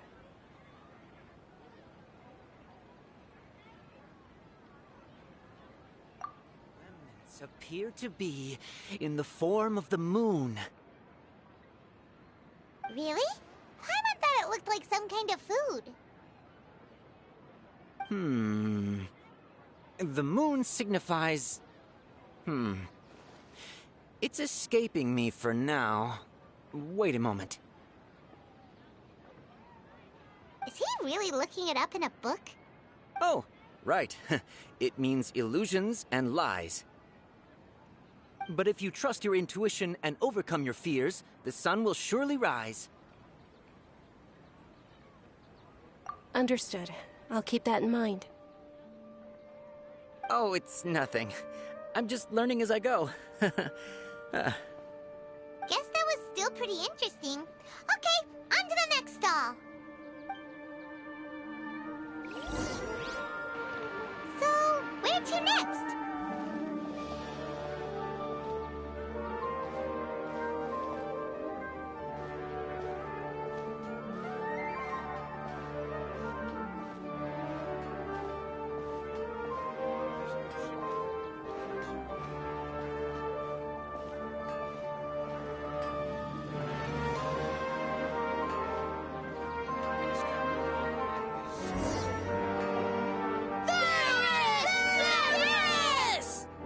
All right, soldiers. Now that you have your Yalta candies, don't forget your loyalty to Lesser Lord Kusanali.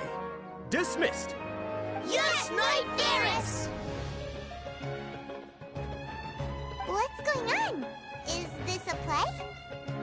Ferris, the Knight of Flowers, is another Sub-Zerus festival icon and one immensely popular with children.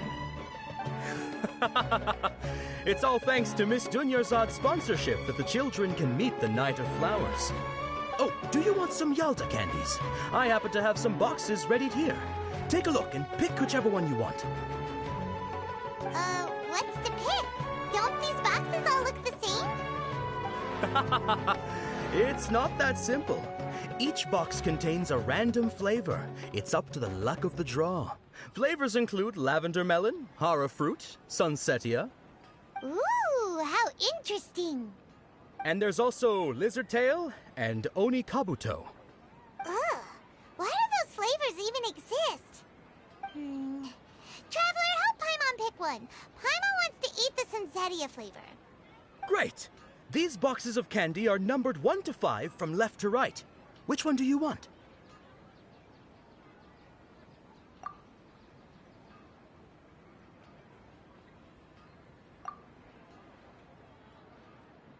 Ah, excellently chosen. Number 4 is indeed Sunsetia.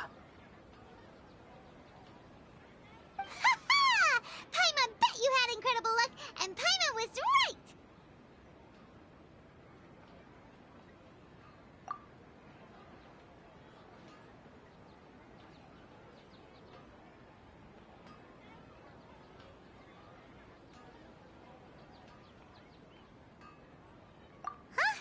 How's that possible? It's obviously random.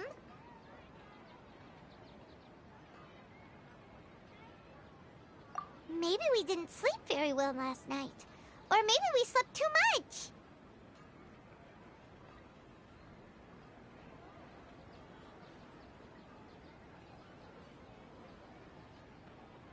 Oh, sure.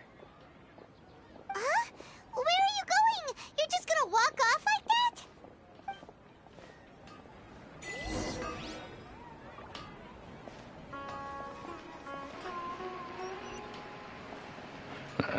That's kind of funny.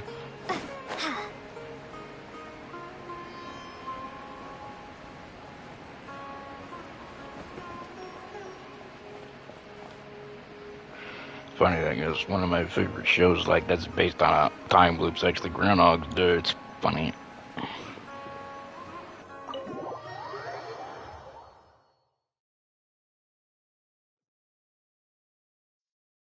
A feeling of deja vu? Oh, Paimon knows what that is. It's when you feel like you've already experienced whatever is going on. In that case, Paimon also felt something like that today. But that's just our brains playing tricks on us, isn't it? So why'd you run here in such a hurry?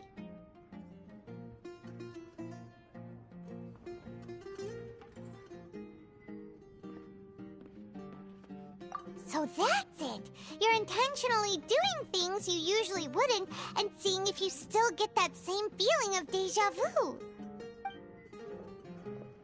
Welcome, you two.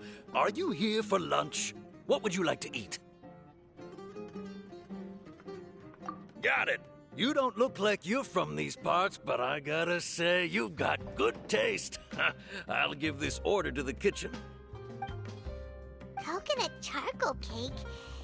Isn't it that burned thing that didn't look tasty at all? Oh, Paimon understands what you're trying to do now. You'd never normally order something like this.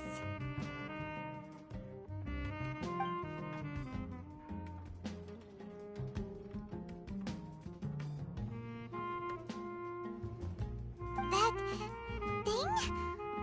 Are you really gonna eat it? Isn't this going a bit too far?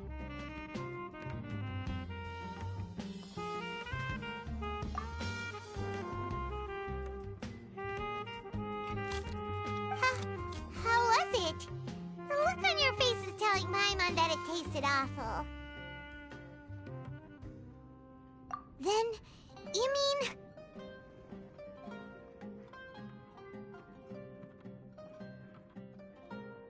That's impossible! We were just talking about how gross it looked! So, would this be a case of taste bud deja vu?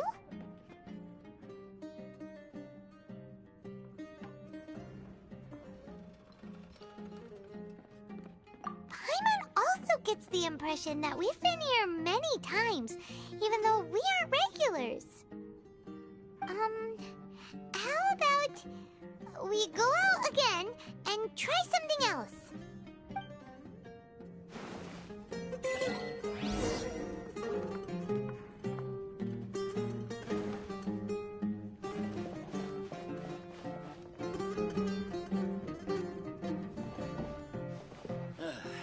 You just can't beat the atmosphere here.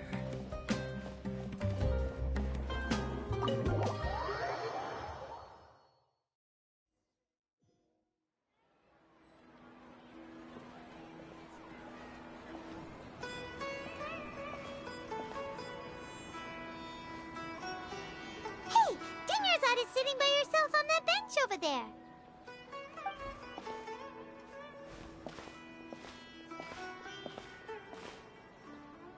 What a coincidence, Dingerzad. We meet again. Why are you sitting here all by yourself? Oh, I ran into some kidnappers just now, but thankfully Dia came to my rescue. I started to feel unwell after that, so I sat down here. Kidnappers?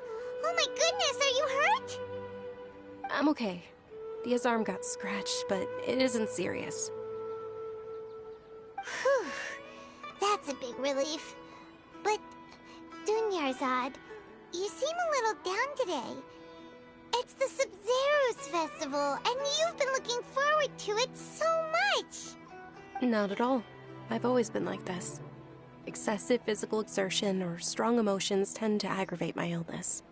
Besides, no matter how amazing today may be, it is but a single day. After however many more days, my time will come to an end. Paimon doesn't quite follow you, and Paimon feels like something's really got you down right now.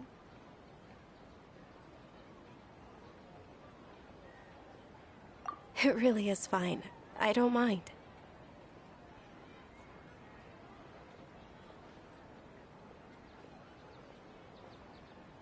Huh? Did something happen?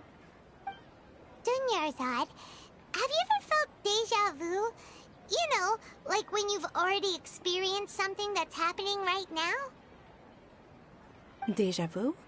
No. But my days have been the same for years now. Even if I were feeling deja vu, I suppose I would already be used to it. Oh, Paimon sees. Then, is it only the two of us? It's almost time. Huh? Time for what? Nilou's Dance of Sub-Zerus is about to begin. Let's go.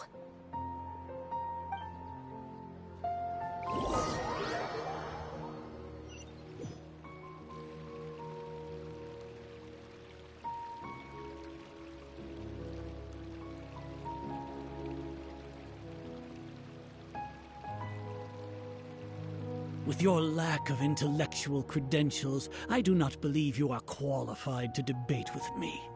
What you should be doing is finding workers to tear down this ridiculous eyesore.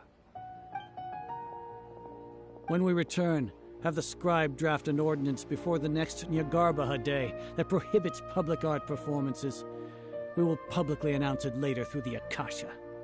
Understood. I will inform him when I return. The Sub-Zerus Festival. Go celebrate the birth of that god to your heart's content.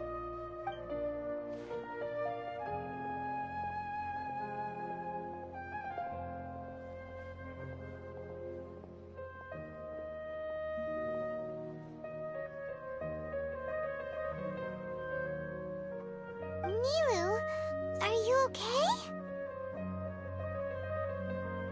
Oh, Dunyarzad. The Grand Sage ordered us to stop the performance. It's okay. There's nothing we can do about it. But you've been really looking forward to this. I don't want you to have any regrets. It truly is unfortunate, but I don't want to cause trouble for anyone. Didn't the Grand Sage say that he might investigate the organizers? True, but... well, okay. I'll just have to try again next year. The next festival. I probably won't be around by then. Wait, what did you just say? No, nothing. I'll be heading back to rest. Thank you for your help, everyone. Paimon can't believe what those heartless geezers did!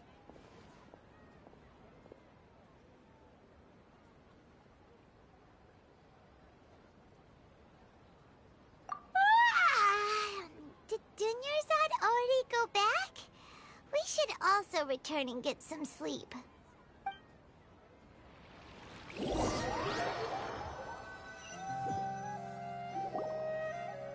So, in the end, you still couldn't figure out what that deja vu feeling was all about?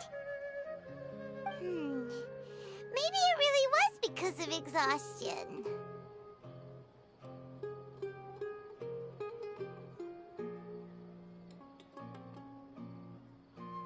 Same here. That's why Paimon stopped thinking about it halfway through the day. Then, how about we settle in and get a good night's sleep? For now, we can chalk things up to exhaustion. We can do more thinking tomorrow.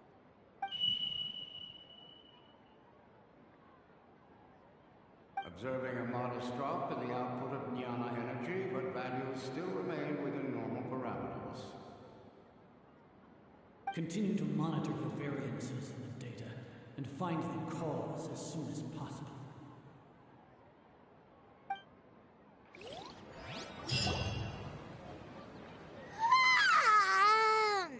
Why does Paimon feel so tired after so much sleep? Anyway, we should go meet Dunyarzad right away.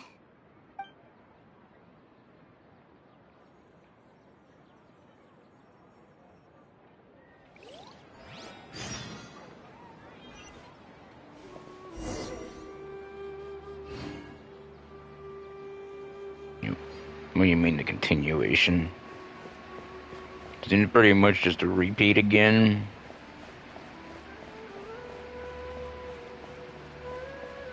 As it's always called that. I wasn't paying attention completely.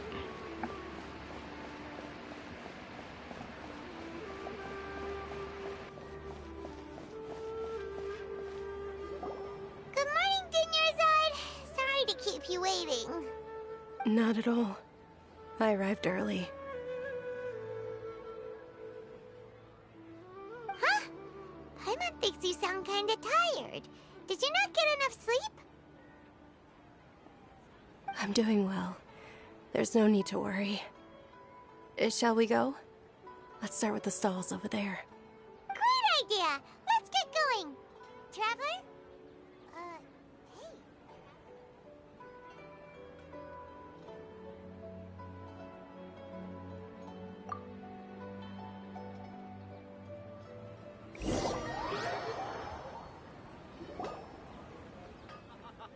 It's all thanks to Miss Dunyarzad's sponsorship that the children can enjoy the Sub-Zero's festival.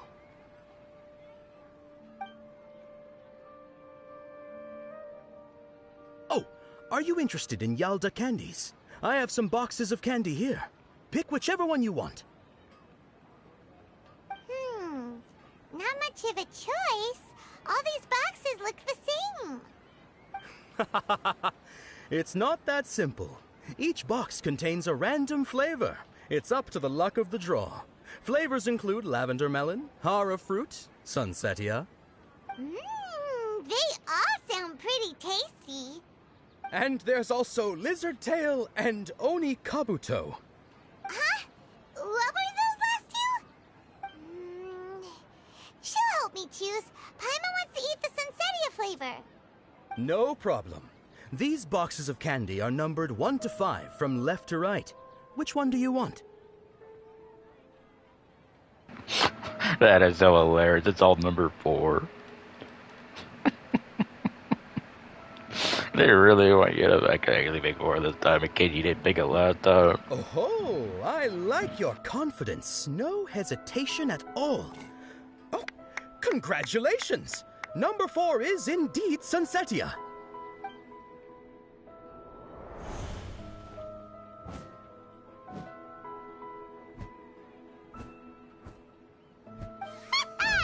Paimon knew she always had incredible luck.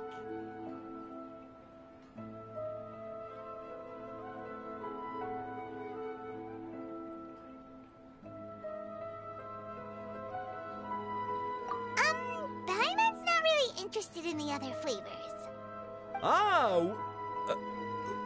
Wait. How did you know? Don't tell me that you already knew which flavor was in each box. What? She was right about all of them? That couldn't have been luck. How is this possible? I packed all those boxes this morning, and they've been sealed ever since. You couldn't have known beforehand. Mind reading? X-ray vision? Or some kind of magic trick? This is way too freaky. Tell us what's going on! Since when did you get superpowers? Traveler?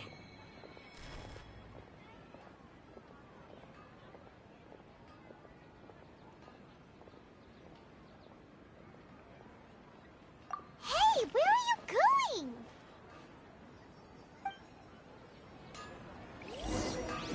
What's going on? Did you see something? Us leaving Dunyarzad without letting her know is kinda rude, you know.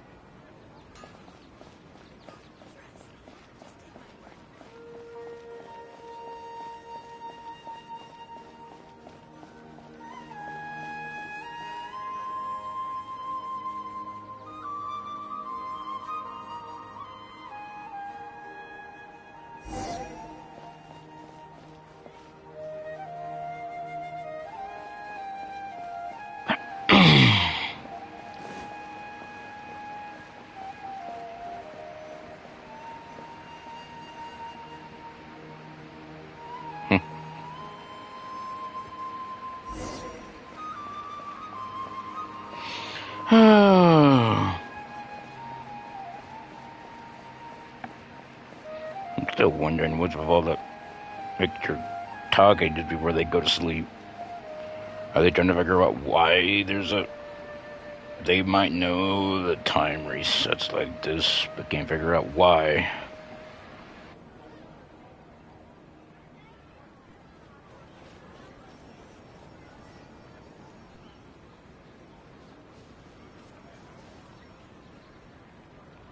What are you looking for?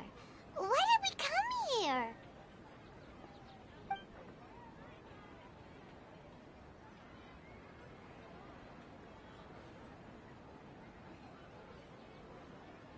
Traveler?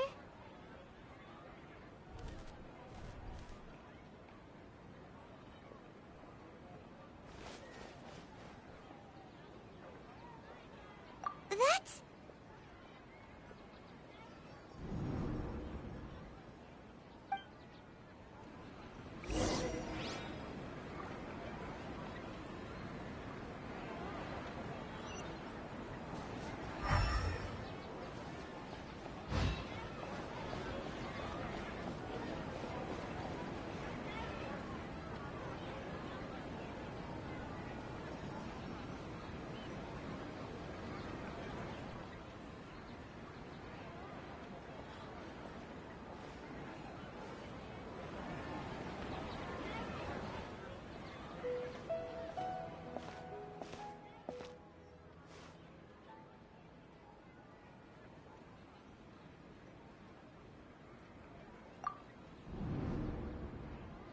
Look! That's... Isn't that Dunyarzad?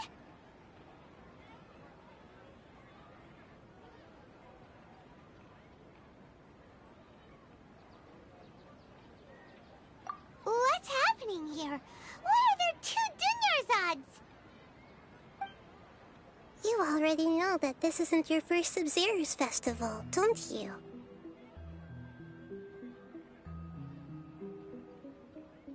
I'm sure you already know how to use this. A knowledge capsule? Where did you get it? What's inside? You should use it too, Paimon. You know Paimon?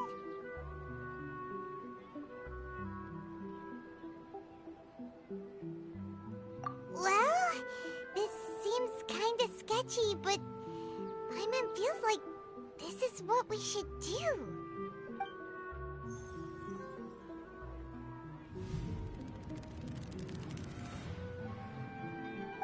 What the?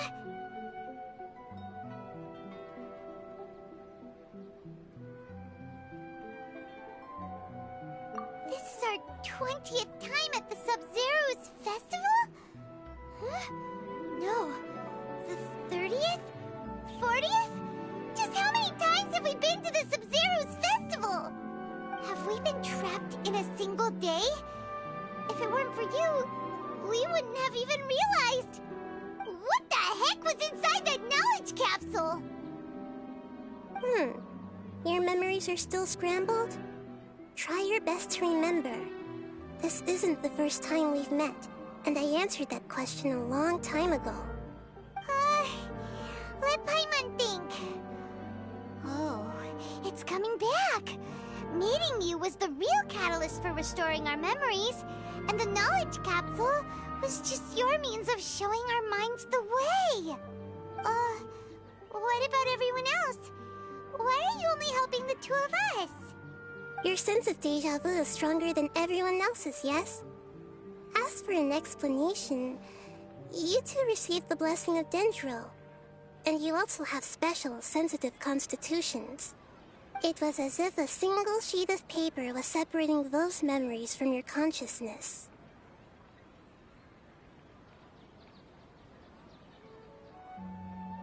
A familiar question. I think this is the 7th time you asked that. As you can see, she isn't doing well. You probably sensed it too. The Dunyarzad you were just with is different from the first Dunyarzad you met. That first Dunyarzad is in front of you right now, and she doesn't have a lot of time left.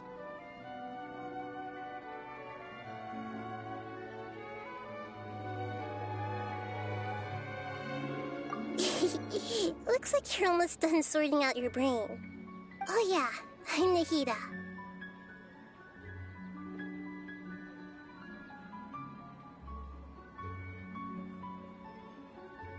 Good, you passed the test. What's happening? You can awaken our memories, and you seem like you know what's going on. Oh, wait, please don't tell Paimon even you don't know. Everything in this world runs in a loop. This cycle is called a samsara. You, me, and everyone else are all stuck inside a one-day samsara. As for the truth, that's on you to find out. If you were told the truth instead of discovering it yourselves, it would literally blow your minds. I don't know how you'd be after that. I can only give you surface-level help, like bits of information and subtle hints. For the rest of the time, I'll be doing all I can to slow down Dunyarzad's illness. She looks like she isn't doing well at all. Her illness gets worse after each Sub-Zero's festival. If we can break out of the samsara, I might be able to save her. But as things are right now, she's just a small bird in the sky that's about to lose its last feathers. All I can do is raise a gale to delay her fall. You sure love to use weird analogies. Analogies are wonderful tools. They let you use existing knowledge to understand unfamiliar things. Okay, so, with what you know so far, what do you think the truth is?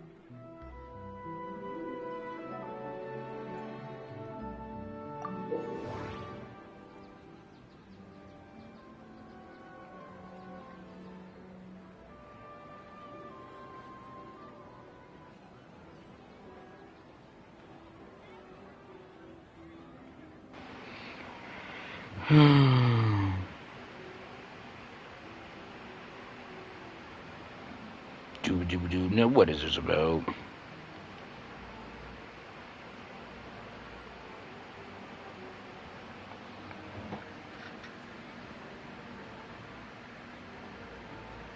Well, this is gonna be annoying.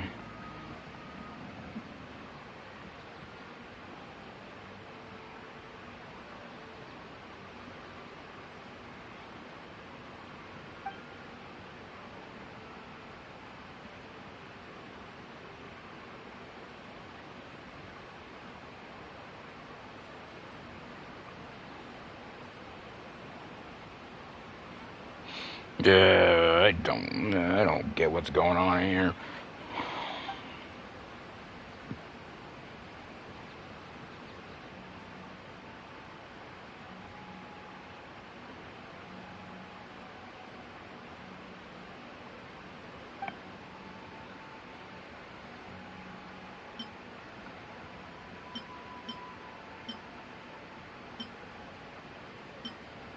My mind feels exhausted, even though I haven't done too much thinking. What is going on?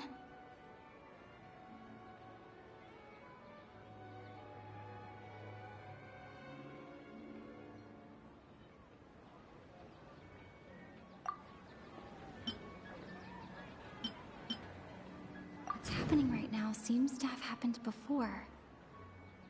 This feeling has been getting stronger and stronger.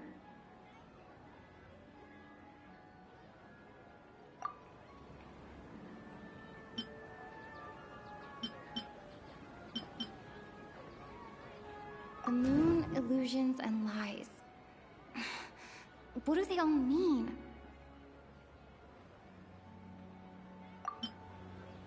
Grand Sage said, go celebrate the birth of that god to your heart's content.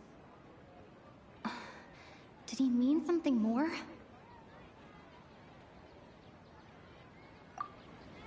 We've already experienced the Sub-Zero's festival many times, and the day of the festival seems to be in a perpetual samsara. Okay, why is that one golden looking, or is that just my selection? Yeah, that one still has...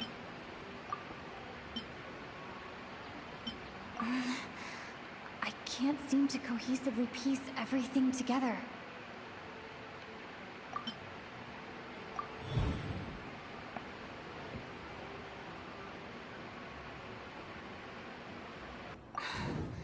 That should be it.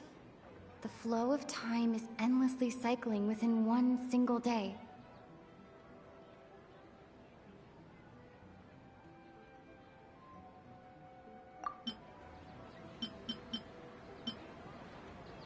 Grand Sage said, go celebrate the birth of that god to your heart's content. Did he mean something more?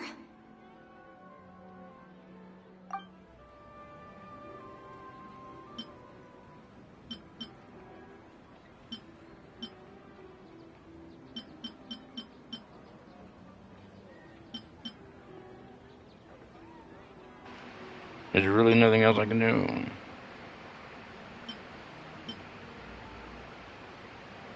We've already experienced the Sub-Zeru's festival many times.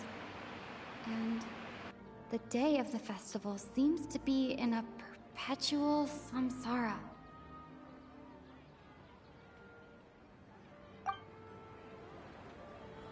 That doesn't sound right. I need to carefully think things through.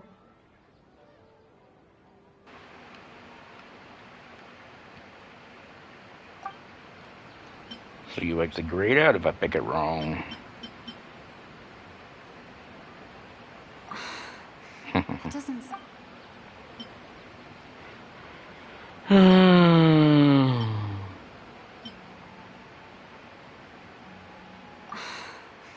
Whatever. Sound right. Still the most suspicious if you ask me. A time loop. You've given similarly wrong answers in the past. A pity. Still the wrong answer? Paimon thought that made a lot of sense. It feels like time's just repeating itself. A simple time loop can't explain some of the phenomena. You two are still missing a lot of information. Unfortunately, I can't give you any more hints.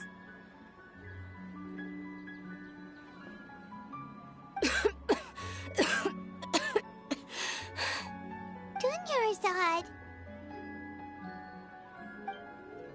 The Sub-Zeru's festival is happening every day, but that doesn't mean we can waste an infinite amount of them. Hurry and find the truth before today's festival ends.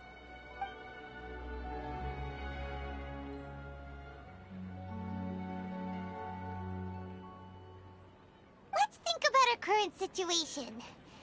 To save Dunyarzad, we have to escape the samsara of the Sub-Zeru's festival. And to do that, we need to figure out what's happening. The truth. Nahida rejected the idea of a time loop, so we must have missed something, right? Paimon's memories say that we've already done this many times, but let's go talk to people again.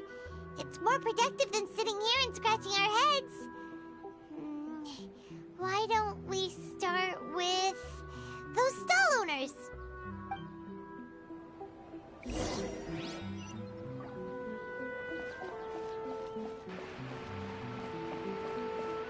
As far as I know, that had to be the only choice I could pick. Everything else was just going, being grayed out. Although she could have picked something else.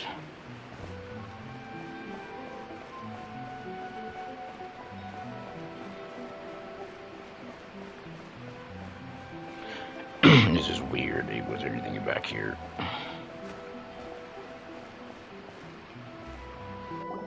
Hey there! Hey, it's you guys again. Where's your cultured friend? She's feeling a little unwell. I see. Did you come back to buy something? I guarantee the freshness of my products. I harvested them from the forest just yesterday. Huh? What brought this about? I hurried back from the forest yesterday, and I'm selling produce here today. I haven't felt anything strange. To put it another way, if you really, really think about it, was yesterday actually come back from the forest yesterday? What kind of philosophical nonsense is this? Are you two daydreaming? Didn't you know that no one dreams in Sumeru? Go somewhere else if you want to find someone to daydream with.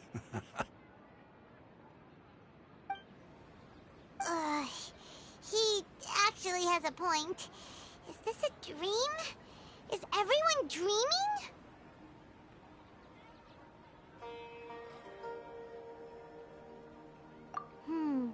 True.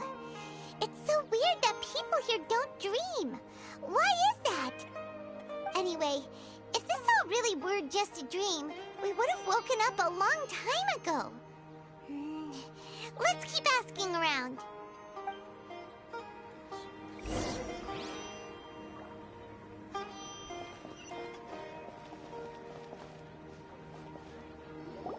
Oh, it's you two. Was my divination so accurate that you felt compelled to compliment me in person? Ooh, I knew it! I told you, the god's divination is highly accurate. You just hadn't fully understood its significance yet. You're really excited about this, huh?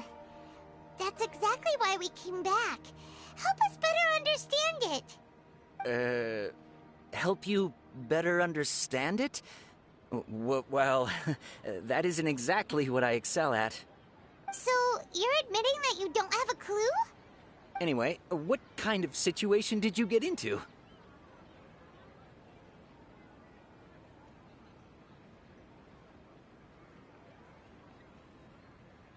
Huh?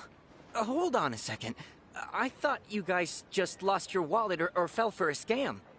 What you just said, are you serious? Does that kind of thing actually happen in real life? Paimon knew you weren't going to believe it. Marvelous. Truly marvelous. I believe you. Recall the interpretation of your divination. The moon, illusions, and lies. It really felt like an omen. When you say it like that, the divination does sound like it's related to what's going on. Can you read any more into it? I believe that the Archon's revelations are never more than vague hints. Anything more specific is beyond the reach of mere mortals.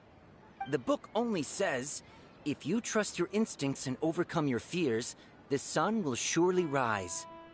So that's how it is. Looks like fortune-telling is just fortune-telling. It's no good for practical problems. We haven't made any progress. Who else can we talk to?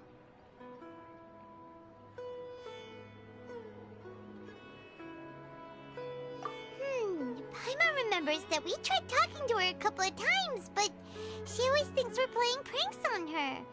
You think she'll brush us off again?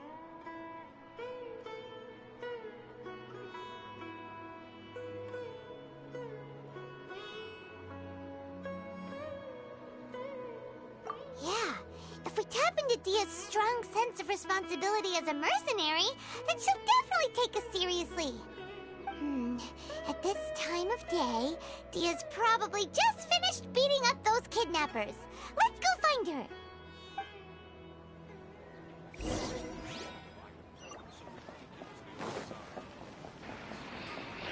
her. This is so long. I'm fine, my lady. It's just a scratch. Perfect timing. Both of you are here. Paimon, Traveler, you came at just the right time. Listen, there was a dangerous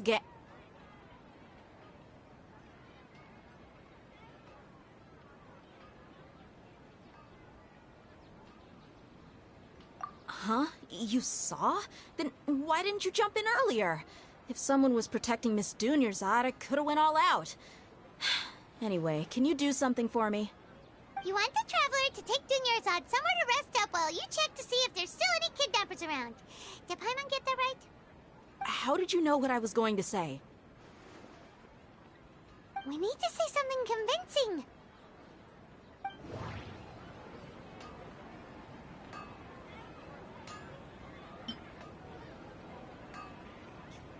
Dia sold her greatsword to raise additional funds. And then she was injured because she wasn't used to her new weapon.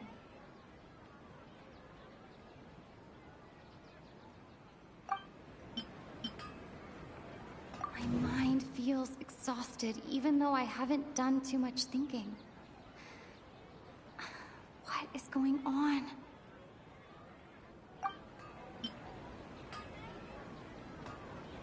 The moon, illusions, and lies. What do they all mean? People in Sumeru don't dream. What a strange phenomenon.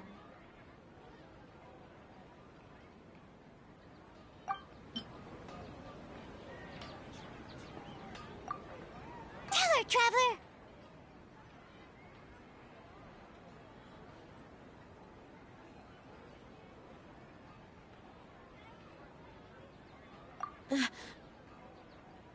I didn't tell anyone about that. Including Miss Dunyarzad. You couldn't have known. And just now, you literally took the words right out of my mouth. What's going on? All right, so this is the situation.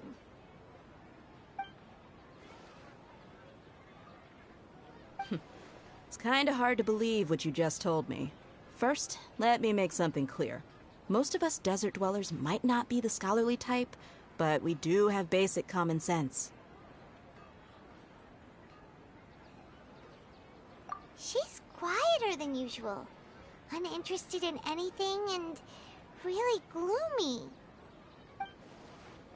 Yeah, she isn't the same as before, but her parents said that this is how she was like at first. Huh? At first? I don't quite understand what you're all talking about. I'll go rest on the bench over there. My lady, are you angry?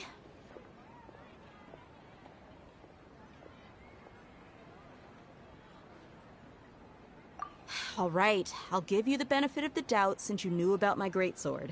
Let's make this a quick trip. Miss Dunyarzad isn't completely safe here.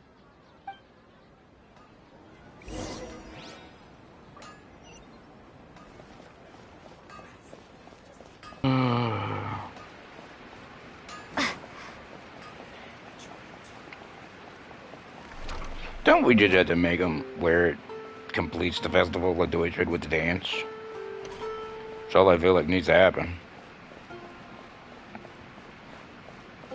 We need to stop those two from stopping the dance from happening. Two idiots keep showing up. Or make it happen anyways, no matter what happens. Good to mute.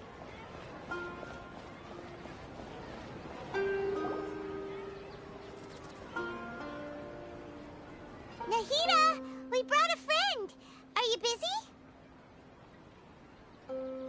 I thought I told you that it won't help to bring anyone here. We just wanted her to see the real Dunyarzad's condition. The real Dunyarzad? Where and who are you talking to? Huh? I told you that you two are special. Other people can't see me or Miss Dunyarzad here.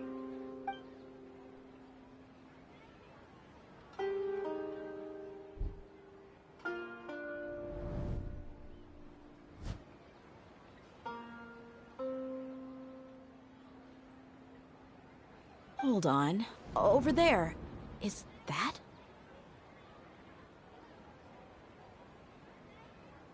Wow. How perceptive. Does she have invisible antennae?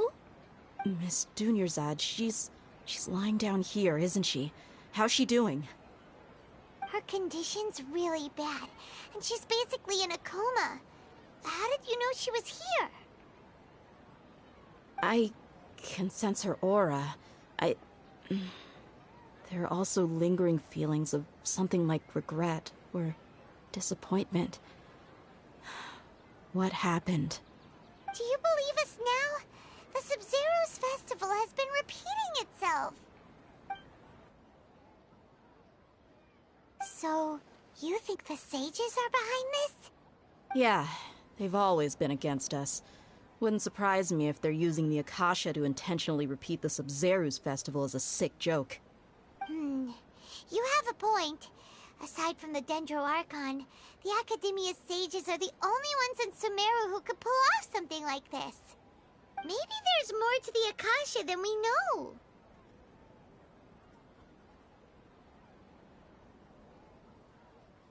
Right! Didn't you awaken our memories using something that looked like a knowledge capsule? That means you must know something about the Akasha! The Akasha relies on the power of a gnosis to operate, as it is the manifestation of the God of Wisdom's power. It compiles the wisdom of the entire populace, and it grants knowledge to the people. A gnosis could do that? No wonder the Akasha is so magical. It's being powered by the gnosis of Sumeru's Archon. So, this Nahida you mentioned, what did she say? She said, and Paimon quotes, "The Akasha relies on the power of a gnosis to operate, as it is the manifestation of the God of Wisdom's power. It compiles the wisdom of the entire populace, and it grants knowledge to the people." Compiles the wisdom of the entire populace and grants knowledge to the people. Wait. I get the grants knowledge part. That's what people have always used the Akasha for. But compiling the entire populace's wisdom? How does that work? Did she mean that the sages enter new knowledge into the Akasha?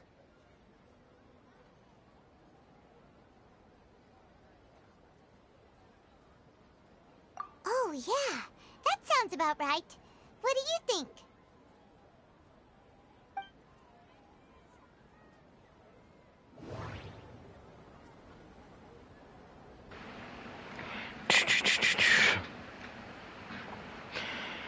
That's pretty much what I thought when I first got it.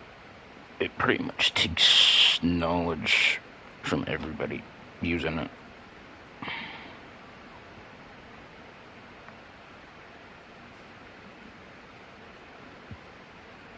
The other two can't be important, can they? They're all going to be repeats. What's happening right now seems to have happened before. This feeling has been getting stronger and stronger.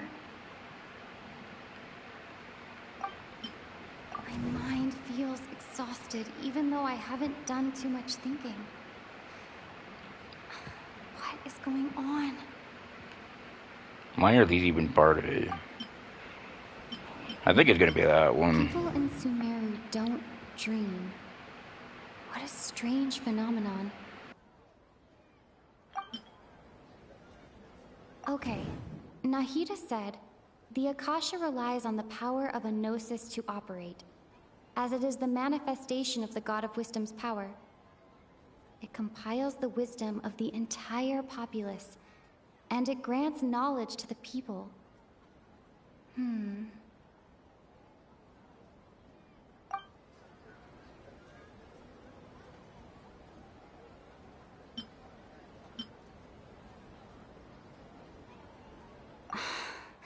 That doesn't sound right.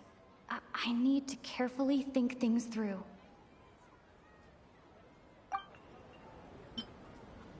That doesn't sound right. I need to carefully think things through. Well, I don't know what you want. Because these make no fucking sense. You mean the Akasha is causing our mental fatigue? Huh. Now that I think about it, my head's been feeling unusually heavy. When the desert dwellers set off on their quest for knowledge, a sage once said, knowledge always comes at a price. Compiling the entire country's knowledge. You think the Akasha pulled a 180 and is extracting information from us?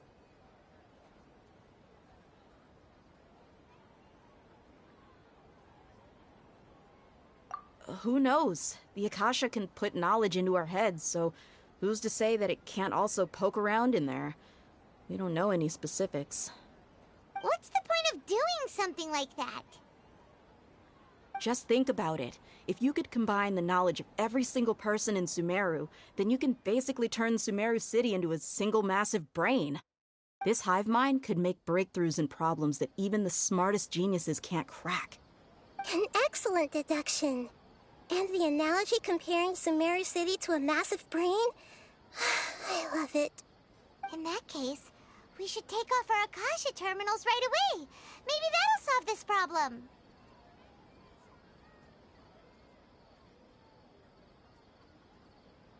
Yeah, I was only wearing this for show in the first place. Didn't expect the sages to cook up such a conspiracy.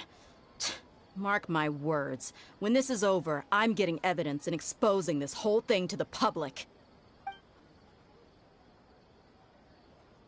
How does everyone feel?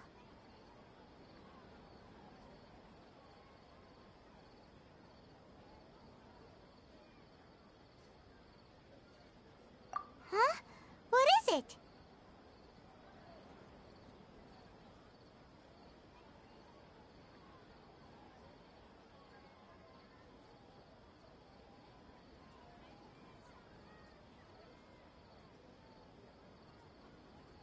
Oh, that!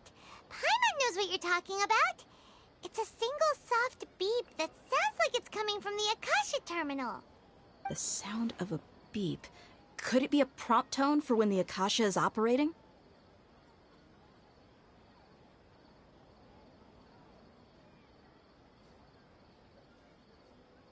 That's probably an important clue.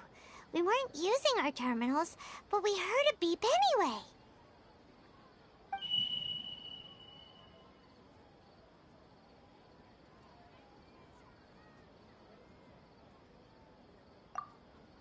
Traveler, did you hear that? I heard it too. Our ears aren't messing with us. There was definitely a beep, but it sounded like it was coming from inside my head. We took off our Akasha terminals.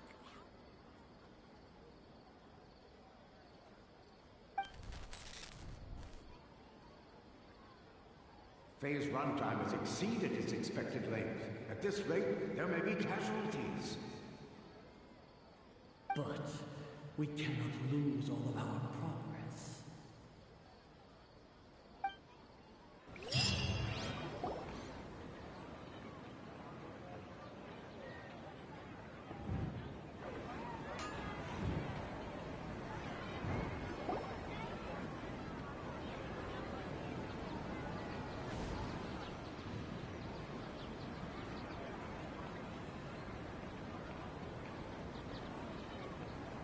Paimon remembers everything!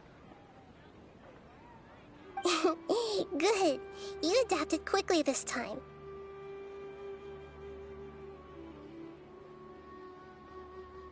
We definitely took off our Akasha terminals last night, but we still heard that beep. Why is that?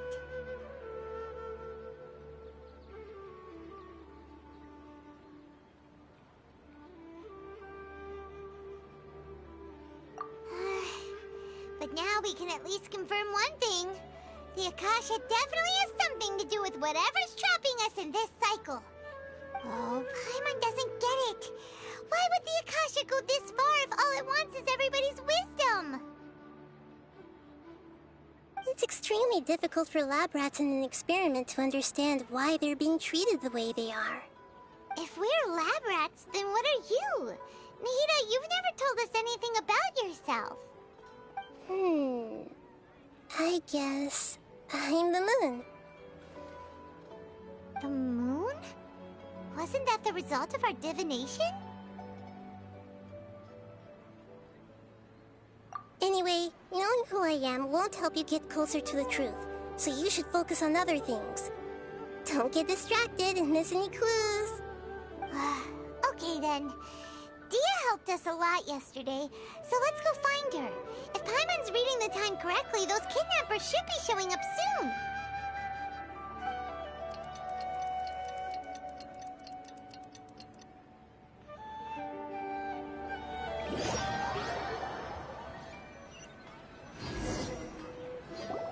Ah, there you are. I've already taken care of those kidnappers. My lady, did you get hurt?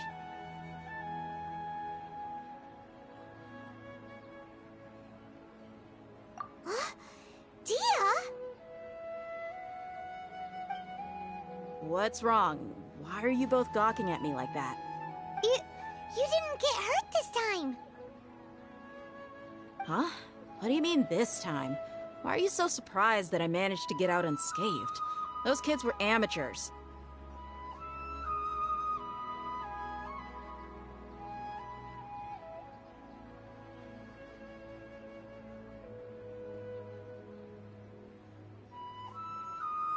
Shh!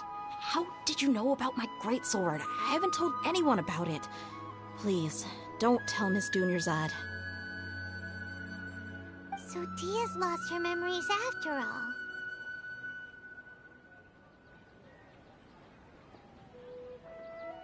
Anything strange? You already know that I got a new greatsword. If I had to say something, it's weird how such a new weapon could feel so familiar. It's as if I've already used it to fight a countless number of battles. You're saying that although you don't remember using it, your body feels like it does? That's right. Both mercenaries and warriors heavily rely on muscle memory. Only knowing the theory of battle won't get you anywhere. Traveler, what do you think?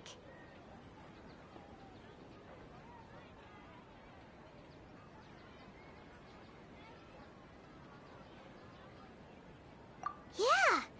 Paimon's feeling really hopeful.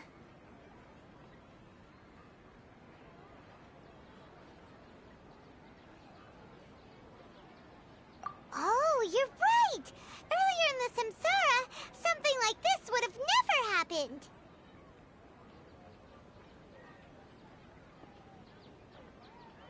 I have no clue what you two are talking about, but it's still dangerous here, so... So you want us to take Dunyarzad somewhere else to rest while you check if there are still more kidnappers around, right? How did you know what I was gonna say? Can you read minds? Forget it. Go and do your thing.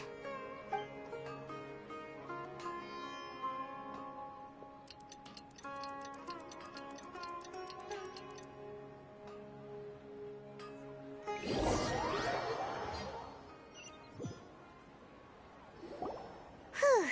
It's finally nighttime.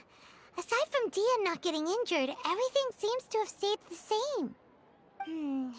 Listen, Nahida, we found out that Dia got out just fine today, even though she got injured every other time she fought the kidnappers. Do you think the Samsara has been broken? Have we saved Dunyarzad? Really? Good job on all that progress. Get some good sleep tonight. Hey, what kind of an answer is that? Tomorrow will come. Everyone assumes this is common knowledge, but the only way you can know that for sure is if you experience tomorrow. How many todays has it been? Is it possible that today will be followed by yesterday? Does tomorrow truly exist as anything beyond a made-up concept? It's even possible that this entire world is a lie, and the history of the whole world has just been one endless Sub-Zero's festival. Okay, no more. Paimon's brain is already shut down. That's why it makes no sense to waste your energy thinking about things you will learn tomorrow.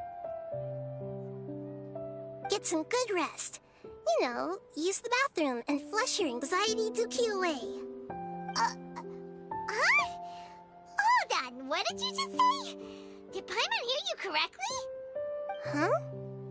People always say they feel a sense of relief after they take a duk-duk. That's why I suggested you could try that. Is that so strange? It's so strange and so against common sense that Paimon's at a loss for words. You were sounding kind of smart just a minute ago.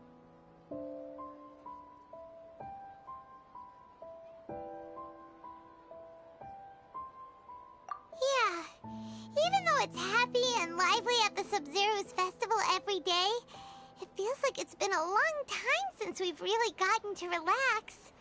Let's go back to our room.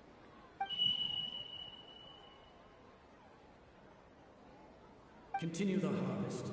Compared to what we stand to achieve, these sacrifices are trivial.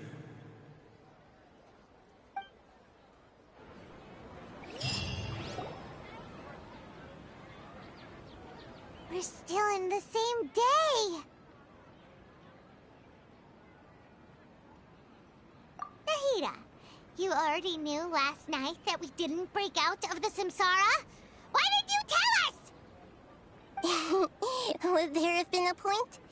You would have spent the night with new worries, with tomorrow still out of reach. In that case, you might as well rest within that brief moment of hope. An opportunity like that doesn't come by often, and I thought it might help you clear your minds.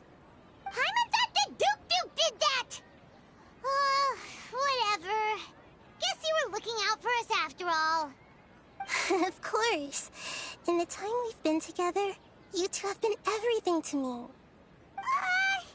Paimon's flattered and everything, but maybe you're taking things a little fast. What I mean is, even though I had asked you to solve this puzzle, you two are still the only ones who can see me and sense my presence. In other words, if you weren't here, I may as well not exist. That's why you two have been everything to me. Get it? Nahida's talking about confusing stuff again. Anyway, that's enough chit-chat. So, Traveler, did the new clues yesterday help you gain a new understanding of the situation?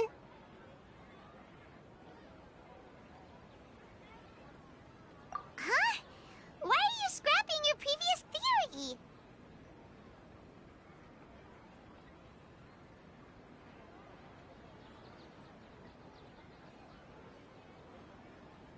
Oh, yeah! You're right! Gosh, how did we not notice that? In a simple time loop, people's physical conditions should also reset. So, what's your new hypothesis?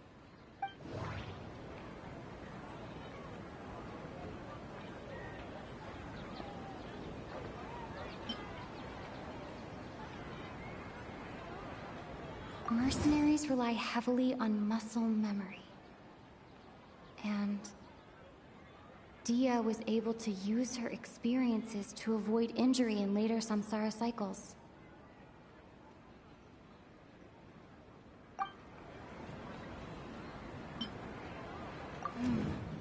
The beep is a prompt tone for Akasha operations. We still hear it every night, even though we removed our Akasha terminals.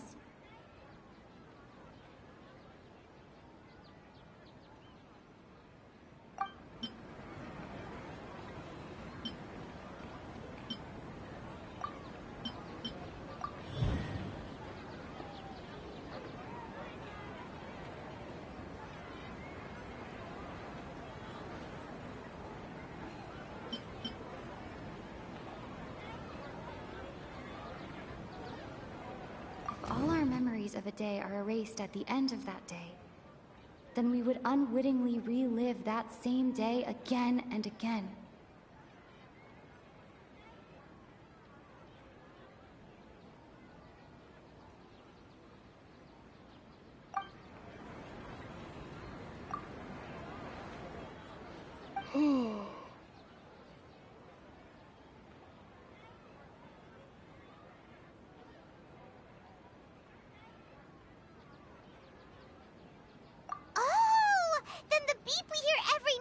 Just be indicating the deletion of our memories. That's why when we wake up, everyone thinks the Sub-Zero's festival hasn't happened yet. It's already the next day, but everyone still thinks it's the day before. But muscle memory can't be erased. That's why Dia has been getting better at using her greatsword. Now everything makes sense. A brilliant deduction. Nahida, tell us if we're right or wrong. To put it simply, it's as if you've mistaken a pyro crystal fly for a firefly in the night. You lost sight of its true nature because you focused too much on your perception that it glows. That isn't simple at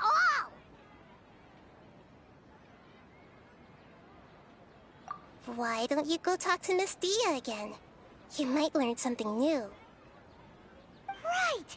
She did help us find our latest clue after all. Let's go!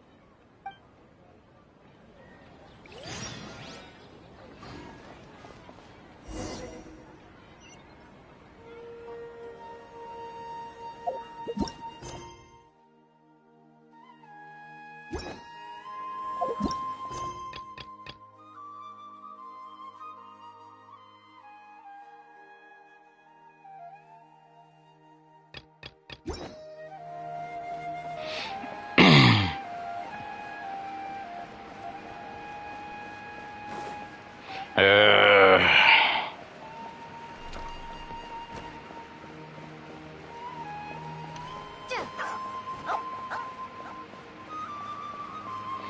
with the zigzag? Did you just go straight?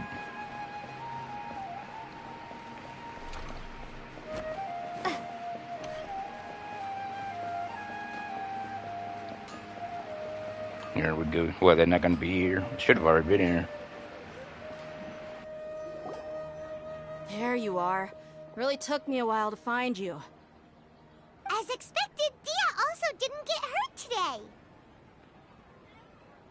Get hurt? Why would I? Don't underestimate me. Well, you're still getting used to your new greatsword. Huh. Truth be told, I also think it's pretty strange. It just suddenly felt so familiar in my hands, and... wait a second! How did you know I got a new greatsword to begin with? I didn't tell anyone about it. Traveler, could you explain the situation to her today? Paimon's gotten a little sick of doing it. Oh, that works!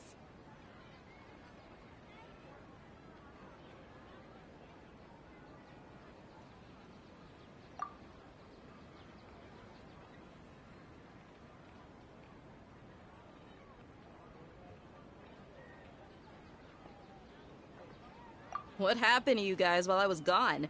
Did you get brainwashed by some cult? Don't think too hard about it. Just take what we're saying at face value.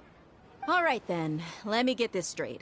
You're telling me that my body's already gotten used to this great sword, but my brain just doesn't remember it? Yes, your memory's being erased every day. Then I'd have to disagree. That's impossible. Oh? Why do you think that? If we've actually been reliving the Sub-Zeru's festival day after day, then what happened to the things we used, the money we spent, the food we ate? Common sense says my wallet should have emptied itself a long time ago. There's no way I wouldn't have noticed that.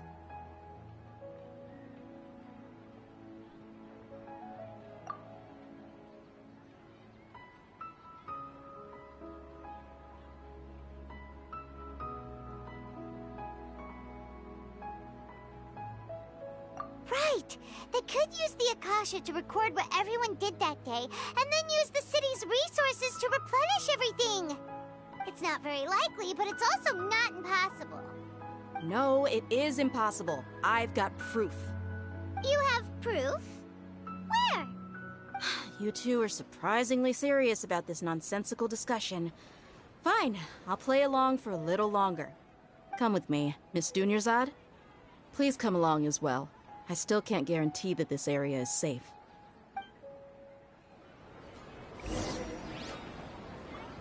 Paimon can't believe it's Dia who wants to show us something this time. 2 days ago, we were the ones taking her to see Dunyarzad.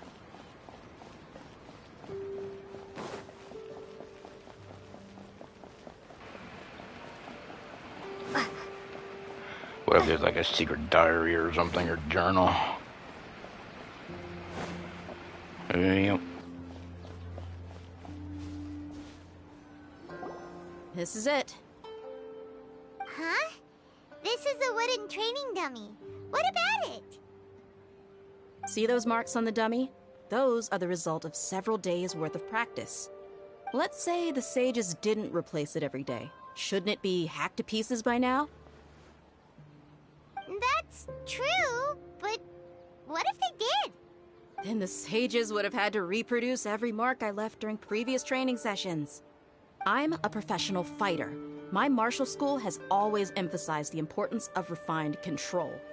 The force, angle, and entry point of each strike is calculated and deliberate. That's why I remember every mark on the dummy, as well as my state of mind as I made each strike. It's just as they say, each swordsman has their own unique style, and even the same swordsman can't make the same cut twice. It would be impossible to copy these marks. Is it really impossible?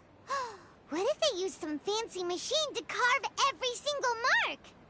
People often say that a camera's photo can never replace an artist's painting because the former has no spirit to it.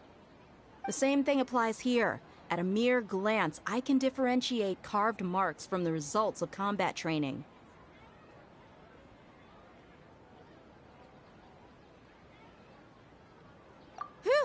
Hope that cleared things up for you. Hey, is this that new brain-exercise game that's been super popular with the scholars lately? It's surprisingly fun. Anyway, it's getting late.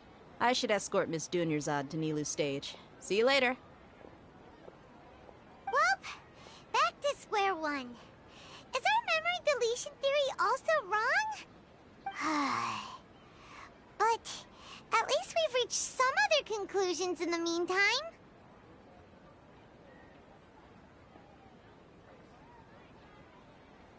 Yep, that's true. So, can we think of any new ideas right now? Strange? Paimon feels like everything's been strange lately.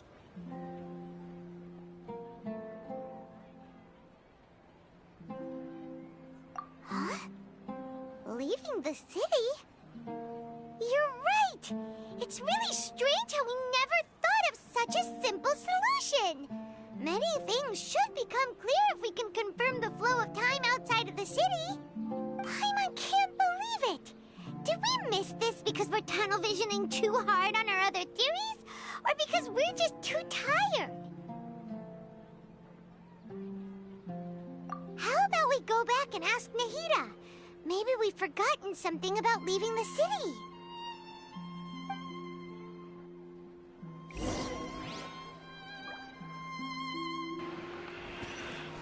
I don't think it'd be that hard. I could teleport away right now.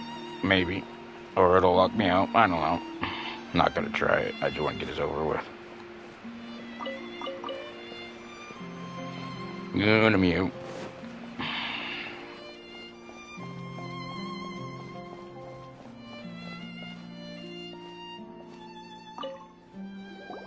Nahida, we're back! You're back early today. Did you find something new? Sort of. We're mostly sure now that we're not in a time loop. And we also aren't in the real world. But at the same time, we have a new question.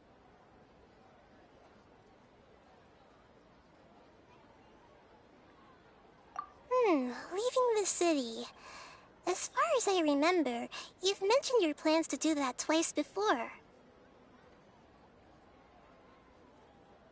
We did?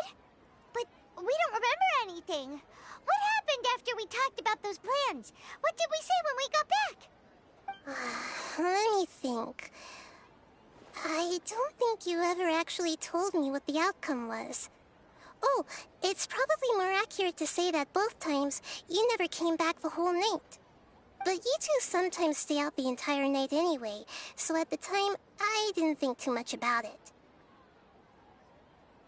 It is true that sometimes we lose track of time during our investigations.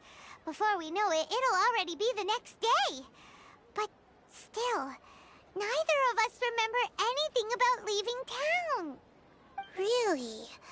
That's kind of strange. In theory, I should have already awakened all your memories. Yep, something here's definitely fishy. Let's get to the bottom of this tomorrow.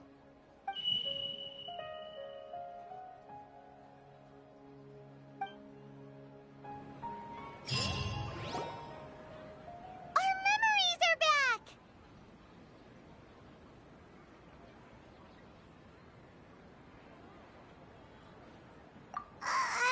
About that... Well, where should Paimon begin? Traveler, aside from your memories that were just restored, I have another message for you. Listen to it and you'll understand. Can't go back. There are countless spaces here. Our Sub-Zero's festival in Sumeru City is just one of them.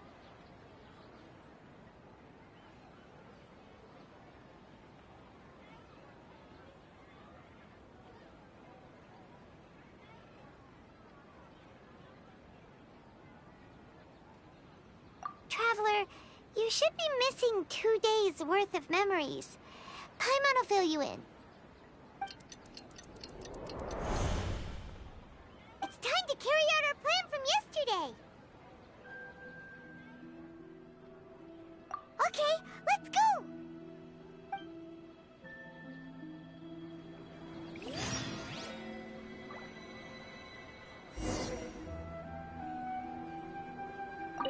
We don't have many more festivals to waste. Hurry and find the truth.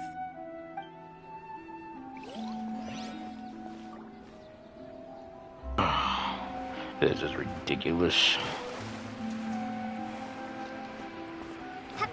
Is it supposed to be rain, or is that just some bad filter they're trying to show?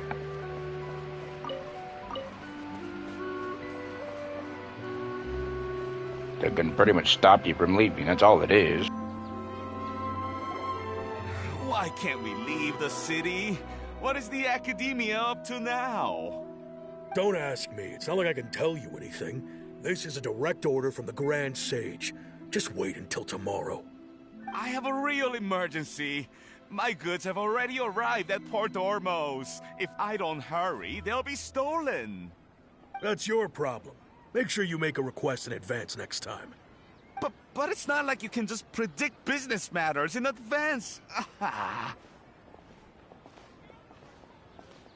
It looks like the Academia already announced a lockdown for Sumeru City today.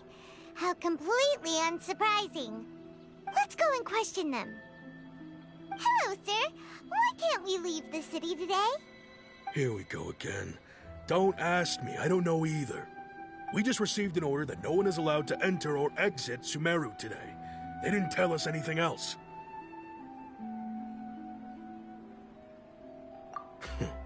Angering me won't get you anywhere. If I had that kind of insider info, I would have left this stupid post long ago. It looks like he really doesn't know. If we can't get anything out of him, let's take matters into our own hands. Why don't we climb over the walls? Those guards can't be everywhere at once. This is a good spot, and the guard hasn't noticed us at all. Let's hurry! Huh? Why? Are you going to leave Paimon behind?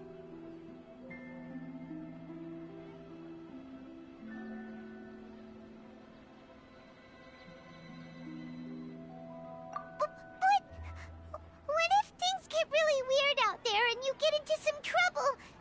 Then Paimon won't be able to help you. Oh, Paimon knows that Paimon can't do much, but we've always been together, haven't we?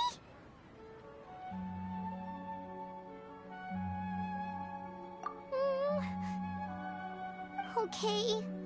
Paimon will wait for you. Promise Paimon that you'll come back as soon as possible. Just a quick look. And please, be careful.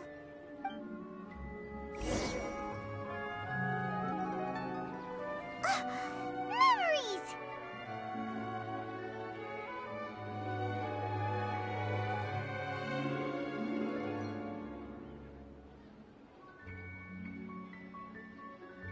Traveler!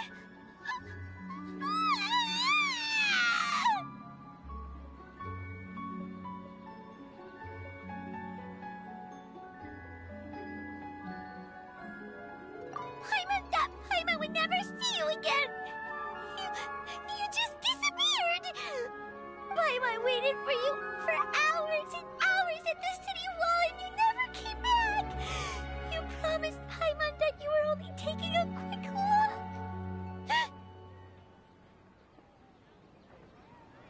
Paimon, calm down. She's here now. I don't think she understood what you were saying. Paimon doesn't care! Paimon wanted to go look for you, but you also said that Paimon should stay! Paimon was so worried and so scared the entire day!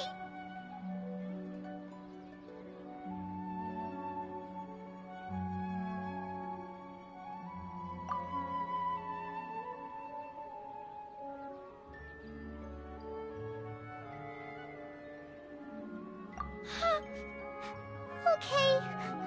Paimon will forgive you. The most important thing is that you didn't actually disappear. Oh, Paimon was so scared that you had gone into another world. Okay, Paimon, can you tell us your perspective of what really happened yesterday? I see. Using two people's different perspectives. After that, you left the city. Paimon kept her eyes on you the whole time, but then you disappeared in an instant.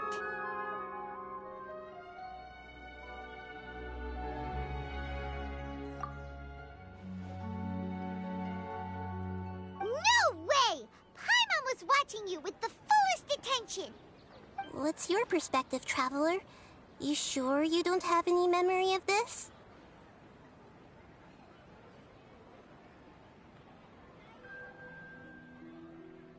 I guess that explains everything. You also lost your memories the last 2 times you tried to leave the city.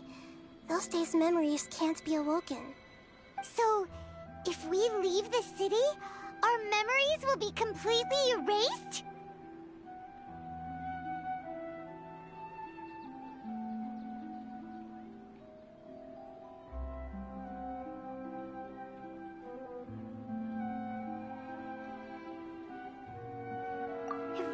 Sounds like something big outside of the city is being hidden on purpose.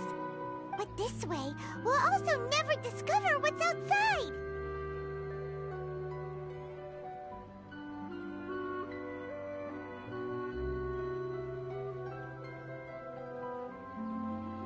Something like a message?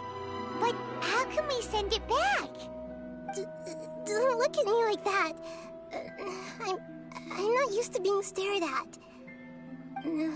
Well... Okay.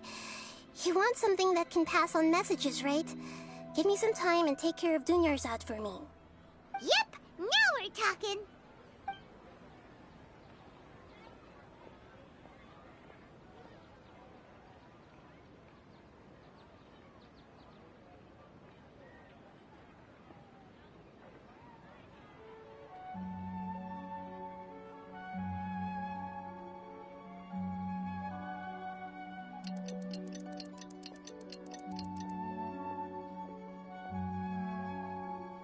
I'm done.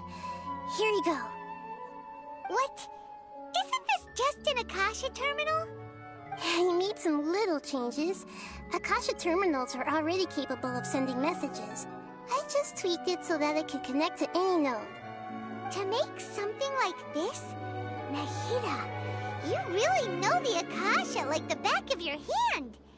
Anyway, we can use this now to record a message, right? Yep. I'll help you save the messages.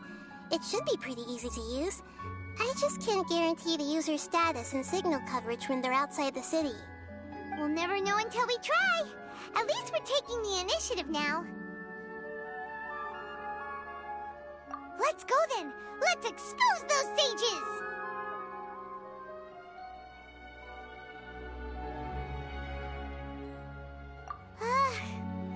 Alright. Paimon isn't as worried about being separated since it happened once yesterday. But Paimon still isn't happy about it. Okay, see you tomorrow, Traveler! That covers everything that's happened so far.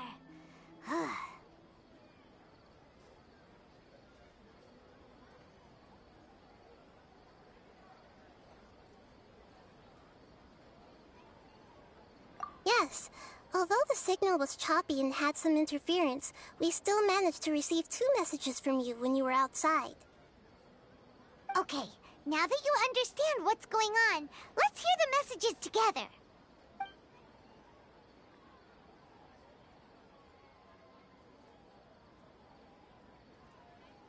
Can't go back. There are countless spaces here. Our Sub-Zero's festival in Sumeru City is just one of them. I've entered another space. Before me are flowing sandstone and howling fish. Impossible and surreal sights. All these spaces are empty, except for the occasional ones that contain mute puppets rather than people. I can't sense any human presence.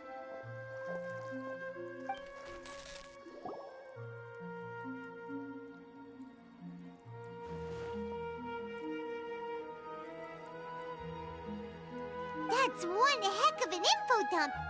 It sounds like you left the Sumeru city space when you set foot outside of the walls. But everything looked completely normal when Paimon was looking out from the inside. That's unbelievable.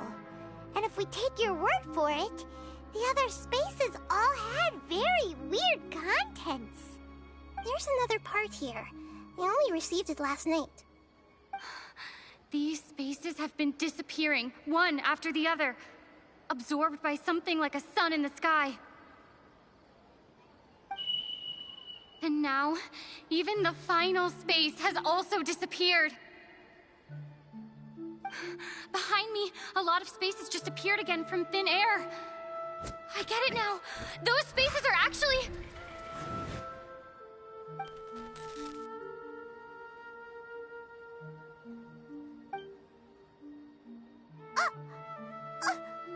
Why did the message end right there? What did the Traveler want to say? What are those spaces? Probably because yesterday just happened to end at that moment. Oh, right. Paimon did hear a beep from the Akasha.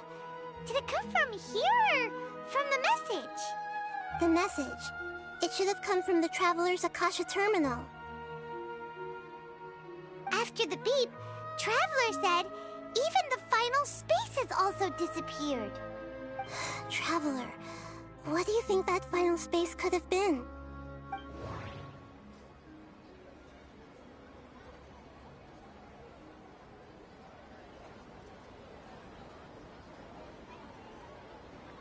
All the bizarre spaces I saw outside the city had one thing in common. A lack of human presence.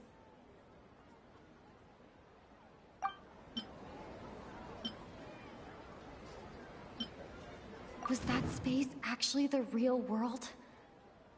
But wouldn't a real space just randomly disappearing like that be catastrophic?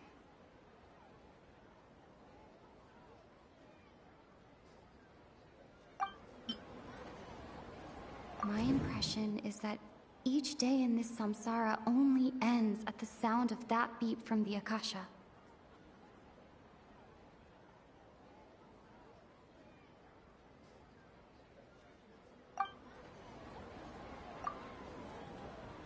Oh, so that's what it is! After the sound of the beep, the final space, the Sub-Zero's festival, also disappears, and we're taken to the next day. Later on, Traveler also mentioned a bunch of new spaces materializing behind them. Do lots of new spaces appear every day? Paimon's head is spinning. Just what are these spaces anyhow? Well, consider this. For all the horrors of the Archon War, at its heart, it was just a game where a bunch of gods fought over 7 seats. So no matter how strange or spooky things may look on the surface, maybe all they point to in the end is a small and simple secret. Wow, the Archon War, huh? That's an analogy and a half.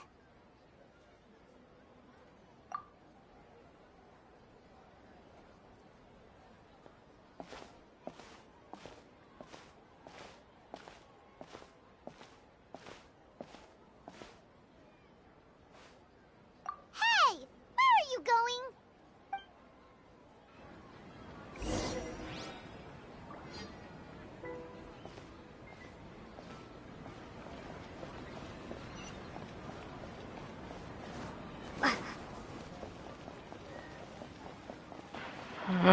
This is ridiculous.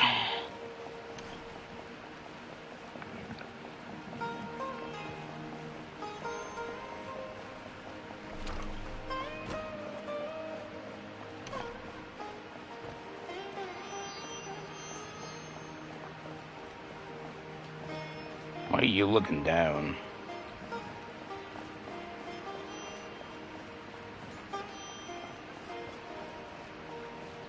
So what, is this supposed to be like in a VR world or something now?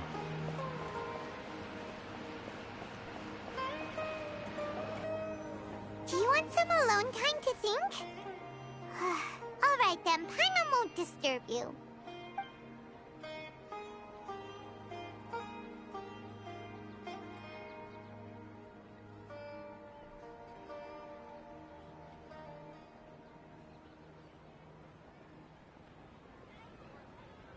The dance of Sub-Zeros is about to begin. I'm going to go watch it.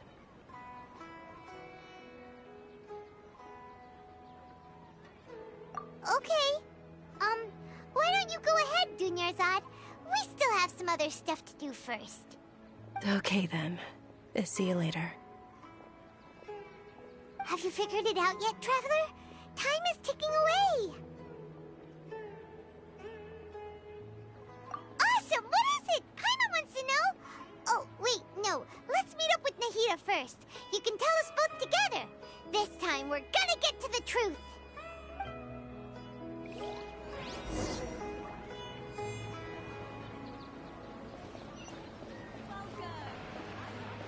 See, we really did to run that just pretty much twice.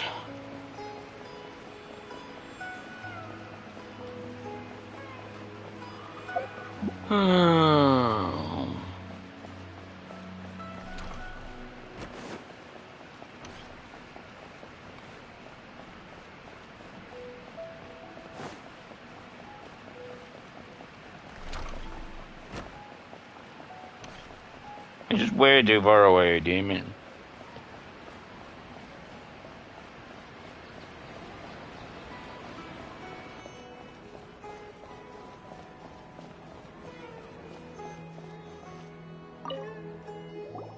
You're back. I've been waiting forever for you two. Judging by the looks on your faces, are you ready to take your Sub-Zero's exam and graduate from the festival?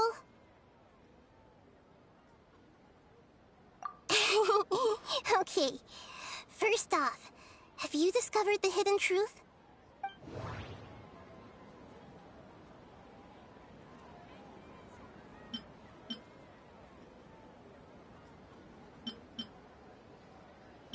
All the bizarre spaces I saw outside the city had one thing in common: a lack of human presence.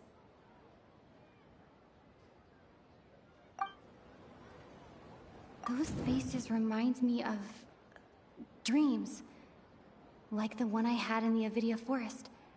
Except these have no sign of human presence.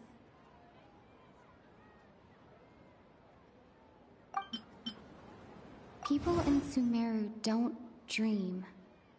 What a strange phenomenon.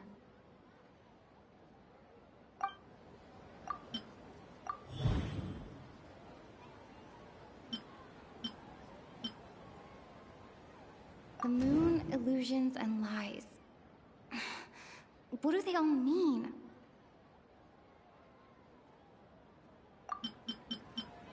Okay, Nahida said, the Akasha relies on the power of a gnosis to operate, as it is the manifestation of the God of Wisdom's power.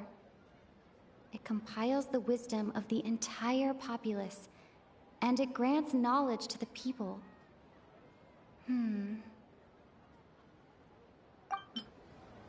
We've already experienced the Sub-Zero's festival many times, and the day of the festival seems to be in a perpetual samsara.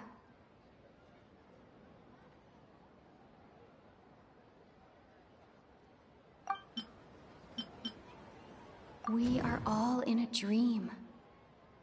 It isn't that the people of Sumeru don't dream. Rather, the Akasha is taking their dreams from them.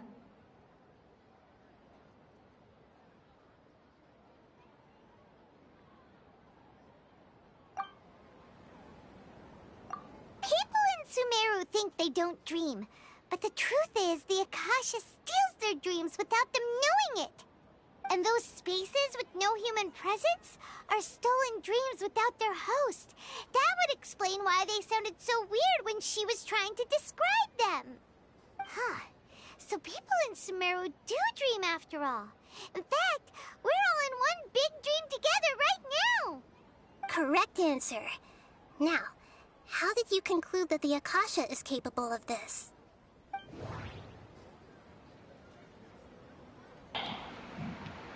This is ridiculous.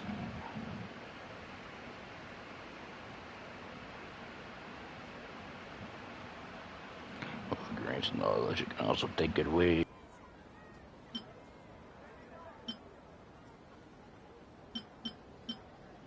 and it grants knowledge to the people.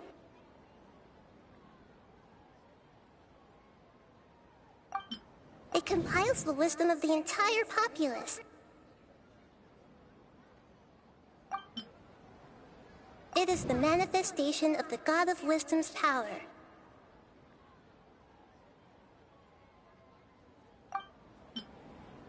The Akasha relies on the power of a gnosis to operate.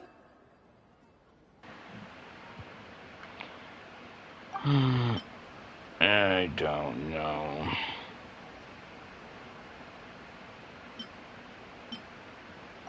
Oh, okay. Those dream-controlling creatures in the forest also get their power from the Dendro Archon, right? That would explain why the Akasha has the ability to control people's dreams, too. But is stealing everyone's dreams really how the Akasha compiles their wisdom? Isn't there anything more to it than that? Dreams are fantastical, complex, and full of imagination. People's brains are the most active when they're dreaming. In other words, dreams are rich bundles of human wisdom. So in other words, the complete opposite of how Hypatia understood it. Paimon remembers her saying that the sages think dreams are foolish delusions, and the fact that no one dreams is a blessing from Greater Lord Rukkhadevata. So it was all a dirty trick? The real story is that the sages from the Academia are using the Akasha to steal people's dreams for their own use, huh? Oh? By the sounds of it, you understand the current situation pretty well. So then, what about the samsara?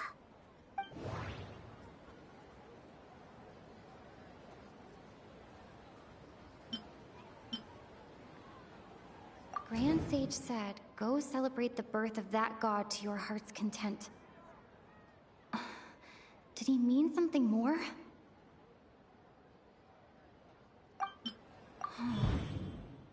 Those spaces kept disappearing before my eyes. But as soon as that beep sounded, many more spaces materialized. Those dreamscapes kept vanishing. But as soon as that beep sounded, more new spaces appeared.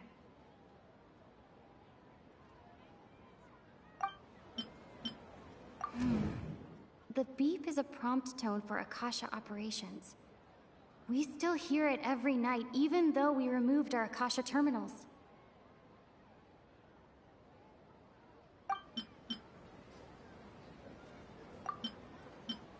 I can't seem to cohesively piece everything together.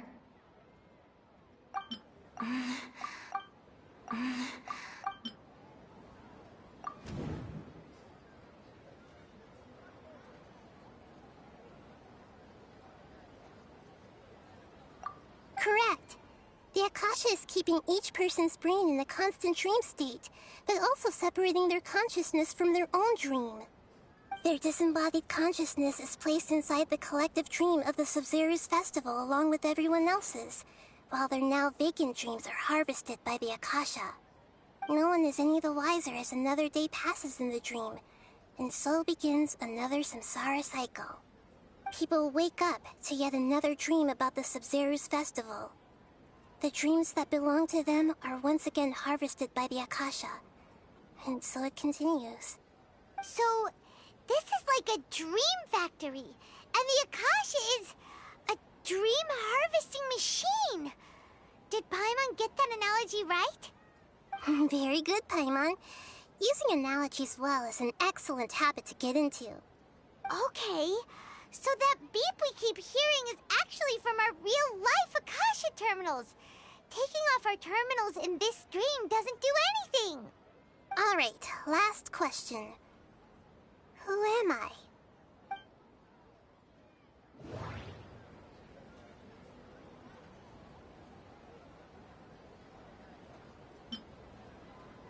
Now that I think about it, wasn't illusions a hint that we're all dreaming?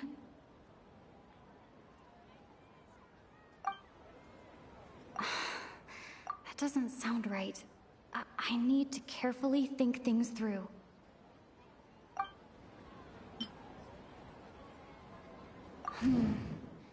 Now that I think about it, wasn't illusions hinting at the sage's deception of Sumeru's people? They say that alchemical divination is the Dendro Archon's divine revelation. So then, if Nahida has referred to herself as the moon...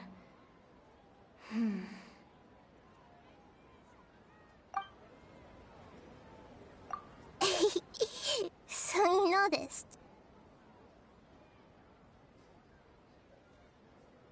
I thought that one would be the hardest question. That's why I put it last. That wasn't hard at all. Even Paimon guessed that. Everything about you is different. We just didn't want to expose you is all. Now that you mention it, Nahida, you've been hinting to us since the very beginning. It's funny. Thinking back to when we were asking all over the place for info about Lesser Lord Kusanali. Paimon didn't expect to meet you like this.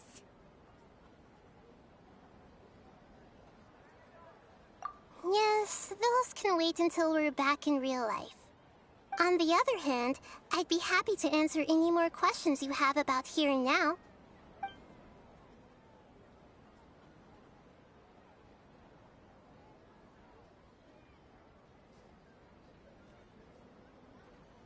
I know, right? Why did they have to base this dream on my birthday? Could it really just be a coincidence? Even you don't know the reason? Wow, now that's strange. The Academia sages are determined to harvest lots of dreams in a short time, no matter the cost. They have to be up to no good. Unfortunately, I don't know anything about it. Traveler, do you have any information?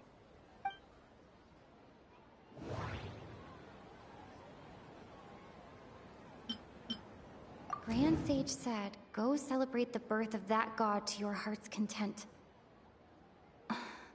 Did he mean something more? Celebrate the birth of that god? Could it mean...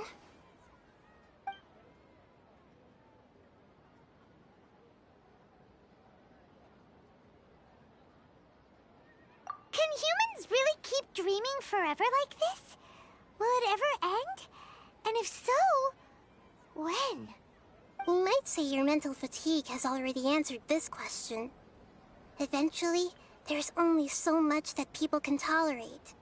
Especially those whose health is compromised to begin with, like Dunyarzad. This relentless exploitation takes an even harder toll on them. People's lives are at stake here, and nobody knows a thing! We've got to put a stop to this!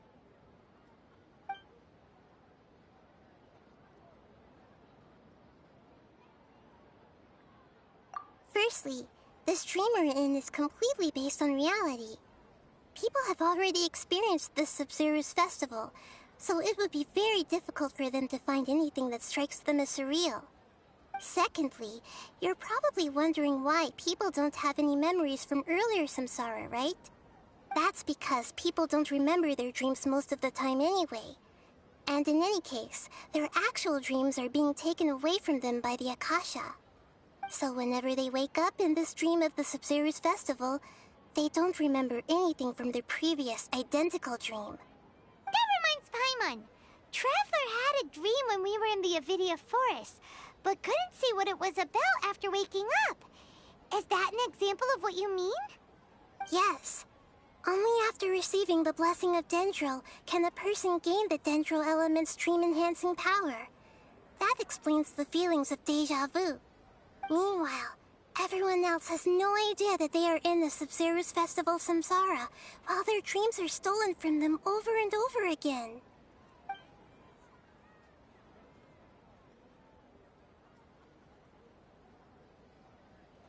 You asked me this question before. My answer was, it would literally blow your minds. Now that you know this is all a dream, this answer should hopefully make more sense. Have you heard the saying, don't wake a sleepwalker? Likewise, if someone suddenly had told you all this instead of you learning it on your own, your notion of reality and dream would be thrown into irreversible confusion. I couldn't expose you to that kind of risk. That's why I could only give you very subtle hints and some suggestions. Long story short, I'm really sorry I had to keep you guessing.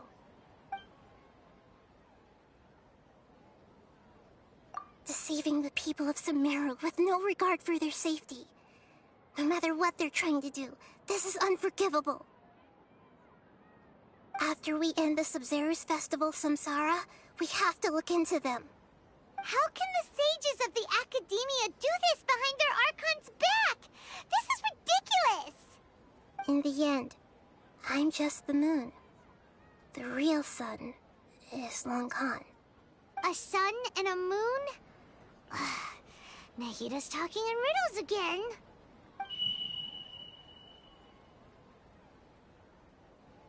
Oh, we're out of time today! I'll tell you how to break free of the samsara tomorrow. See you then.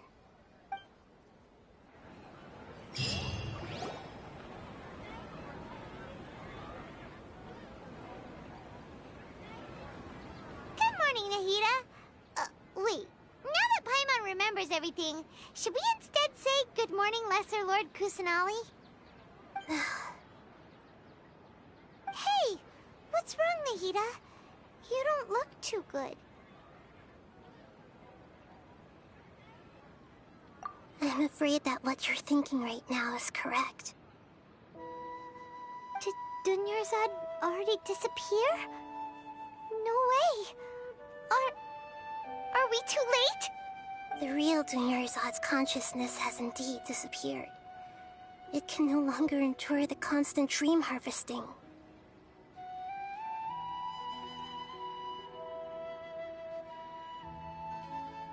Paimon can't believe it. Wait, so what about that other Dunyarzad? Just what is she? Is she also going to disappear? She's actually something like a puppet, but not completely. The real Dunyarzad's consciousness could no longer keep playing her role in this dream. So another Dunyarzad appeared to replace her in the dream. Just like the grass and the trees, that Dunyarzad is just a building block of the dream that helps to keep it going. But personality-wise, she's nothing like the real Dunyarzad.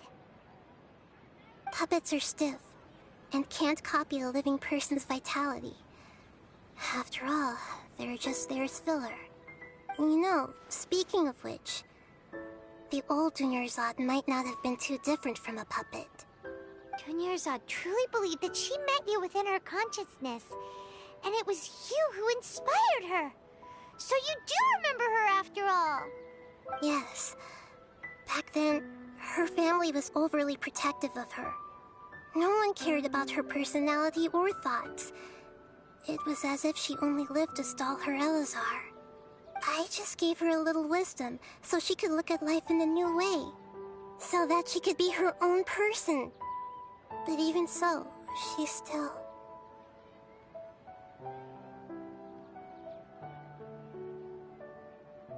Far from it.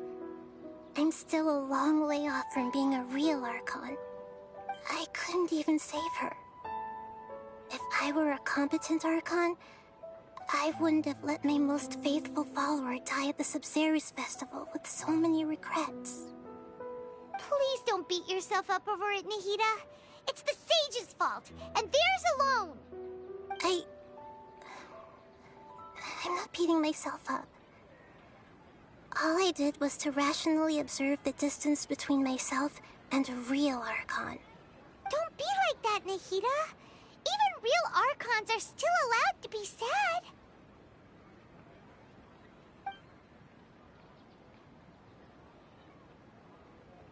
To prevent more tragedies like this, we must end the samsara as soon as possible.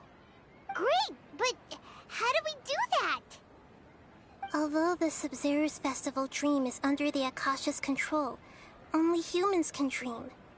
Even the Akasha is unable to create them. That means this dream belongs to a host who created it.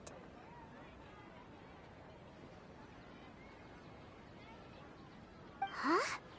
So, how should we find that person? Well, if this is someone's dream, then everything here must come from deep within their consciousness. Which means, with the power of imagination, they can change anything in this dream. Imagination? What do you mean by that? Imagination means breaking through what you perceive as normal. Like when a server at a tavern brings a plate to you, you'd naturally assume that food is on it.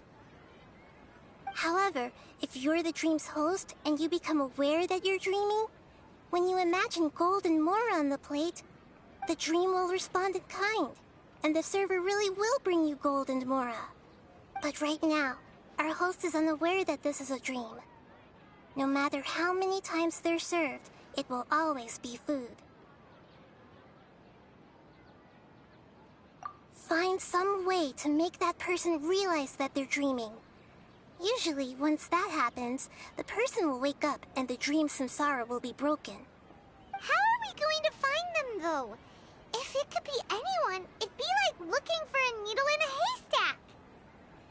And even if we did find them, how are we supposed to make them realize they're dreaming? After all, like you said, don't wake a sleepwalker. It's extremely difficult, yes. But the only ones who can do it are you two. Remember, everything you've achieved up to this point has all been for the sake of finding the host and ending the samsara. As for me, during this time, I'll be out of town. Out of town? Are you going to that place full of dreams where the Traveler went? Yes. I want to try something. There must still be a small wisp of possibility. Hurry and go. Dreams are supposed to be fantastical, romantic, and full of pleasant surprises. Unnecessary things like this samsara need to end. Paimon's still a little upset that we've come this far only for Dunyarzad to... She was such a good person, with such a simple wish. But fate was against her.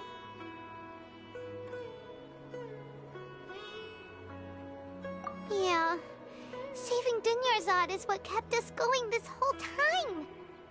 But we mustn't lose hope, Traveler. Dunyarzad would definitely want to see us save everyone else. So let's break the samsara for her sake. Paimon's wondering, do you think the sages would get one of their own to be the host of this dream? Feels like it would be easier to control it that way, no?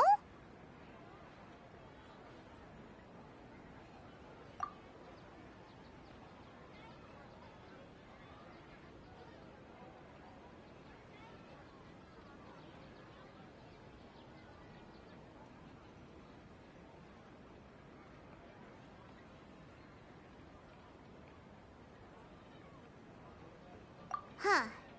That's true. Plus, the sages probably weren't counting on there being other factors beyond their control, like Nahida and us. So, who do you think the host of the dream is?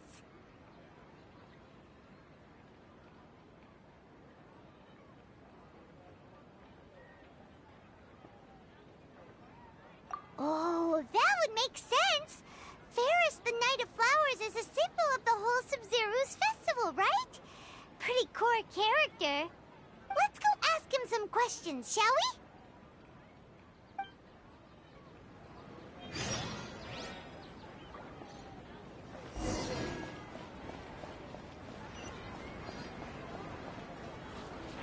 Oh, this is pretty long.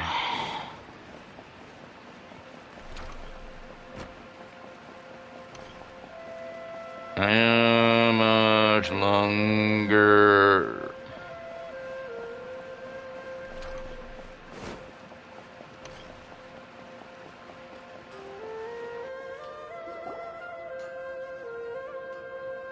You're back. You left in a hurry last time. Is everything okay? Everything's fine. Just, it's a little hard to explain. Would you mind taking part in a little experiment with us? An experiment? That came out of nowhere. I'm listening, though. What do you need me to do? Could you make a wish?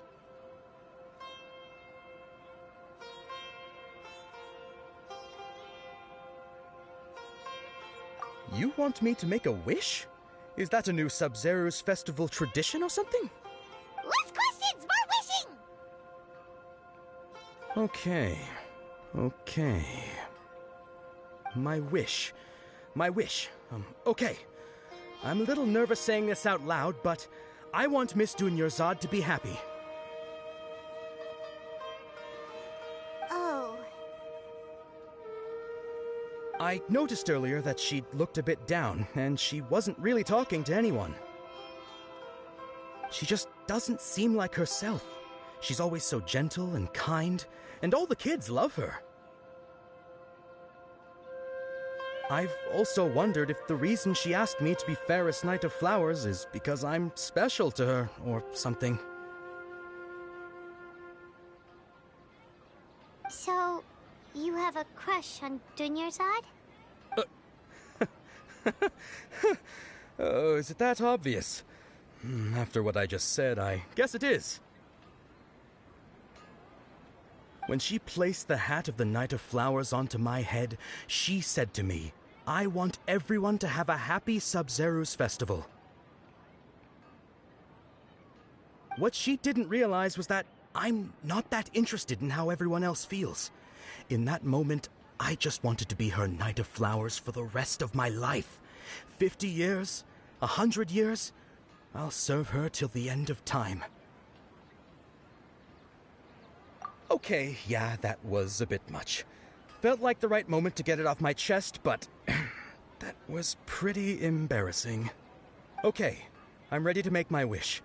I would like Miss Dunyarzad to appear in front of me right now with a smile on her face. Here goes. Please come true.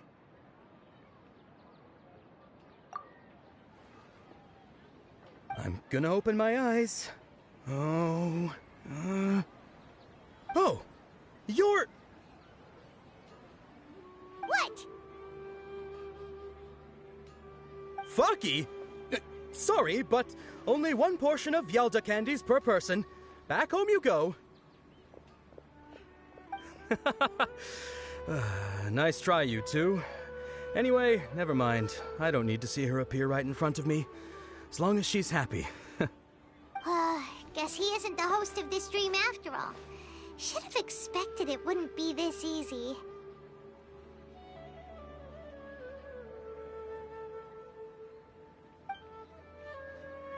It seems like everyone who knows Dunyarzad loves her, but none of them has any idea that she...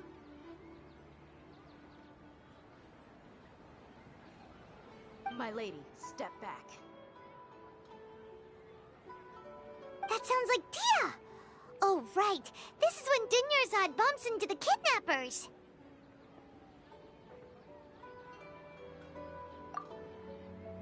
Huh? But Dia can handle them. Hey, Traveler!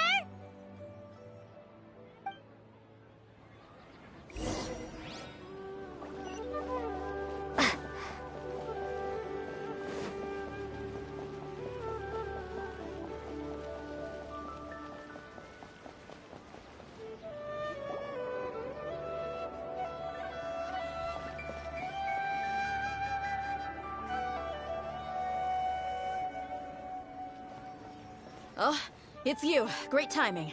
Please take...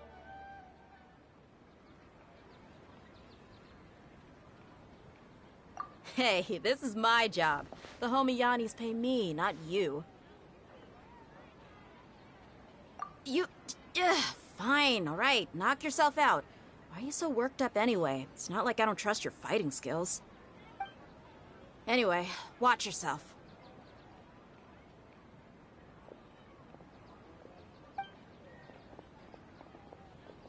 So you got yourself some backup. Suit yourself. You're going down!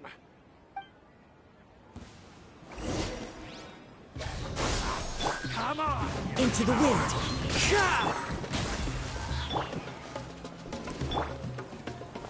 Gather! Scatter! One with nature!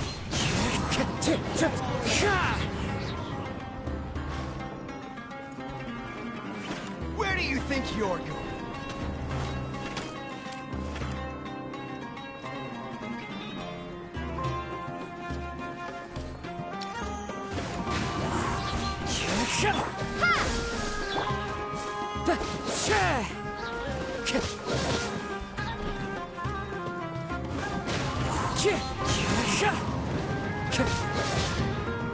Access denied.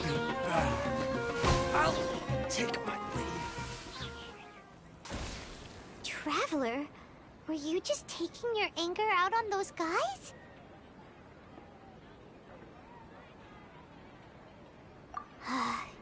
You and Nahida both. Dunyarzad wouldn't want to see you two like this. Oh, and speaking of her, Paimon just remembered something. Remember how during the first Sub-Zero's festival, before the Samsara started, we came here with Dunyarzad because she wanted to pick something up? She said it was because she had forgotten something.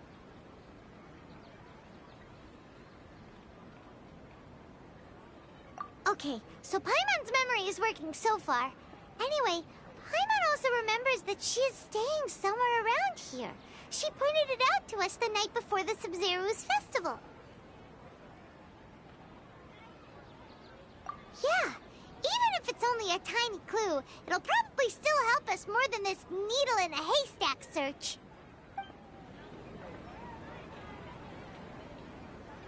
This is the place. It's rude to enter other people's spaces without permission, but desperate times call for desperate measures. Hey, the windows are unlocked. Okay, Paimon's gonna take a peek inside.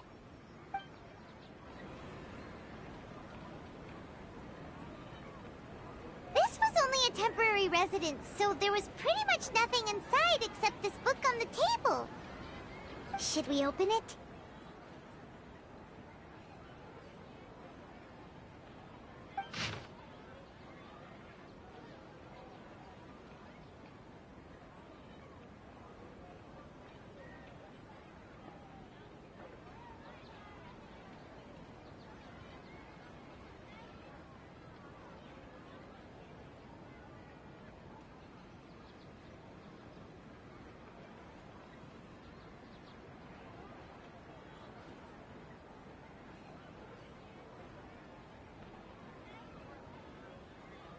Wow. Dunyarzad wrote all of this. Sounds like she was always thinking of us even while we were away. Even though she was also busy preparing for the Sub-Zero's festival and had all her health problems to worry about. She must have wanted to give this to us as a gift on the day of the Sub-Zero's festival, right? If we hadn't found this book, we never would have known. But now that we know, we can't even thank her.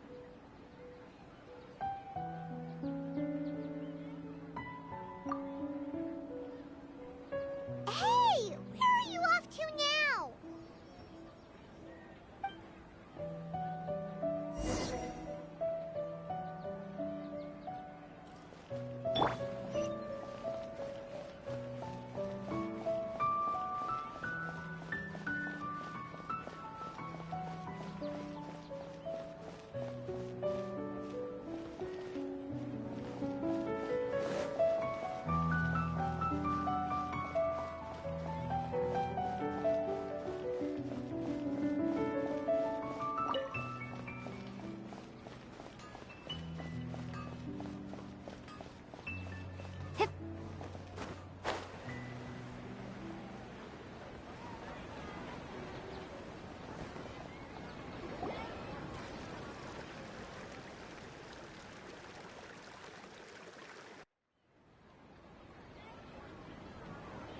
It's Dunyarzad's puppet.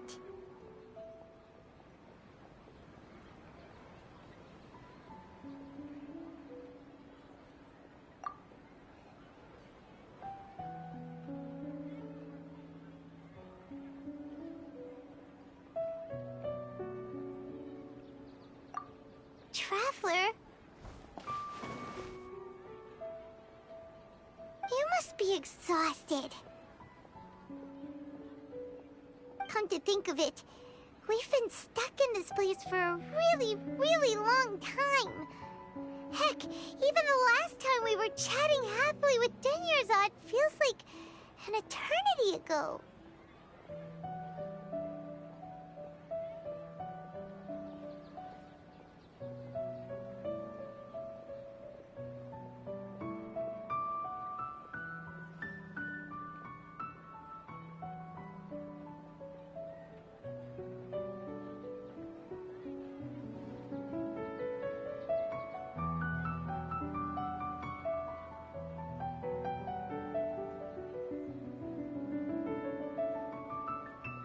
Paimon still remembers when we were sitting here, and the way her eyes sparkled when she talked about Nilu's Dance of Sub-Zerus.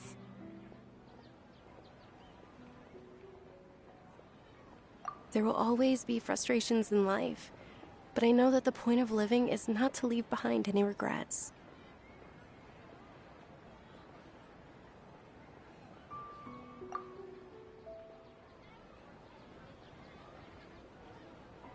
That was what the real Dunyarzad said, wasn't it? Does that mean...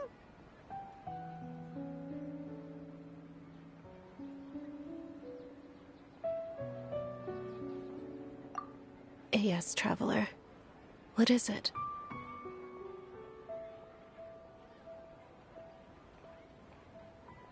Oh, so she's still just a puppet. But just now, how come... What? Where are we going this time?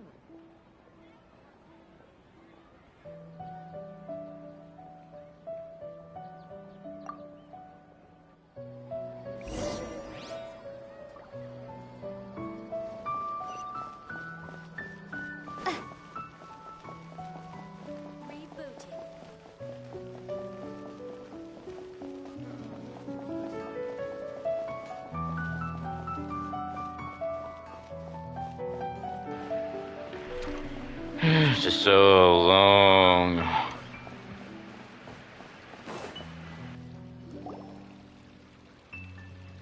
If you continue to resist, we will have to order an investigation into every single event organizer.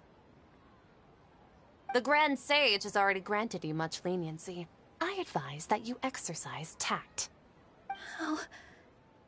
How did things turn out like this?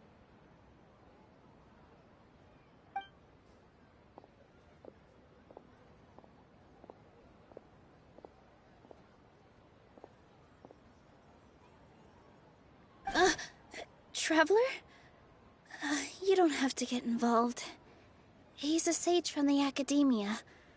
I don't want to drag you into this. Traveler? Traveler? What the heck are you doing? If you get arrested by the Academia, that's another day gone to waste!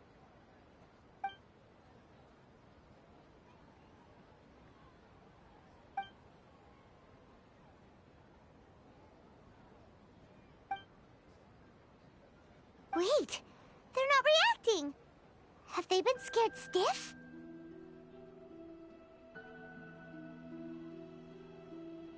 Oh, of course! If this is the Sage's plan, they wouldn't put themselves through this. So they're just substitutes. What is this? What happened to the Grand Sage and his entourage?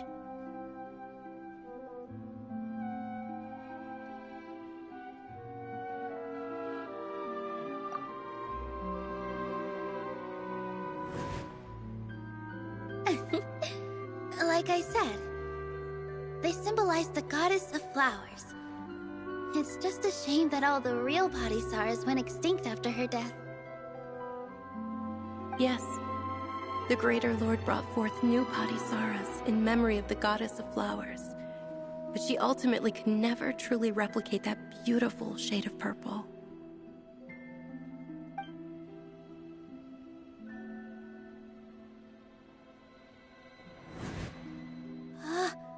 That beautiful shade of purple. Aren't these flowers real Padisaras? Just like the ones from the legend? I didn't even notice.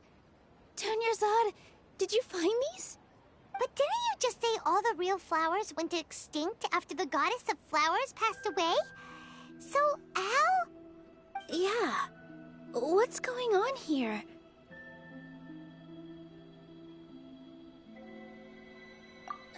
Huh?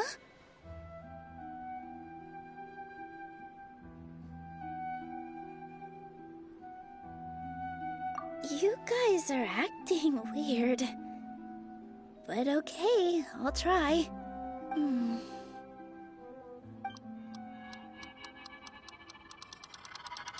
Hey!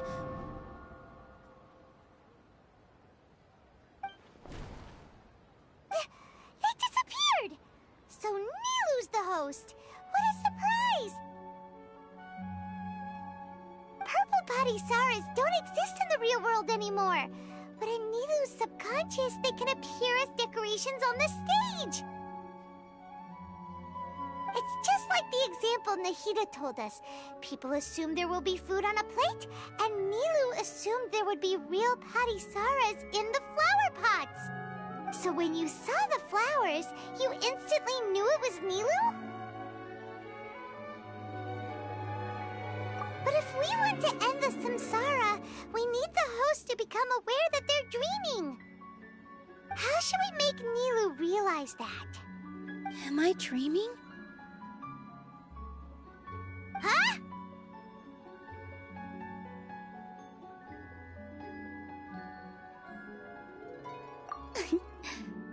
So I'm right. Is this Lesser Lord Kusanali responding to our celebration of the Sabzeruz festival? Wrong guess, but you aren't completely wrong either. The point is, what made you think this is a dream? As far as you know, people in Sumeru don't dream, right? Yeah, but have you heard the tale of the first sage? To prevent a calamity, he went on a journey to find the Dendro Archon. Ooh, sounds familiar. Dunyarzad told us a story like that when we first arrived in Sumeru City. So it was about the first sage, huh? Yep, but in the part you heard, he hadn't become the first sage yet. There's more to the story. His piety and wisdom were acknowledged by the Dendro Archon, and she finally gave her blessing to him. All kinds of spectacular scenes appeared in front of the first sage, as if all the knowledge in the world was being painted onto a canvas right before him. He was captivated. After who knows how long, he mastered all the knowledge he could comprehend. Afterward, he said to the Dendro Archon, "I miss my parents, my wife, and my children. I've been away from home for far too long. They must be worried." The Dendro Archon smiled. The next second, the sage found himself lying in his bed, as if he had just woken up from a dream. His wife, lying next to him, said, "You're off to search for the Dendro Archon today, aren't you? Have a safe journey, my love."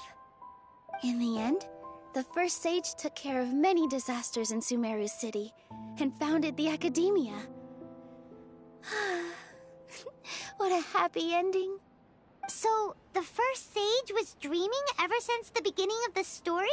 He never went on his journey?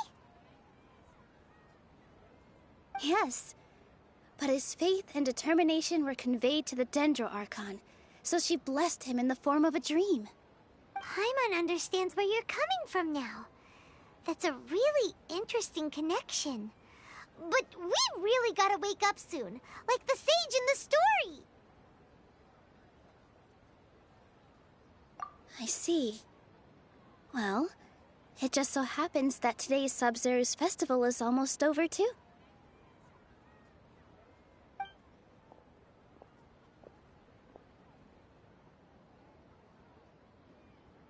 Since we're in a dream, let's make this final dance of Sabzeruz as beautiful as we can.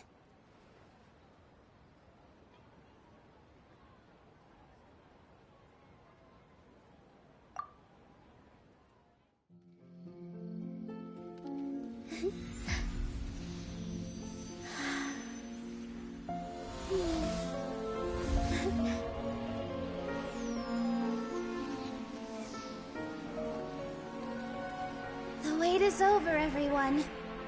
I dedicate this to our god, the Dance of Sub-Zerus.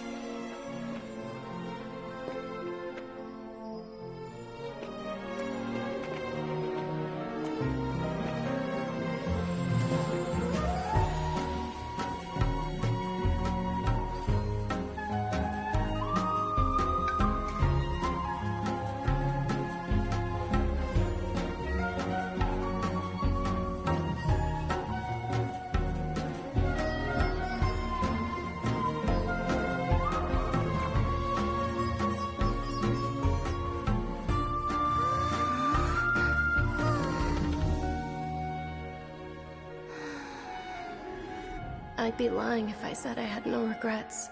I would have loved to see Nilou's dance.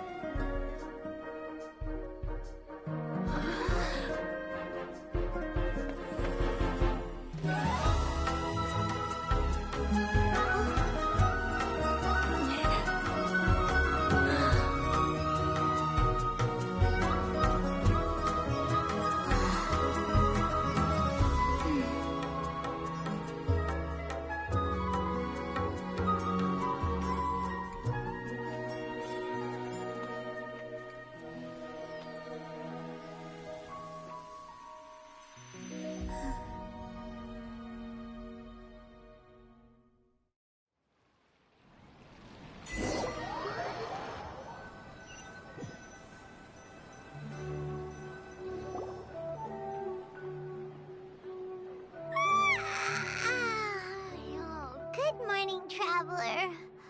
Oh, Paimon feels like she's been asleep for the longest time. Paimon's head feels super heavy. Did we oversleep? Do you even remember going to sleep last night? Paimon thinks it was after the Sub-Zerus festival. The Sub-Zerus festival! Have we finally escaped from the Sub-Zero Samsara?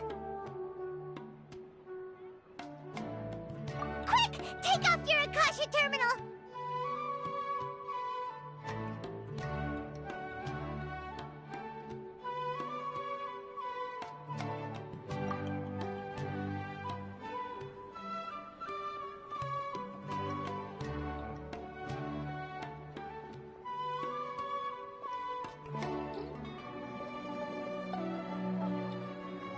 She's not in her room. What happened? Huh?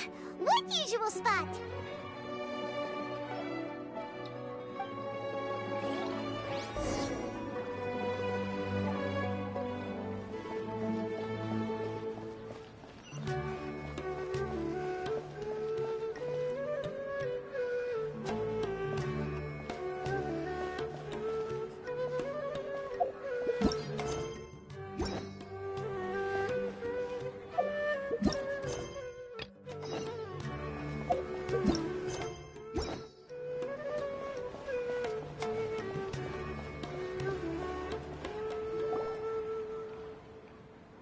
Well done, Traveler and Paimon.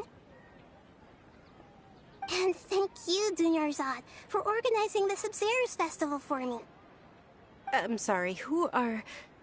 Dunyarzad! You're okay! Oh, don't scare us like that! Oh, Traveler Paimon. I have something amazing to tell you. I just had a dream, and I saw Nilou performing the Dance of Sub-Zerus.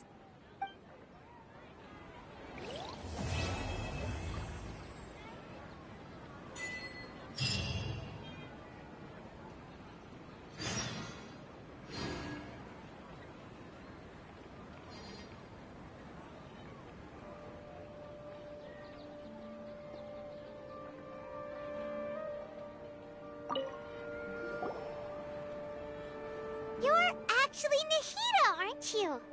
Paimon felt like Catherine was acting weird when we met at the Sub-Zerus festival. And...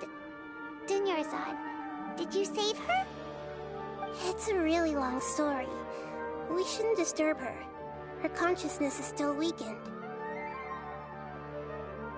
Let's chat somewhere else. How about by the Traveler's favorite bench?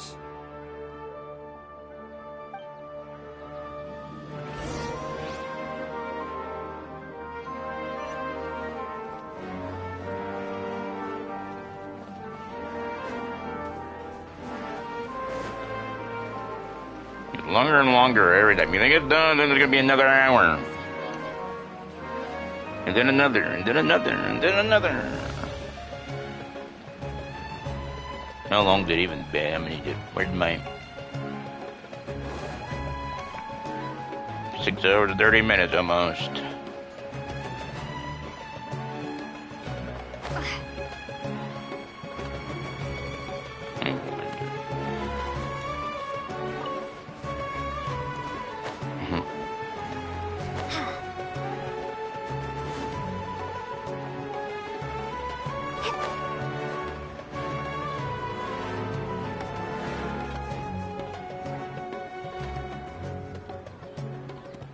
Let's talk about Dunyarzad first.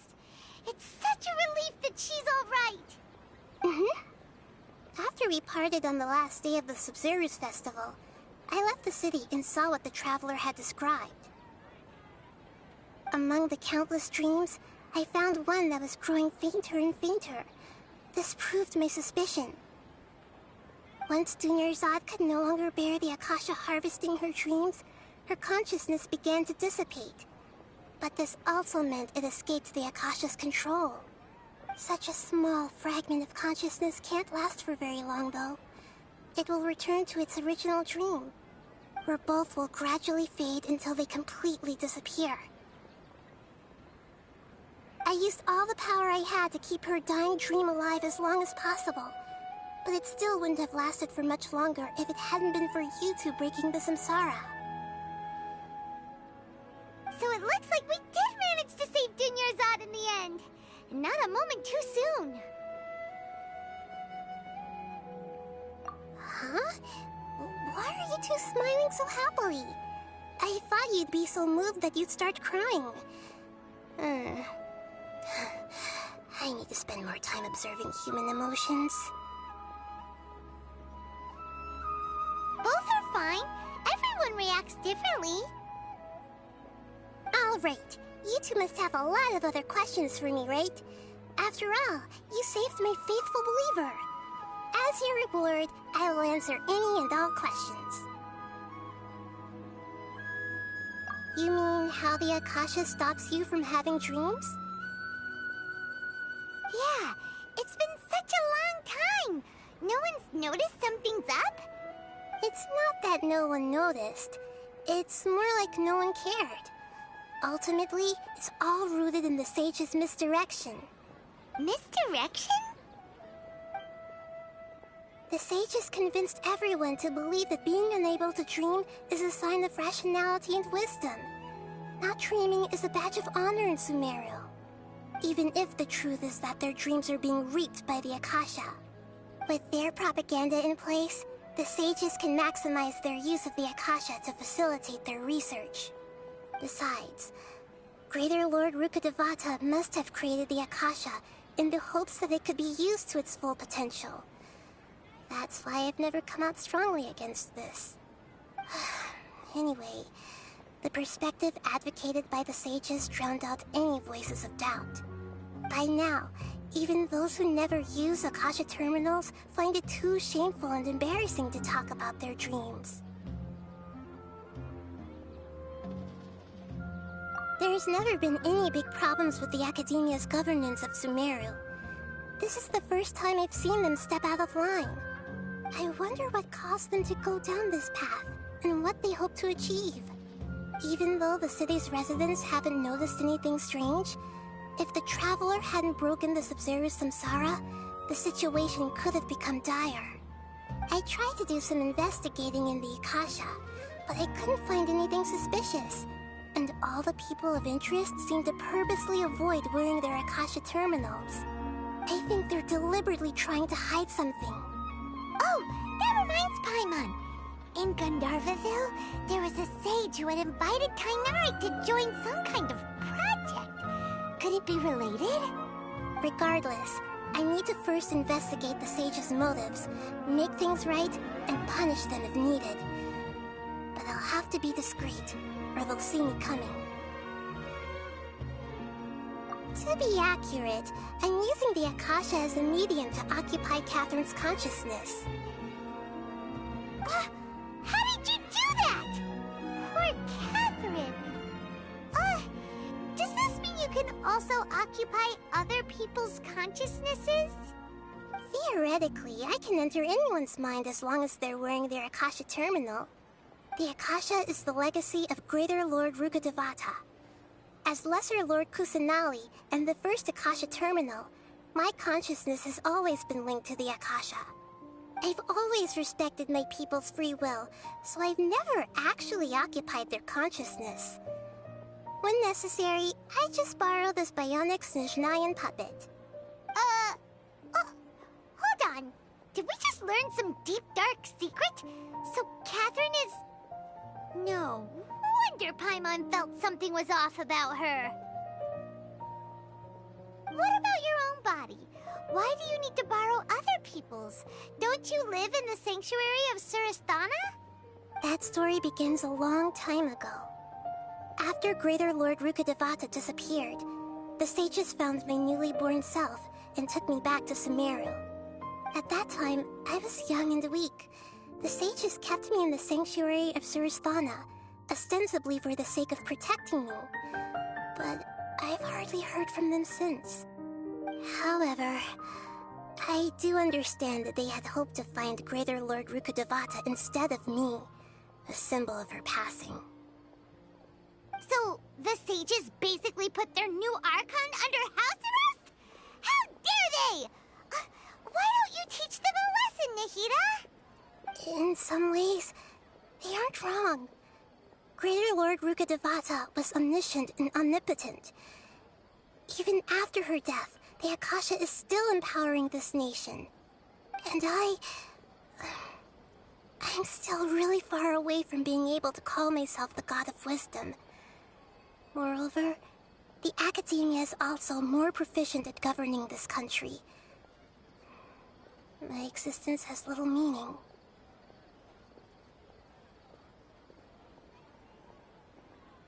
Yeah, you got a lot of believers. Just look at the Sub-Zero's festival. Everyone who showed up truly loves you. Thank you for the kind words. But I honestly don't need physical freedom as long as I can connect my consciousness to the Akasha.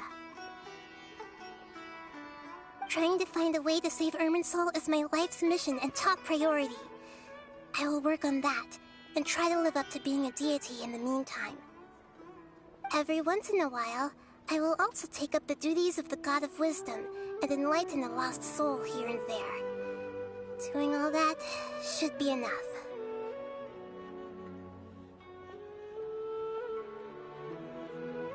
At the Avidia Forest, there was this incense that made the traveler fall unconscious and dream of a huge tree and a red sky. You also heard someone's voice, right? It said world and forget me. Yeah, so you do know! We've been wanting to ask you what that was about, and if the red sky was related to Conria. It seems like the traveler established a connection to Irminsul. That was a message left by Greater Lord Rukkhadevata's residual consciousness in Irminsul. Perhaps her last memory before she died. As you two probably know, Greater Lord Rukkhadevata disappeared after the disaster in Conria. The timings of these events do line up, so your suspicions are reasonable. A message from Greater Lord Rukkhadevata? We thought it was from the Scarlet King. The Scarlet King? That god who died even longer ago? Some present-day desert dwellers still worship him. You probably just heard some of their conspiracies. Okay, so what does the message mean?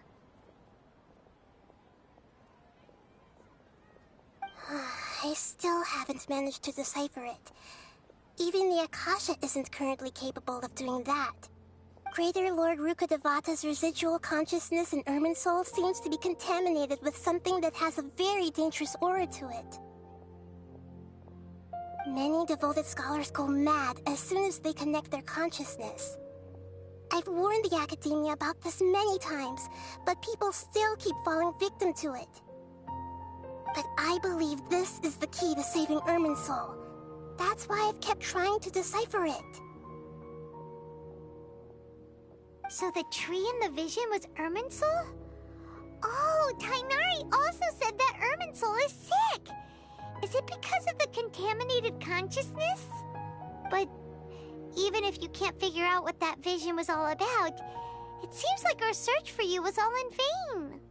The Traveler wasn't affected after coming in contact with that consciousness. I've never seen anyone like that. With you here, we may have a chance at deciphering it. No, we must decipher its secrets.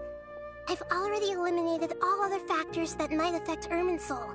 This is the only one left. This puzzle has life and death at stake. It could determine Irminsul's fate, as well as Tevat's. Got it. I hope my answers were satisfactory, seekers of knowledge. To be honest, maintaining Dunyarzad's fading dream took a lot of mental energy. I think I may need to rest for a while. Oh, and you don't need to worry too much about the Sage's activities for now. The Akasha won't be able to conduct another project on the scale of the Sub-Zero's Samsara in the immediate future. Go and get some sleep. Leave everything to us. What a relief. This is truly the most exhausting birthday I've ever had. Traveler? Paimon? Why am I here? Do either of you know? Maybe you were sleepwalking. You know you can't wake up a sleepwalker. We happened to walk by, so we thought we'd wait for you to wake up. I see. Huh. I should visit my maintenance personnel sometime. Oh, I'm fine. I better go. Thank you.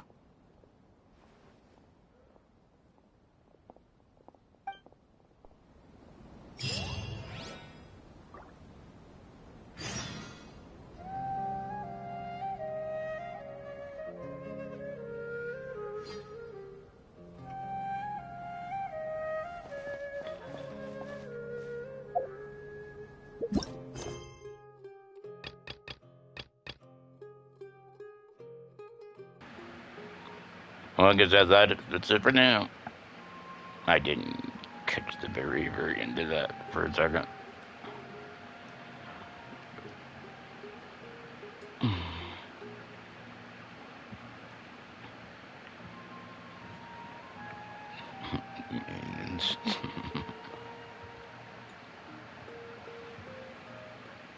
Wait, was that it?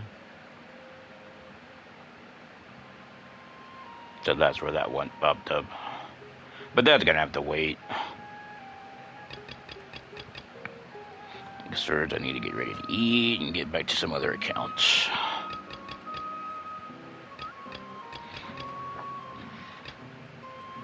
I think I'll probably do this, then get back to that. Or maybe I should do that, I don't know.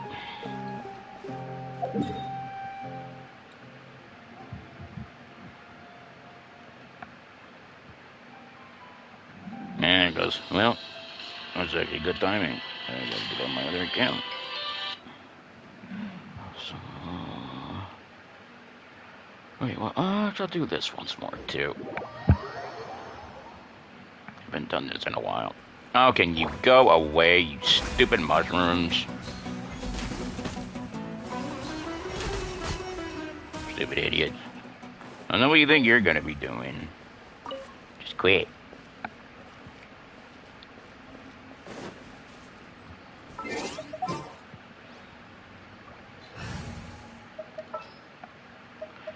I await your And of course, don't got burst. What's close?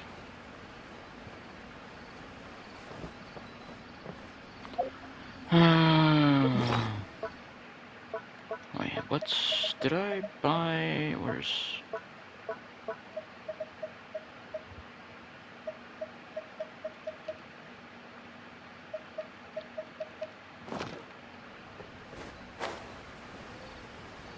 Trying to think if I want to use food for this fight.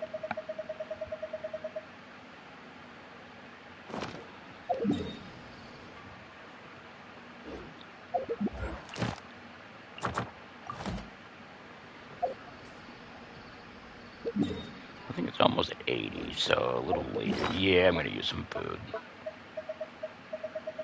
Food and a potion. Do I even have a potion?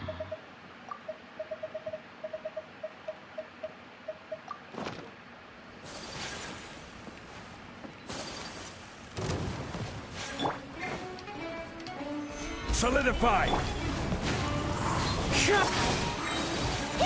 Whirling snow! Sakura swirl!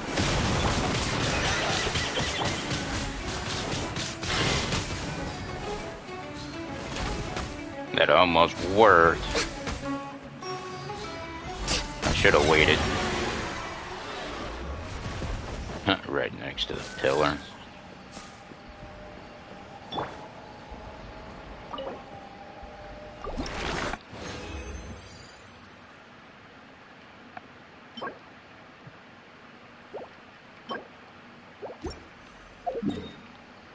Is there any fight I could do really quick just to get some...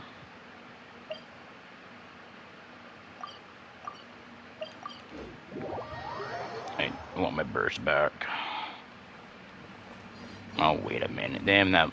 This is below. Damn it. What the? Even though I think there could still be some fights. Yep, there it is. There's something. Stabilize! My apologies! No touching!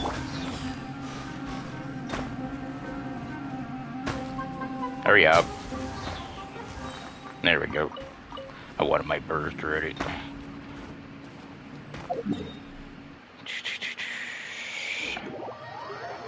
So I can try it again next time.